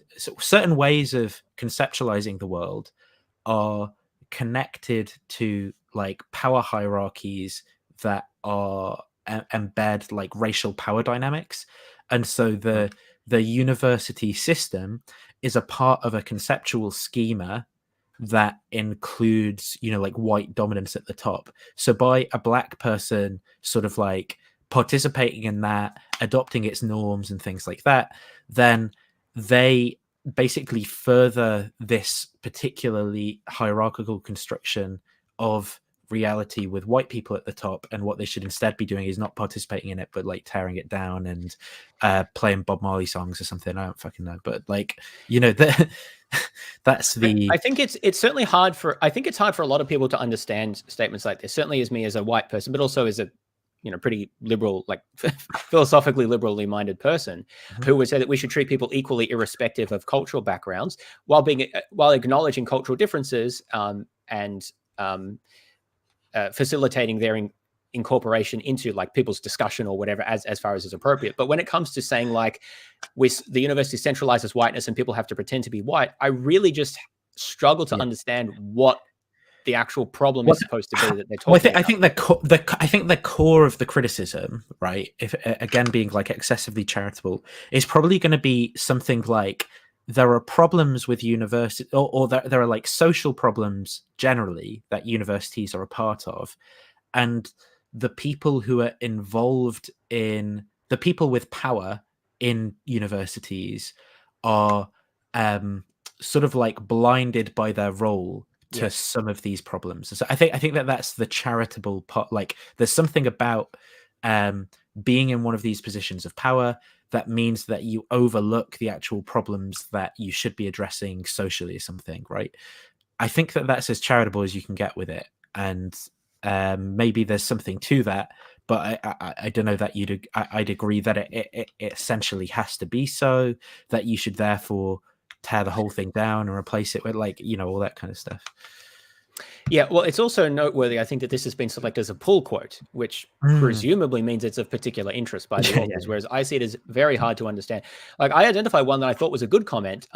Generally, I mean, many of these comments are quite vague. I like the ones that are fairly specific and identify things that are sort of actionable problems, not incredibly vague ideological language that is. Yeah, I'm very upset. It's basically how I'm very upset, and I've adopted bad philosophy.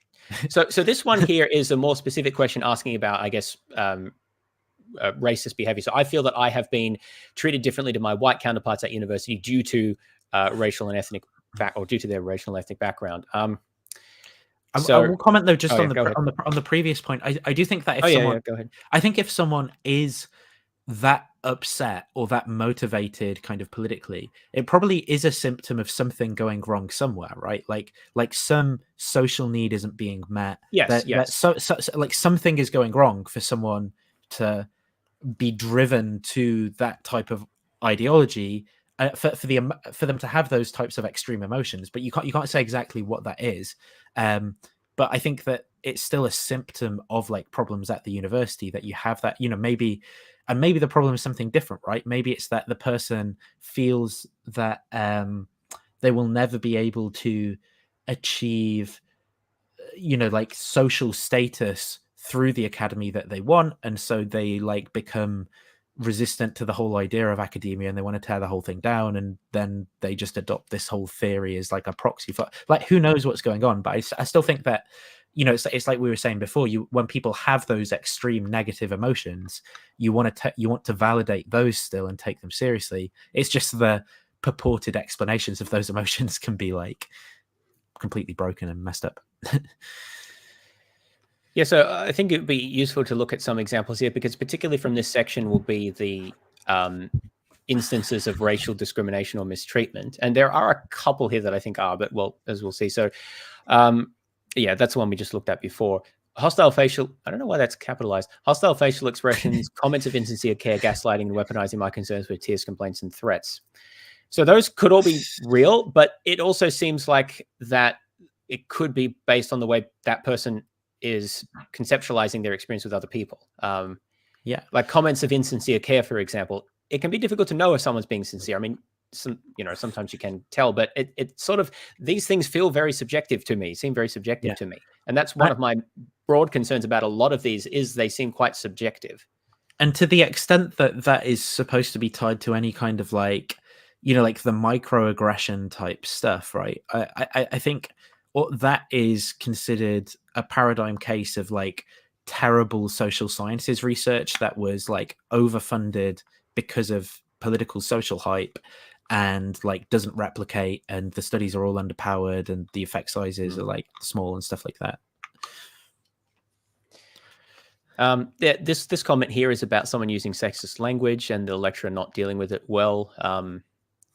The comment there is quite strange. They should report those instances, actually. And that's actually one of the recommendations of the report, is that there's a clearer way for people. So this report is that there's a clearer way for people to raise concerns about instances, which I think there should be. I think that's a good thing. As an Aboriginal person, white students have considerable advantages at the University of Melbourne. I don't know what that's referring to. If it's, I mean, I don't. It can't be any formal institutional advantages, because there just aren't any. It must be something informal, cultural. I don't know, but it would be good if they gave some examples, because otherwise it's hard to know what's being referred to here. Some lecturers favor people with different backgrounds. There's quite a few statements about this, about being treated like differently, or being favored or disfavored, without necessarily much context as to what that is, or how they know it's because of their background identity. That sort of thing feels like it's so easy to misperceive as well. Like to feel slighted and interpret it as preferential treatment, when really, that's not going on. Yeah, like give less significance to what we have to say. Yeah, things like that. There's quite a lot of comments of this sort, where it's about people having a different attitude towards you, or taking you less seriously, things like this.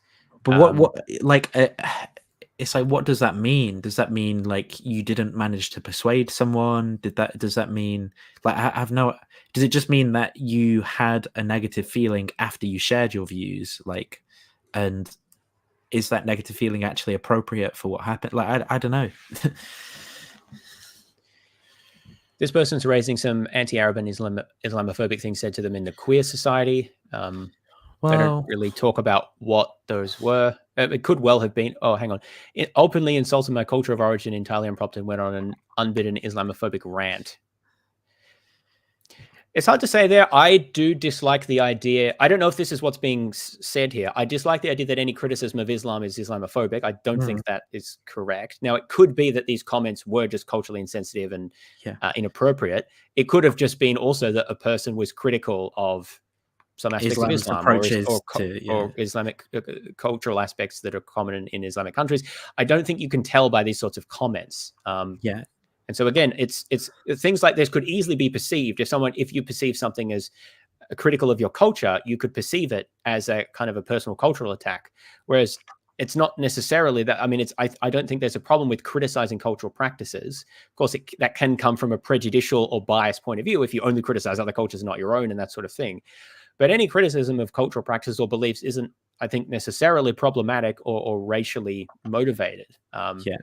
And so it's hard to tell from examples like that. White people tend to stick and hang with white people. In class, subtle discrimination is like when there are lots of seats elsewhere, but they rather squeeze together than sit with Asians at an empty table. In my experience, that sort of thing does happen. I think it happens. International students tend to sit together and domestic students tend to sit together. There's just a general human. I thought that's this a human is like tendency. a generally understood human bias. I actually do think it is an issue. I will say, though, that a large part of that is, I think, language motivated. Many international students like to, who are from China or speak Chinese, like to speak Chinese with each other in group settings when they're talking to each other. And domestic students know that and will not want to sit with people who are less comfortable speaking their language or will want to be speaking a different language. So I think that is a real issue. I think it's worthy of mentioning. I don't think it is... Well, it sort of is an example of treating people differently to white counterparts due to racial and ethnic background. But again, it's a very specific, context for why that happens, which I don't think is, I mean, I think it needs to be understood in the context of why it happens. And well, someone explicitly saying microaggressions. Yeah, there we go. Doesn't replicate. Boom. Destroyed. This is interesting. Being underestimated in my academics and not believing my results because of my race. That's a very interesting comment there. I wonder, like, if there's a specific experience behind that, it'll be interesting to know. It's possible, but again, I don't know how you would know that someone disbelieves your results because of your race. It seems like that's a claim that would be quite hard to. How do you know that's why? What do they mean when they say being like underestimated there? Like, I don't understand. Low expectations, I guess. I don't know. Yeah, like, but how does that actually cash out? Like, I have no idea what any of my lecturers' expectations were for me. Like, I don't know. Here's another example. I was a PhD and postdoctoral researcher at UniMelb. The achievements of my colleagues were celebrated, whereas mine were always brushed off. Any selection from the department, whether for what opportunity, were frequently biased. My science was always looked down on despite publishing more respectable journals. I left science after years of trying to find opportunities for myself. Scientists need mentorship and support to succeed. And it was clear that despite my achievements, I was not going to be provided with this in my area. Racism is also the continuous denial of opportunity, which is reserved to only those who deserve it. That one at least has some like specific examples that can make sense, right? I do think it's hard to draw the conclusion that it's exactly because of that, but that would be my concern. But it at least seems plausible that if you're like kind of controlling for other factors and actually on the merit factor, this person's like publishing in more respected journals and things, and that like then maybe that's some evidence in favor of racism or something. But yes, more. Again, I wouldn't want to just dismiss this person's experience out of hand. They've had that negative experience, but where I am quite cautious is in attributing that to racism. The fact of the matter is that many people don't succeed in academia, and most scientists feel like their work isn't taken as seriously as it should. That's just a fact of life. Like, we're all like, oh, why are more people reading my research and looking to it? Attributing that to your race, I think, is where I'm going to raise questions about how you can know that, and how you've made that inference. It's of course possible, right? But I think it's quite difficult to know, especially at an individual level. It's something that you'd have to look at a more aggregate level, and even then it's like quite difficult. But yeah, you could do this sort of like studies where if you looked at an aggregate level, maybe you'd look at like, like those ethnic name type things and see how people's careers. Yes, and there are some ways to do this, and I think there is some evidence of this, by the way. I'm not saying that that the effects don't exist, but I'm talking about specifically the comments made in this report and then how they're kind of interpreted. Let's see. Jesus, I was just looking at the scroll bar. Like we're not going to go through the whole thing. Don't worry. No, but I thought we were like near the end, and I'm like, it's 144 pages. Jesus, someone's got too much time on their hands. This is interesting. I've never been treated differently, as there is a huge diversity on campus, and most people are respectful. So that's a nice comment, I guess. not everyone has that experience, but some people do. So I think that's interesting. A sense of discomfort is clear in their interactions with me. I think that's interesting. So there are a lot of similar comments here about people feeling uncomfortable, and many of these are not all of them are relating to language issues. I think the main conclusion that I'm actually drawing from this is just humans are terribly insecure and Oh, sorry. This comment was funny to me. Many white professors do not make an effort to learn the ethnic names of non-Anglo students, and they limit themselves to the Matts, Johns, and Shirleys. The reason I found this funny is because I don't know anyone who's been called Shirley for like 60 years. Like that's very Australian. Name. Yeah, but I like to me Shirley's like a super Australian. That is an ethnic name. That's an Australian. Yeah. Anyway, all the Bruces and Sheilas. This is actually an interesting point because I think that it can be difficult to know how to pronounce a lot of names. And I've certainly experienced this as well, where you don't really want to mispronounce someone's name or stumble over it. And so, that's a challenge there, right? You don't want to make a thing about it. So I think that there's actually ways that can be dealt with potentially. With a racist joke. I actually think, you might think, I'm not saying anyone else has to adopt my approach, but my actual approach to this in real life situations is to sort of like dismiss the tension by making a racist joke. So for example, if someone clearly has a Chinese name that I can't pronounce, I might say, look, I don't know what, I can't pronounce it. What's it, like Xi Jinping or something like that?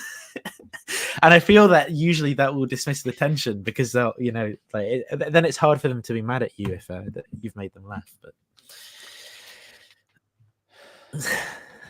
oh, this is another one about white students being more successful than colored students. It's a similar issue there about how you attribute that.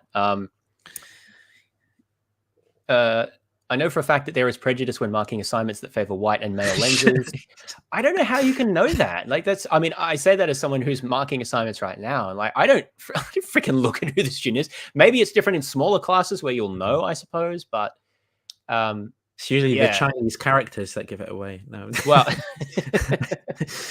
hey, this was a pull quote as well. I just found this hilarious that Shirley's was. It's like, who the hell is called Shirley? Anyway. Assessments cater to white learning styles. In the various clubs that I've joined since uni, I would feel left out, excluded, and look at weird. Learning styles research doesn't replicate either. Learning styles aren't real. Well, I've never heard racial learning styles though. Like, yeah, well, it sounds like this person. I think this person has just got like a bunch of like meme ideas, like learning styles and like racial categories, and they're just kind of putting them together and assuming that that's like some kind of real phenomenon. This one I think is funny, and it's kind of true as well. Got some funny comment about where I'm from and of ignorance, not malicious, and stuff like, what flavor of Asian are you? It's not too bad, but it's kind of weird. I've heard people say things like that, and I do think it's a little insensitive, but it is. The thing is, I think that some people aren't really sure how to ask those sorts of questions. Yeah, they don't intend it as like a racist thing. They're just trying to like figure something out. But that is actually, again, where I find that making the comment even more insensitive turns it into a joke. Like depends who you're talking to. Yeah, it depends on the context, but I think that that's what the flavor thing is trying to do there. Like I think it's like if someone said, for example, something that I often do as well, if I have that sort of question, is I'll say something like you look like a caramel person or something. And the reason I'll say that is because like caramel isn't a category that is typically used, but it's so obviously insensitive that it's like very funny. And so then it kind of like opens the door to talk to the person about a topic that maybe if they have any weird feelings about, they kind of feel safe because you're joking about it. The joke is that would be such an insensitive thing to say if I were to not use the word caramel, but use like whatever your actual. The point, there's a bunch of complicated social dynamics going on there, but I actually do find that that kind of thing can work with people too, and it disarms then reactionary responses like this if you try and pussyfoot around it and ask a question in like a neutral way, and they'll be like, oh, that actually did feel like weirdly weird and racist now, and now I have weird feelings about my race. Well, that's an important point, because it's not ideally what you want to do is normalize asking non-confrontational, non-judgmental questions about people's background, right? And normalizing something doesn't mean to make something normalized means to make it kind of normal, right? And Yeah. things that you normally do aren't things that you tiptoe around and have a script that you read from very carefully to make sure, right? It's so like there's some taboo. There's yes. So there's an amount of sort of casualness and banter that should be appropriate in context like that. Of course, people don't necessarily know where the lines are. Yeah, but it's I a difficult that's line. Important. I agree, it's a difficult line because the concept that you're playing with is racism. So you're saying things that have the appearance of racism. So, for example, like another one I often use is like, like the where are you really from? Like, but obviously putting that the joke there is ironic upon people who would, for example, not say that someone is actually British because they've got, like a different ethnicity or something. Yeah. And so you can make that joke by being like, no, but I mean, really, really, really, where are you from? And like, it's clear that you fully accept this person's Britishness or whatever, and that you're actually poking fun at the type of people who wouldn't accept that and unironically ask, where are you really from, right? But then it also opens the door to have that discussion about the person's ethnic origins, where human social dynamics are weird, and it's almost like there's this thing where when you can laugh at the taboo concept together, then you all know you're kind of like safe from the taboo concept or something like that. That's like I don't know. I'm making vague general statements here. Don't maybe the crux of the issue is you're actually racist, Nathan. Stop making racist jokes. But so there's more similar comments here. I think we've identified many of the what did I think about this one? Around 90% of my classes, I'm surrounded around 90% of my classes, I guess. I mean, I'm surrounded by white people. They either feel like I'm not supposed to be sharing the space with them and I'm in the wrong place, or that I have absolutely no connection to my blackness and expect me to assimilate with them. In reality, it's neither of these things. They will always adjust the way they talk or treat me. Do they mean that they? I'm trying to figure out whose feelings they're talking about. I feel like. Surely they mean I feel like I'm not white people. No, I think the white people. They. Well, how do they know that what they're thinking? Because they can read people's minds. It doesn't say they've said that. I don't know. No, Anyway, no, it doesn't say that. They are making that assumption. They're making that assumption, probably incorrectly. Yeah. Yes, a number of these about assumptions about where people are from, if they, you look Asian or don't look Asian and are from Australia or not from Australia. There's a few about that. Those are always difficult, right? Because, I mean, you can only ask, but then if you ask in the wrong way, people get upset. So we've sort of talked about that. I like this last one here. I'm not sure if this is a statement of what they've observed or just an injuction, but I kind of like it. Never treat differently. I don't know what that is. That's pretty funny. So if we look at there's only one censored one here. I find this quite offensive. I don't understand why white people are being targeted as racist. Racism exists in all societies against all kinds of peoples. So, I mean, yeah, that's a common perspective. So this is about making insensitive jokes or comments. I don't know if there's too many. These are all about me. And definitely the laughing about my underdeveloped country. Well, what country is it? Yeah, Anyway. I mean, the thing is that, I mean, again, I'm going to justify just falling in this category. But whenever I have friends who are like from those sorts of countries, I feel like it's actually just really fun, and almost you bond with them when you can make those sorts of jokes and recognize the like shortcomings of their country or whatever. I love saying third world country to people, and because there's even a sense of irony built into that, because like the third world is a classification from the Cold War of countries that aren't even important enough to be considered part of NATO or the Warsaw Pact, right? And so when I say that, given I'm on the same page as the person I'm talking to, there's like it's almost making fun of the idea that someone who thinks in those terms has like an outdated point of view in some sense. And again, I think that this stuff's actually can be like quite humorous. But yeah, well, the term third world is a very outdated term. I mean, But yeah, I think. But that's what's is, funny about using it. Yeah. Rather than developing country. Developing country or underdeveloped or something like that. But, no, but that is a heteronormative conception constructed by the IMF in order to control developing economies with their classification system. So. We could talk about that. But interestingly, third world originally was entirely a political label. It had nothing to do with economic development. It just sort of coincided with economic development to a large extent. And so it came to adopt that association. And then when communism collapsed, the second world ceased to exist. So I periodically hear people ask, like, what's the second world? It's like, and I've actually heard people use the word, it's so funny that initially it's a political label. It became used in economic terms. I've heard people use it as like some people use the word second world to describe like a mid-tier development country, which is like completely incorrect. Yeah. But it's like super funny. Anyway, so I think this was the last section I wanted to look at, which is the section on overt racism. So, which is important because these are probably the most severe types of incidents or behaviors that we want to be focused on.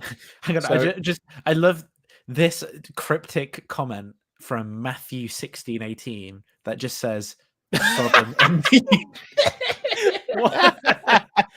I have no idea what they're referring to or what's going through their mind, if anything at all. could be a lot of things. Oh, that's pretty funny. And why is Egypt capitalized and Sodom isn't? It's a country, right? Sodom is not. And it's the start of the sentence. Yeah, I don't know. There are two reasons. That's not a sentence. That's a sentence fragment. That's yeah. There's so much to do. We could spend half an hour just talking about it. Oh, that's pretty funny. The mysteries of man. So yeah, I just wanted to look at this section too. I think this was the last thing I wanted to cover. So how they define overt racism. This may include, but is not limited to, should be a colon there, name calling, use of offensive derogatory language, racial slurs, refused services or inclusion, hateful remarks, jokes about historical events, which I highlighted because I thought that was interesting to class that as racism. I suppose it depends on the historical event, but stereotyping, mocking because of accents or physical features, harassment or unfair treatment. That's what they define as overt racism. And according to that definition, about a third of the people who responded had experienced any form of overt racism at the university. But my jokes would be considered overt racism. Well, they probably would be, yes. I'm sure some of my jokes about historical events would be considered. But like, for example, I've got a French friend, and I literally, like, whenever I have to do anything with them, I always say, how do you say we settle Agincourt now, or something like that. Like, and that would be considered overt racism. Which it is, but well, I mean, yeah, it is in a sense. But anyway, let's have a look at some of the what students had to say. So again, I'm only highlighting some of these. Anti-Semitic terms thrown around. That doesn't surprise me. Someone called me a slur as a joke once, but to be honest, it didn't really affect me. Interesting. I was told by a person through tears that she feels threatened by me because I was questioning the overtly colonized curriculum. Now, I'm not sure that actually fits into any of these categories here. It's not obvious to me what. And also colonizing the curriculum. What I don't. Yeah. Maybe they were being threatening. Like, I'm not quite sure I understand. Like, it says they say they were questioning the colonized curriculum, but you can do that in a threatening way, right? Yeah. And right, so right. I'm not sure how that's. Yeah. Where were you from? I guess that could be considered. Well, which would that fall under? Yeah, but where are you really hateful remark? Yeah, I guess that could be. Depends on the context, though. Well, that's why you've got to emphasize the word "really." Yeah, but really, where are you from? The lecturer of a subject sets the marking standard in a way that no one in the class could ever get a H1, so that's the highest grade. When I asked her how I could improve my grade, she simply told me that it's impossible for non-native speakers to get H1 in the subject. It's worth noting that this subject is for non-native international students only, so this evidently is like an English as a second language subject. Now, that seems sort of bizarre. But yes, so the thing here is I don't really agree with that grading standard. Yeah. But I don't know that there's actually any discrimination there because evidently only non-native international students take that subject. The lecturer has decided to be an arse about the grading, but I don't know that there's any unequal treatment. So I'm like, if this was the case that only native speakers can get a H1 and native speakers take the subject as well, then I would have a problem with it. But if it's only for Yeah. international students, then it doesn't seem like there's any mistreatment there. So I'm not sure that It, that's it just seems racism. it just seems bizarre because you'd expect that, you know, if it's only for non-native speakers, that the grading scheme would be achievable. Should reflect that. But Yes, yeah. I agree. I don't agree with the grading system, but it just doesn't seem to me Yeah, that yeah, there's yeah. any unequal treatment there. Unfair. I guess. Well, unfair is a bit broad. Maybe you right? could say It could be unfair. Okay, so maybe here's the way you could consider it overt racism, because someone's basically creating a marking scheme that wherein it's impossible for people of certain ethnic profiles to get the highest grade, which will affect their sort of like standing in the university. So maybe you could say that that's racist. But it seems to be that it's based on your English proficiency, and they've just decided to be really Yeah, hard-asked in about principle. that and set it at a level where no non-native person could realistically achieve that. Yeah, score. so it comes down to the ambiguity in that claim of like, you know, somewhat a non-native person couldn't get a H1, right? Because it's like, what, but not in virtue of them being non-native. It's just very, very unlikely that they'll actually have that skill level, but they're still being graded on the skill level rather than like the fact that they're a native. But Yeah, yes, that's why I don't think that it counts as overt racism. There's some strange ones here. I was walking behind my Vietnamese friend at the time when my friend passed a lady. The lady treated my friend like a thief. She quickly covered her bag and glared at my friend. I think she's a member of the staff at the university because she's wearing a working card. It's hard to know what to make of that. Yeah. And is that because of their race or because Or they is were it because you paranoid, grabbed or- her bag? Yeah. Yeah, it just doesn't mention that we were stealing it back at the time. But it could have just been they passed by in a weird way and they got frightened or something. Like, I don't know what's racialized about Yeah, that. It it's seems hard- literally that it's a weird interaction and the person was Vietnamese. Yeah. I just don't. Where's the overt racism there? Another student mixed up a name,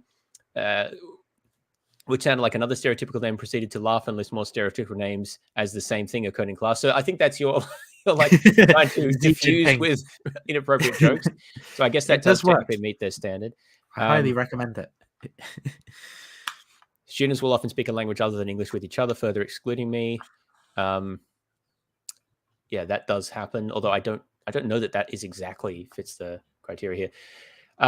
White students referring to Asian students by calling them the C slur.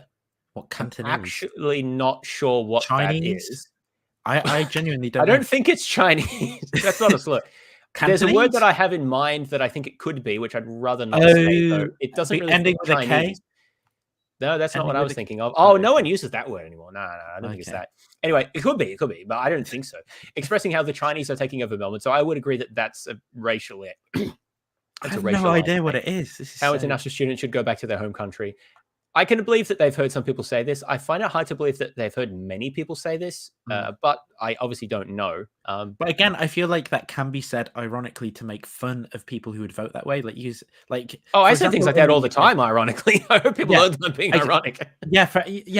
Like similarly, I will often make fun of like people who would vote for Reform UK, say, by saying, "Well, you know, you should just go back to your own country or whatever." Or I'll even make fun of like, I'll make fun of the way that class and the North-South divide plays a role in UK politics by saying to Northern people in the South they should go, or Southern people in the North, you should go back to your own country or whatever. Like, there's so many ways. I mean, obviously, it can be said in a racist way, but I also feel like it can be said in an ironic way as well. Like, the context is very difficult.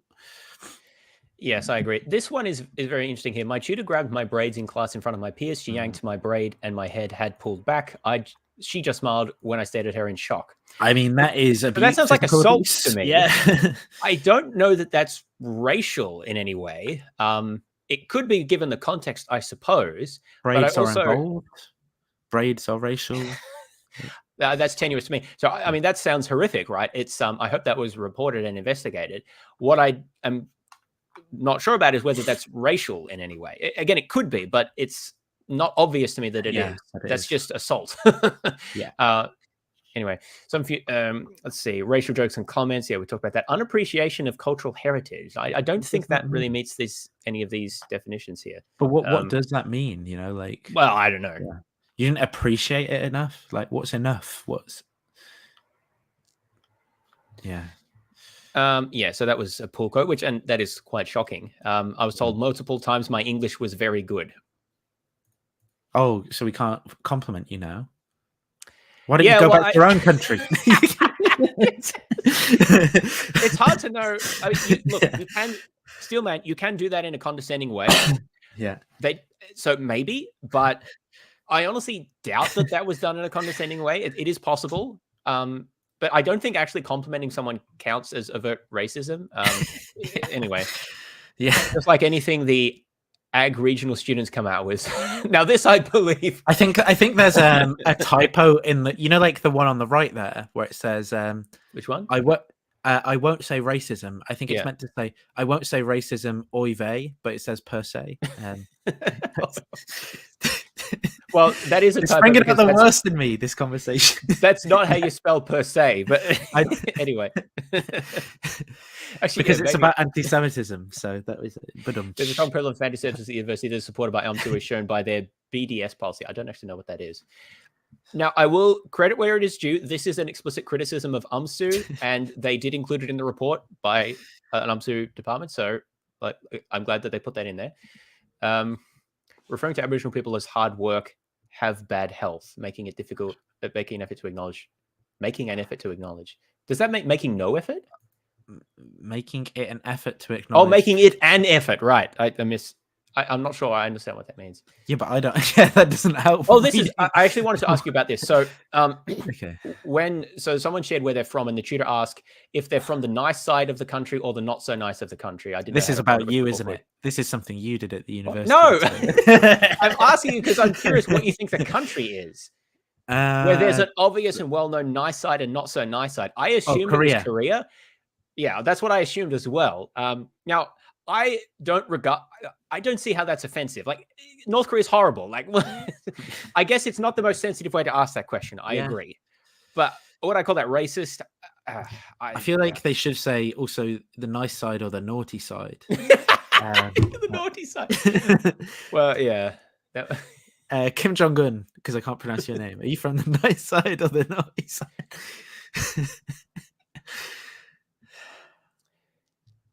Do you know what I saw yesterday?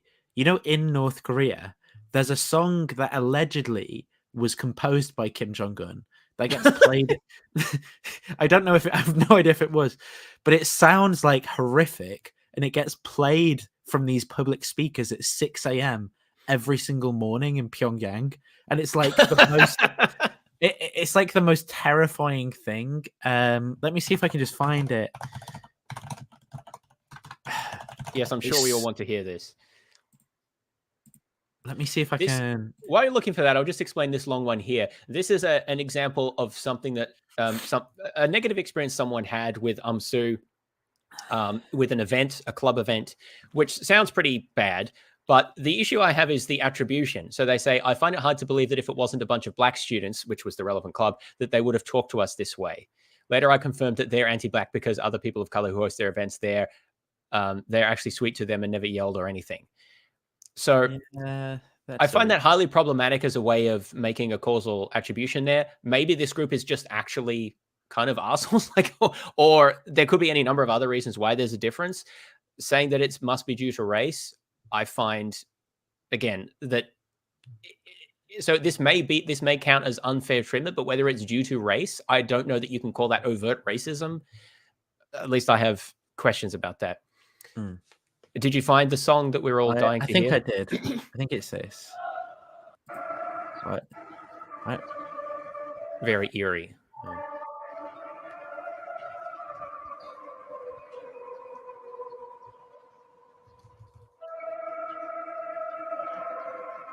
Does this play every day? Yeah, at 6 a.m. It's like a horror music. Like, it's awful. I think that this is probably the strongest evidence there is for Manichaeanism and that the world is actually controlled by Satan.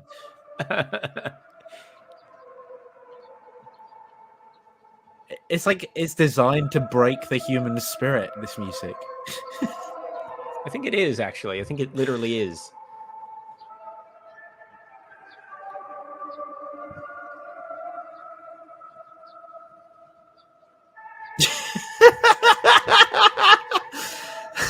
What is she doing?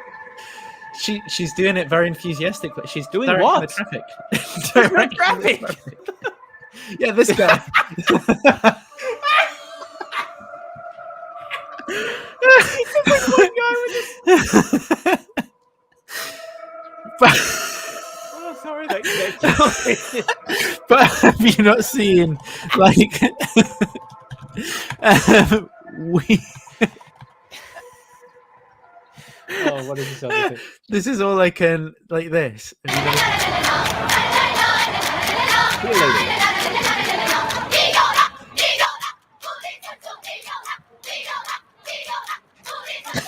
at the guy. It's just like, yeah.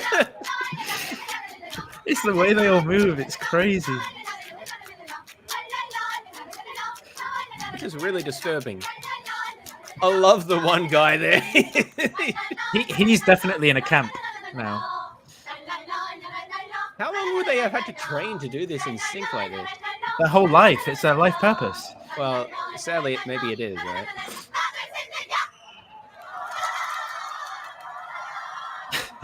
That is really disturbing. I know. I don't even really know why it's so disturbing. I love how this is the title of what authoritarian. came up. But the reason I remember it is because of a comment where someone said they look like a Wii Sports crowd. Yes, actually. Now be careful. Okay, in certain sorry. contexts, Nathan, that Yeah, could be yeah, considered a that's- racial slur. Yeah. Oh, North Korea, my goodness. Yeah, so people are so racist. There's just a couple of other ones I wanted to look at. The teacher said that we had poor language skills and forced us to read articles that insulted our country and race as homework. She emphasized throughout that we were from a dictatorship with no human rights and no democracy in a mini lecture and announcement. I think regardless of the facts, it is disrespectful and racist to treat us as non-human beings for her to make such biased speeches in front of us. I wonder what country that could possibly be referring to. Well, actually, there are a few that it could be, but I have a strong suspicion as to which one it is. No, it's the UNSW's program is very anti-China. They said that democracy matters, and there was lots of Western propaganda that was anti-China. Like they said, it was a surveillance state, and it is very bad when China is in fact the best country. I love China. Actually, I'll share my own personal experience here. So this was not at university. This was in a different context. But I once said, and this was in a discussion group context, and it was relevant, although I acknowledge it was a flippant way to say this. But I commented something. Oh, yeah, it was something about international collaboration about something, right? I think it might have been AI. And I said, look, it's hard to get China to collaborate on a lot of things. We can't even get them to stop genociding the Uyghurs, right? So that was what I said. It's a good economic policy. But someone later on expressed concern about this. They raised concerns with other people because they perceive that as a kind of a racially insensitive comment criticizing China, right? So I guess the point is that there are people who will take criticisms of governments or cultural practices or other things as essentially personal in some way. And look, sometimes that can be done. Like, I'll acknowledge the comment I made was flippant. It was kind of deliberately flippant because I think the Chinese policy is horrible. Yeah. And I was trying to emphasize the point that that's, very difficult to deal with there, but to deal with the Chinese government in human rights issues. But a lot of these things, it does come down to the way that they're perceived and what people regard as being kind of racially insensitive or directed. I personally don't think a criticism of the Chinese government is racial in any way. It's a little bit like Anglo-American centric white view of the world, though, because we got to start our economies on slavery. So why do the Chinese not get to use slavery themselves? It's unfair. Yeah. Well. Yeah. So this is someone who was adamant that the British colonization of India was a good thing and benefited India as a whole. The trains. Yeah. So look, I think that's an insensitive view. I don't know that it's strictly racist. I suppose it depends on your definitions.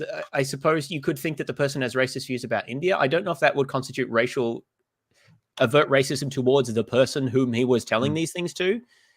I don't know that it would really fall under any of these categories. There's a reason why I'm being kind of pointing out whether it falls under the categories, right? Because the concern is how these reports are interpreted, right? Not that these aren't real people's experiences or they can't be harmful in some ways, but it's even weird in places like India itself, right? Where between different political allegiances, there are like different interpretations of whether or not British rule was like a good thing. I guess because maybe some people have a kind of cultural inferiority complex type thing. So then they sort of like try and adopt sort of like aspects of British culture as signifiers of like social status, or like there's all sorts of weird things that go on even within like those cultures around their relationship to colonialism, where, you know, some people are like crazily pro British colonialism because they want to signal that they're like in the upper classes of like Indian society or something by doing so. It's like kind of bizarre. Yeah, I think they have a couple more here that I wanted to showcase, and then we can finish up here. So this is actually, I think, an interesting one as well. So this relates to discussion of IQ tests and intelligence. This person who's making the comment made the point about that the origin of the test, which was created to serve middle-class white societies and to marginalize particularly other racial groups. Someone responded to them by saying, a person in my class raised the point that they were tired of hearing the excuse on dead white men who were the participants in 70-80% of psychology research since the early 20th century. I don't remember the tutor did much of mediating the situation, and I had to defend what I was saying. This is the point that I think is interesting. I didn't realize that it was actually a form of racism until I read the latest racism report you put out. So I don't see anything here that's really racial, that's really racist. I think that you can have different viewpoints about the validity of IQ tests and their origins and how relevant that is. And a classroom is a place to have that discussion. It seems like that was the point of the discussion, as far as I can tell. Now, maybe the tutor didn't do a very good job at mediating. It's hard to know. That's possible.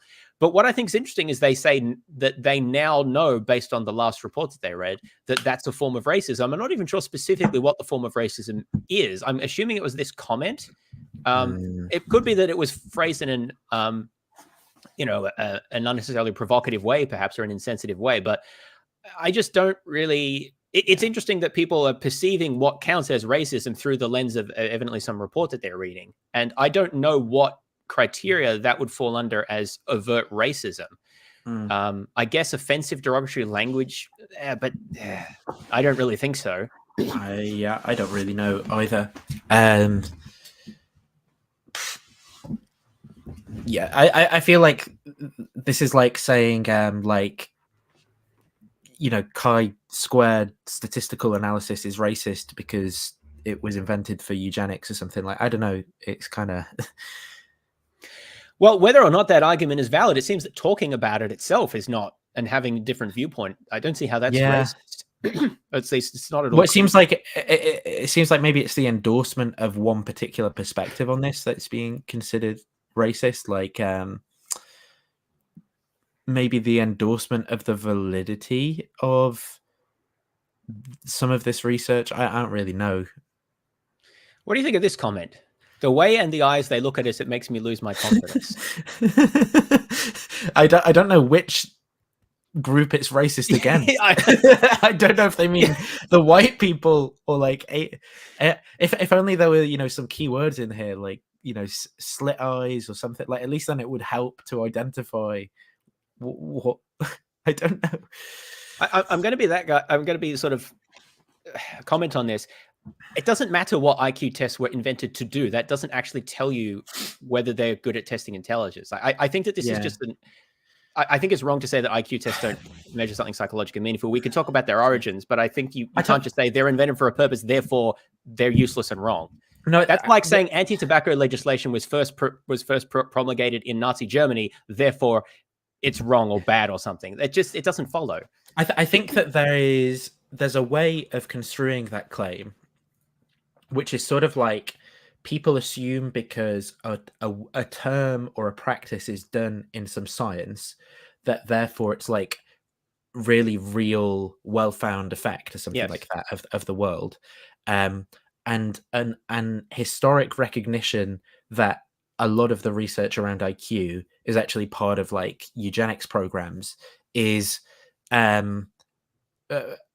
perhaps goes some way to undermine the status of that science or something. Like, I think there's a way of contextualizing the claim there, but I agree. I'm not saying there's no discussion to be had or no issue. Yeah.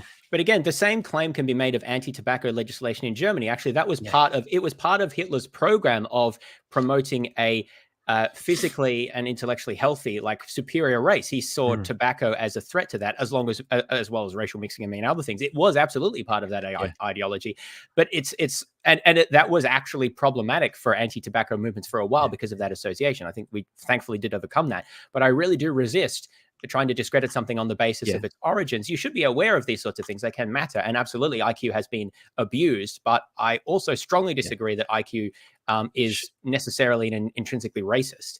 And because of that origin. Anyway, that's a bit of an aside, but kind of weird that he'd then give all his troops meth, but like, fair enough.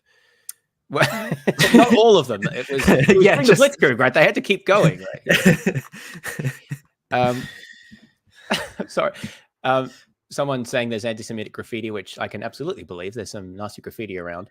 But also graffiti's like, I feel like there's a weird and interesting social phenomena here where I think that a lot of graffiti in like toilets and stuff is basically shit posting. Like I actually don't think 100%.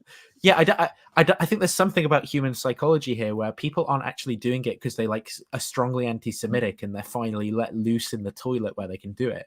I just think there's something weird in human psychology where people find it funny to like put them, like to mash together the most cursed concepts. And I think that explains the vast majority of swastikas that you see drawn in public places. It's just a shit post. Right? It has nothing to do with any genuine political expression. I think in the when I was a teenager in high school, I thought it was hilarious that you could like just draw swastikas in inappropriate like in my physics textbook or something, and be like, oh, Nazi physics or something, and then like an adult would as opposed to the Jewish physics of relativity. But then. What was additionally hilarious to me was that an adult would get so upset about like this drawing as well. So like the whole thing was just like a big joke to an idiot kid. Like, yeah, exactly. Now I probably shouldn't laugh at this, but I do find this funny. A rich Bangladeshi, corrected that spelling, student said that he liked Chinese people as his family thinks they are great for his factory. He had not even heard the name of the Chinese.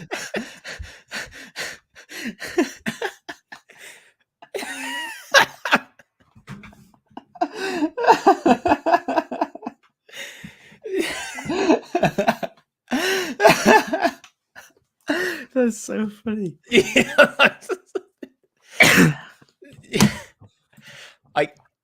I guess that is to avert racism, but I just think it's funny. Oh dear.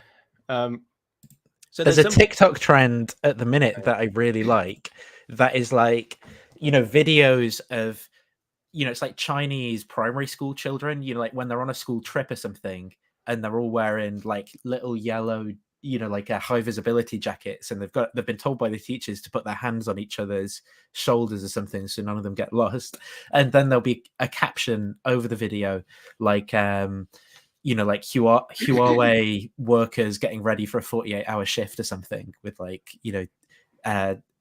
Chinese music in the background. And I really like those racist memes in particular.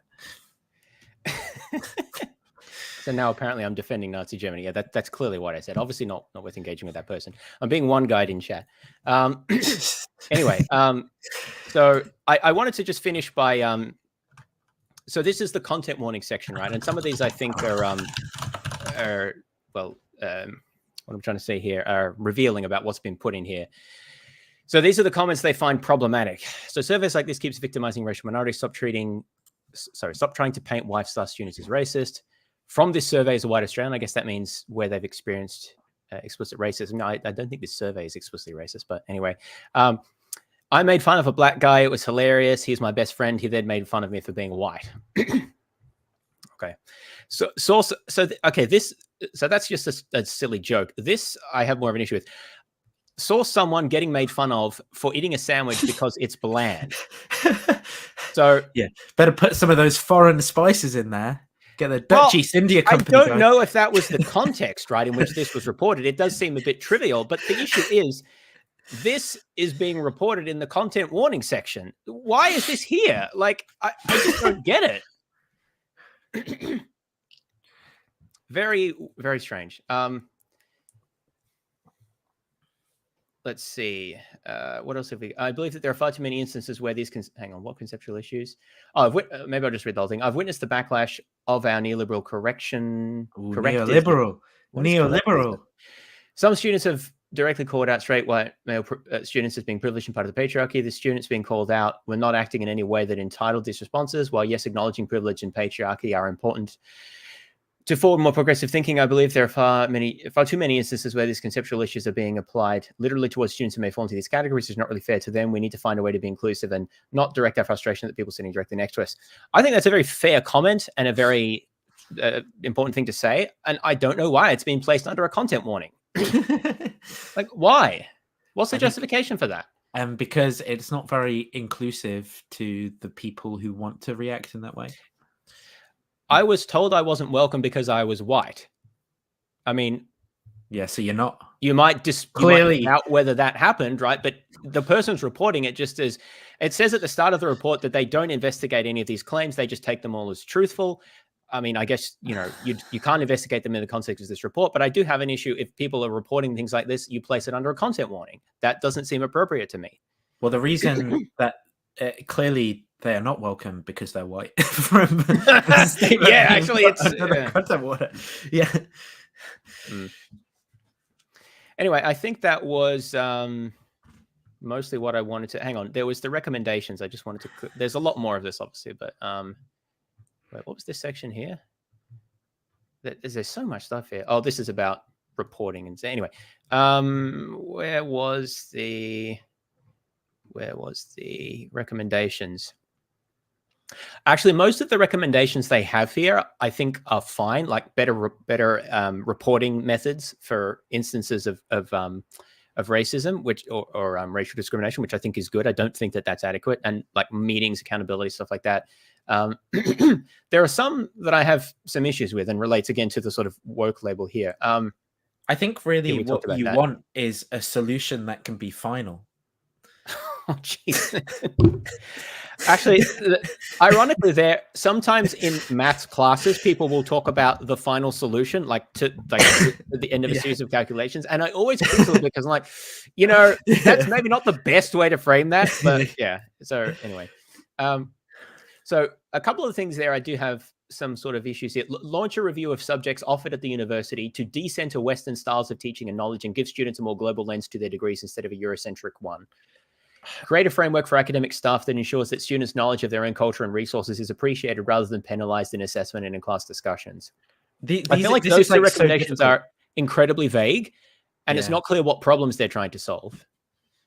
Yeah, I agree. Like, the thing is that this could mean things that I would obviously support, like, for example, trying to remove bias in like historical assessment, things like that, versus it could also mean, like, I don't know, undermining someone's ability to practice medicine because someone believes that, like, if you like shit in your hands and clap, that should cure cancer or something. Like, this can be interpreted as sort of meaning both. Yes, I mean, I'm not saying that there could be no value of things like that, but I would worry about who's being appointed to this and what sort of ideological viewpoint do they have, and what sort of recommendations they would give. There might be some useful ones, right? But I think it's such a vague and generic and ideologically loaded, like the notion of decenter Western styles of learning. That's a very ideologically loaded phrase, and I don't think that's particularly helpful. And I think it's also, as I've said, unclear what problem it's trying to solve. This comment here as well: delivering anti-racism training for academic staff with a focus on unconscious bias and microaggressions delivered by external anti-racism specialists. This stuff is not well evidenced. Yes, that's my concern. Not the idea of anti-racism training, but I think it should be evidence-based, and I don't know that those concepts are. They definitely are not, and they don't produce the sorts of effects that they're supposed to. So, yeah, even the phenomena themselves, like microaggressions and things, are questionable. So this is how they conclude the report. The struggle against racism is not one that can be won overnight. It needs persistent dedication, collaboration, and activism. As a union, we will use our resources to demand and push for change. Education should be a fundamental right for all, and it should be provided in a safe and inclusive environment, free from discrimination and racism. We cannot give up. You can give up. Yeah, you could. So I guess my sort of final comment is my sort of hot take is I've I mean, we didn't go through everything in this report, obviously. I read through, I think, most of the comments that were made, not all of them, not all from international students, but my opinion is that insofar as these comments, insofar as this report and the comments therein accurately represent the extent of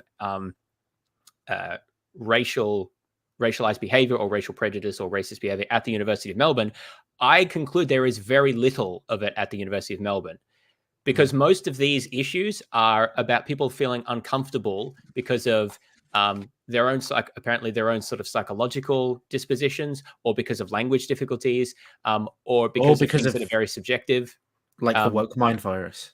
Well, I'm not saying there are no legitimate issues here, and I've highlighted a number of them, but the point is, my sense of after reading that report is obviously very different to the people who've written the report, right? Yes, I am quite concerned about how the data has, and this is not a representative sample, it's a self-selected sample. Many of the examples here, I think, are highly subjective and involve interpretations of situations that are not obviously warranted, or at least are highly unclear. That's not true in all of these cases. There are certainly legitimate issues that need to be addressed. And I do agree with some of the, probably most of the recommendations, not all of them in the report. But I would push back, and I would raise concerns about the extent to which this report is alleged to show large amounts of systematic racism at the University of Melbourne, because I don't think it does show that in a convincing way. And so that's sort of the little, well, why do I keep saying little? That's the example that I might come across to me as something like, well, there's woke ideology at work here. Though I dislike that label, it feels like that there is perhaps something being referred to there. So, I mean, what do you think, Nathan? Any sort of general comments there? No, I think I broadly agree. I think that this is a good example of something that I would say is like clearly pretty stupid in its interpretation and presentation of this data, and confused in its purpose and who it's even supposed to practically help in how this is being done.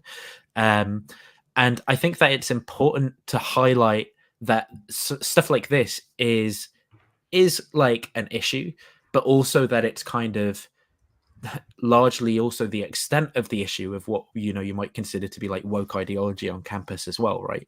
Because I think what you want to be able to do is provide a space to push back on silly, uncritical sort of things like this, but then also not be so outraged by it that you sort of like decide, well, maybe fascism's actually good because this annoys me. So, you know, I think there's a space to be critical of all of the kind of flaws with this kind of like political ideology and the way that it manifests itself in the bureaucracy of universities and things. But then also kind of like put it in perspective, like how bad is this? Like, and this is a student union report, right? Yeah. So the issue is going from this to, because this is something I could imagine could be picked up in the media. I haven't seen it, right? But they could find something like this, right, and pull some of those silly quotes out, right? But then the claims that I think they would make from that, based on some of the videos we looked at, would be like, oh, look at the woke mind virus that's infecting the whole university, right? Well, clearly our children are being taught to hate themselves. Like, yeah. And I also disagree with that, right? Now, these are a certain subset of people at the university who have some of these views. I mostly talk about the people who wrote this report, some of the people who responded to it, right? Not everyone, obviously. This stuff, I don't think, has a strong effect on most of the curriculum or most students' experiences. So I think it's also very disingenuous to say that it's like, you know, to say what Bogosian said, like, oh, you know, I just burn it all down because it's like it's too bad. Maybe it's worse at some other universities. He didn't just say burn it all. Like he also said, like, I want them to die, which is like a little bit. Yes, I'm not sure what he wants them replaced by, but maybe that's for later, right? But he's that's like a very literally calling for their death is a little very bit like extreme.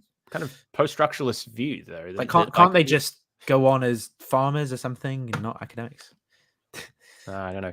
But anyway, so yeah, I thought that was interesting because I think that I do. So sometimes I agree with some of the criticisms that are made by people who are spouting anti-woke talking points, but I usually disagree with the conclusions they draw, the inflammatory language, the overgeneralization and overstating of what they're talking about. And that comes back to what we were talking about before, which is trying to understand what the real issue is and not the sort of unnecessarily inflammatory stuff, and also understand where genuine disagreements stem from and what they're ultimately caused by. So I think it's pretty clear that there are differences in the backgrounds of the people who are responding to this report. Some people of color, for example, reported that they experienced discrimination just everywhere. It was a constant part of their experience. And other people of color in the report said that they were treated the same as everyone else. So, I mean, there could be many different reasons for that, but I think part of that is the views themselves that people have about the way they see themselves and the way they see how they relate to other people and what racism amounts to and like a bunch of stuff like that, right? And so it could be interesting to have actually substantive discussions about those issues and about what sorts of behaviors and approaches and things are appropriate and what aren't and how to improve better. Like the language example is a really good one. I think there are language issues at the University of Melbourne with English as a second language and native speakers responding to that and not doing so well and how to pronounce names and all this sort of stuff. That's a useful discussion to have. I'm trying to do something about that myself in a small way. But unfortunately, if that whole discourse is dismissed as being either woke or racist, whichever way, whichever sort of label you put on it, then we can't really have that discussion. It's just a way of shutting down the discussion. I have just noticed you've got a hoplite helmet behind you. Oh, yes. This was, Right. I think my father bought this actually. It's not the sort of thing I would buy, but it's kind of cool. So yeah, I guess that's actually that's sort of politically coded these days. Yeah, isn't it? James. I was like, yeah, James, hang on. Yeah, all of a sudden I'm feeling very classically liberal. Yeah. Well, I mean, the Spartans were not in any way liberal. Well, let me tell you the other day that when I was listening to a Pine Creek stream that I called into, and the talking point that was being raised there politically was declining birth rates in developed economies in the West. And it was like literally like suggesting there were two things that were being suggested, one of which was militarization, national service, which like I'm actually for it, but it's just the way that it was being presented. How would that help birth rates? Well, it's the way that this was being combined with this like basically like an idea of like a breeding program that was like connected to the military. And I was like, what? This is like, literally like the Nazis literally 20th century fascists looking at ancient looking at like Lycurgan law and saying, oh wow, we want a society like ancient Sparta, let's construct the Lebensborn program. And yeah, right. Who was suggesting that? Well, it was a combination of Doug being egged on by sort of like MAGA Republican people who are sympathetic. Oh, I see. Him. Well, yeah. I mean, you can never know whether Doug's being serious or not. Or and I don't know. But I did find it generally quite funny how like these things are just being thrown around. It's like let's just uncritically suggest like a Lebensborn program as if that's not like a feature of any harmful political ideologies. Yeah, but it is that little thing there is an interesting example of how weird aspects of culture and history have been sort of culturally weaponized, where I think Sparta in particular has been, and that kind of like as classical Greek masculinity and the ideology there. And also repressed homosexuality after you watch 300. Well, not even that suppressed, like, let's be honest, but yeah, well, it's also selective reading of it, kind of, because I feel like that aspect of it is not. No, but what I mean is like it's almost like, again, I feel like there's some Deleuzian continental philosophy analysis you can kind of provide here, but it's like you simultaneously watch a film like 300, and it's simultaneously the most homoerotic film ever, right? With all the actors on steroids in like tighty speedos, combined with like this idea of hyper masculinity, it's alpha male combination. And they're both and like strong Orientalist gays as well on top of each other at the same time. That's a very interesting film. Anyway, but what else was I going to say? about that. So the way, I mean, classical. well, yeah, and I think it's a shame. Like woke is just one example of this, where it's like it's a word and also a set of concepts that has sort of been weaponized, and now it's hard to talk about them. But it's the same with many things. Like we talked about it with the concept of liberalism and free speech are two things that have been weaponized.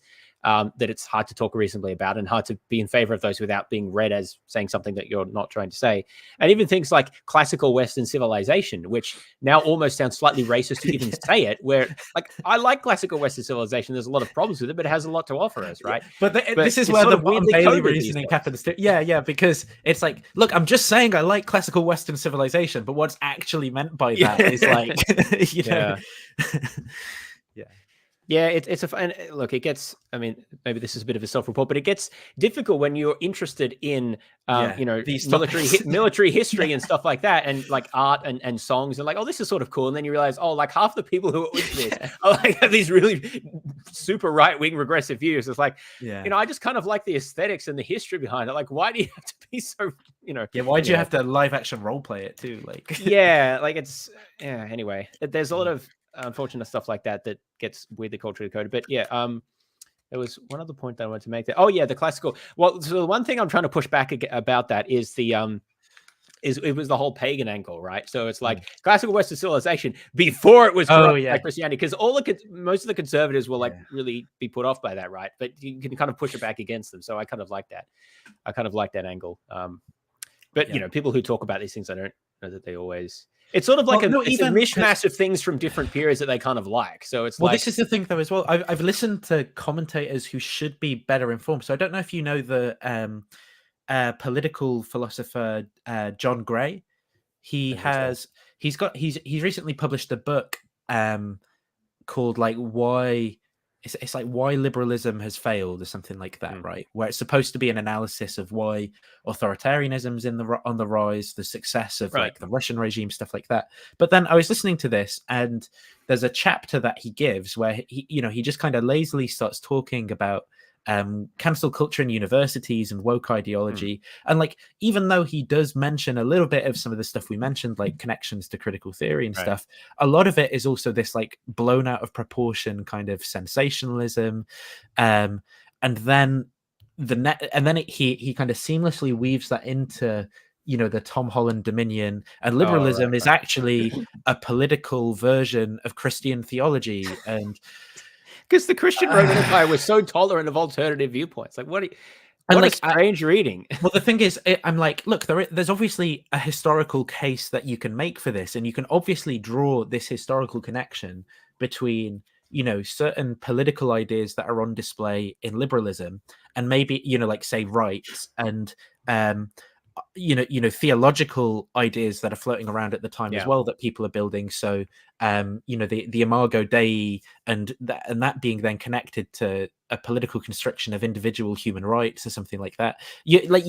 These connections are there, but it's this sense of the inevitability of the connection or something, as if there's like an essentialist connection between these two ideas. Well, that's as the if you issue, right? now, These cultural explanations of well, we're going to do a whole episode on this, but these sort of cultural explanations of these developments, they sort of, it's an exercise of cherry picking, because I'll identify intellectual antecedents, let's say, or connections, and then a social or political development, and then draw a causal link between them. What they don't do is identify how many other cases where there was no development was the intellectual connection or antecedent also present, both in Western and non-Western cultures. You've got to look for like the controls, essentially, or vice versa, where there was the development without the antecedent cause that they identify. And that's just, I just never see that done. It's just the laziest form of I tell you where it is done, and mixed reviews on this book, but you know, Debt by David Graeber, Debt the First 5,000 first 5,000 years or something. Now, I think in some of its economic conclusions, it's perhaps wrong, but it's an anthropology book that's supposed to be talking about the actual empirical evidence across cultures for the way that different societies have basically constructed economic systems. And I think on that point, it's actually very good, because it focuses a lot on non-Western societies and how people basically how people value things, but also how there's like economies work of a lot of these like hunter-gatherer tribes in different ways, and how like relationships of reciprocity are connected to the language that people use of like sin and debt in their culture and how people treat each other. And I think that like there is a lot of cases he points to there where you can see some of these like same ideas of basically treating people well in a society that is disconnected from Christian like origins in a quite a comparative anthropology can be quite useful for that.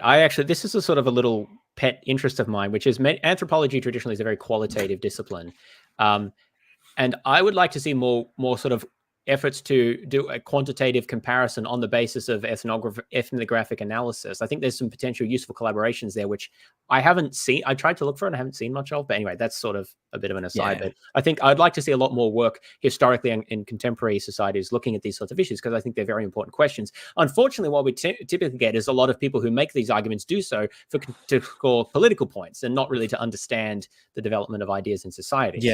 And so you just get a lot of rubbish thinking. Yes. Yeah. So, what have the Romans ever done for us, eh? Yeah. But any final thoughts from you, Nathan, about the topic today? Yeah. So I guess maybe overall, I think that I think that we've both our based centrist takes are pretty clear. I think basically, and I'm going to revert to my Christian values here, but I think that basically there's a kind of voice of excess in both political camps here, where they're kind of both going to some kind of theoretical extreme that's leading to them being uncharitable, not understanding the complaints and criticisms of the other side, and not putting the problems into perspective that they kind of claim to be talking about and stuff. So I think that you can kind of find crazy ideologues on both sides of this issue. Not that both siderism is right for sort of every political issue, but I think in the case of this woke one, the kind of there's a little bit of truth to both sides, and there are kind of crazy extremes on both sides is the sort of correct point of view, I think. And so for the people who are criticizing stuff from what I consider to be the sort of polemic, the populist heterodox right, I think that they're often just constructing a boogeyman. They're not actually engaging with anyone specific who believes the sorts of things that they claim that they believe. They're often overinflating and sensationalizing problems and similar sort of accusations for people on the left, where they're just kind of seeing racism everywhere and projecting it onto everyone when it doesn't really exist, and trying to make problems where there really aren't any, probably because often they're very privileged and well off. And then I think that there are consequences of that. Like, it does undermine like genuine attempts to deal with like racial injustices, right? Or from the side of like people on the heterodox right, who will often say, well, my politics supports like real people and their concerns. Well, I think as we can see from some of that polling data, that people feel like this kind of rhetoric politically is getting in the way of our politics addressing the actual real concerns that people have, about like potholes or like food banks in the UK and things. So basically, or even actually, immigration, because we do have an immigration problem, but instead it turns into this stupid like culture war woke thing around stopping the boats and sending people to Rwanda, rather than actual like policy decisions where we can collaborate with countries and address problems around migration and legal ports. It's really hard for me to not think that sending immigrants to Rwanda is an Onion news article. It just sounds so ridiculous. I don't know who thought the idea. Like, who thought that's an idea? Suella Braverman, I think. Yeah, like that was a joke, surely, right? Like you said that out loud. Like, I don't. It's so. And weird. I don't know if you saw as well. Something that's even funnier to me about it is like Ireland complaining that they won't be able to. Like migrants will stay in Ireland and not try and come over to the UK or something. And so Rishi Sunak's way of dealing with that was to say, well, if you want Ireland, you can have in on our Rwanda program too. It's just so ridiculous. Angelo, it's been so long. Good to see you, buddy. But yeah, basically overall, like, are universities too woke? Like, I don't think there's a general sort of fact of the matter here. I think there are examples of universities being woke and a bit silly and overly bureaucratic. I think there are examples of sort of like social justice being a good thing in universities too. And I think that there are good points that both sides have to make, but the political discourse is just so toxic around it that it's become a crazy political football. Yeah, so I basically agree. Just a couple of closing comments. I mean, are universities too woke is really just a framing question. I don't really think it has a specific answer. I think if I had to answer it, I'd probably say no, but I think that there are certain ideas that are prominent in some universities, in some departments, or in some areas, which you could label as woke, which I would disagree with and think that they can do some harm.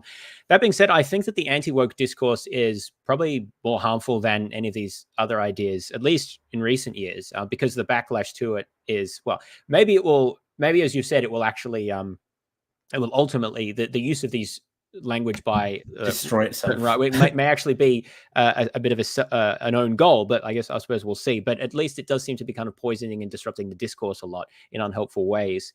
And also, I think lending credence to authoritarians like Orban, for example, because they pick up on some of these anti-woke talking points and promote that. And then there's these sort of unholy alliances between him and Boghossian and many other examples, or like Tucker Carlson going to suck Putin off.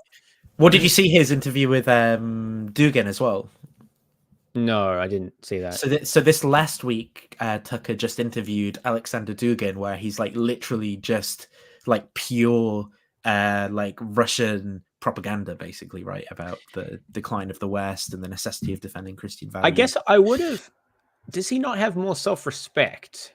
I guess he doesn't, because he's smart enough to know that this is what he's doing, right? I honestly have literally no idea. I mean, because he was on Rogan the week before that, spouting young Earth creationist talking points, saying like, you don't see where are the transitionary fossils, for example, and stuff like that. Yeah, but that's one thing. But being the mouthpiece of Kremlin propaganda, like that's pretty low for an American conservative, right? Like, how can you not have some self-respect? I don't know. I believe cognitive dissonance is powerful enough that when I listen to the types of things that Tucker or Marjorie Taylor Greene will say, I think they do genuinely believe the stuff they say, and they've just lost all perspective, that they've become like enemies of their own country, right? Like, yeah, it's kind of disturbing. So anyway, I think that is much more of a concern than the woke stuff at the moment, which isn't to say that I think that there's no legitimate concerns about woke things. What I would say is that I think it's generally unhelpful to use that label. And if it is used, or if there are instances where people might be inclined to use that, I think it's more helpful to try to identify what the actual specific issue or question is, how broad or narrow is it, depending on the case. And also, it's useful to have some background ideas about some of the ideological, theoretical basis that often forms cleavage points on which people disagree, whether they realize that or not, or whether they're aware of it or not. So like disputes about certain ideals of liberalism versus like individualism versus group rights, or group dynamics, and also differences between the way that you view systemic injustices and the way that different people think about that, and the way that we think about how the state should treat past injustices, and the way that should affect current program delivery or other things like that. Those are very important and substantive issues that we need to discuss.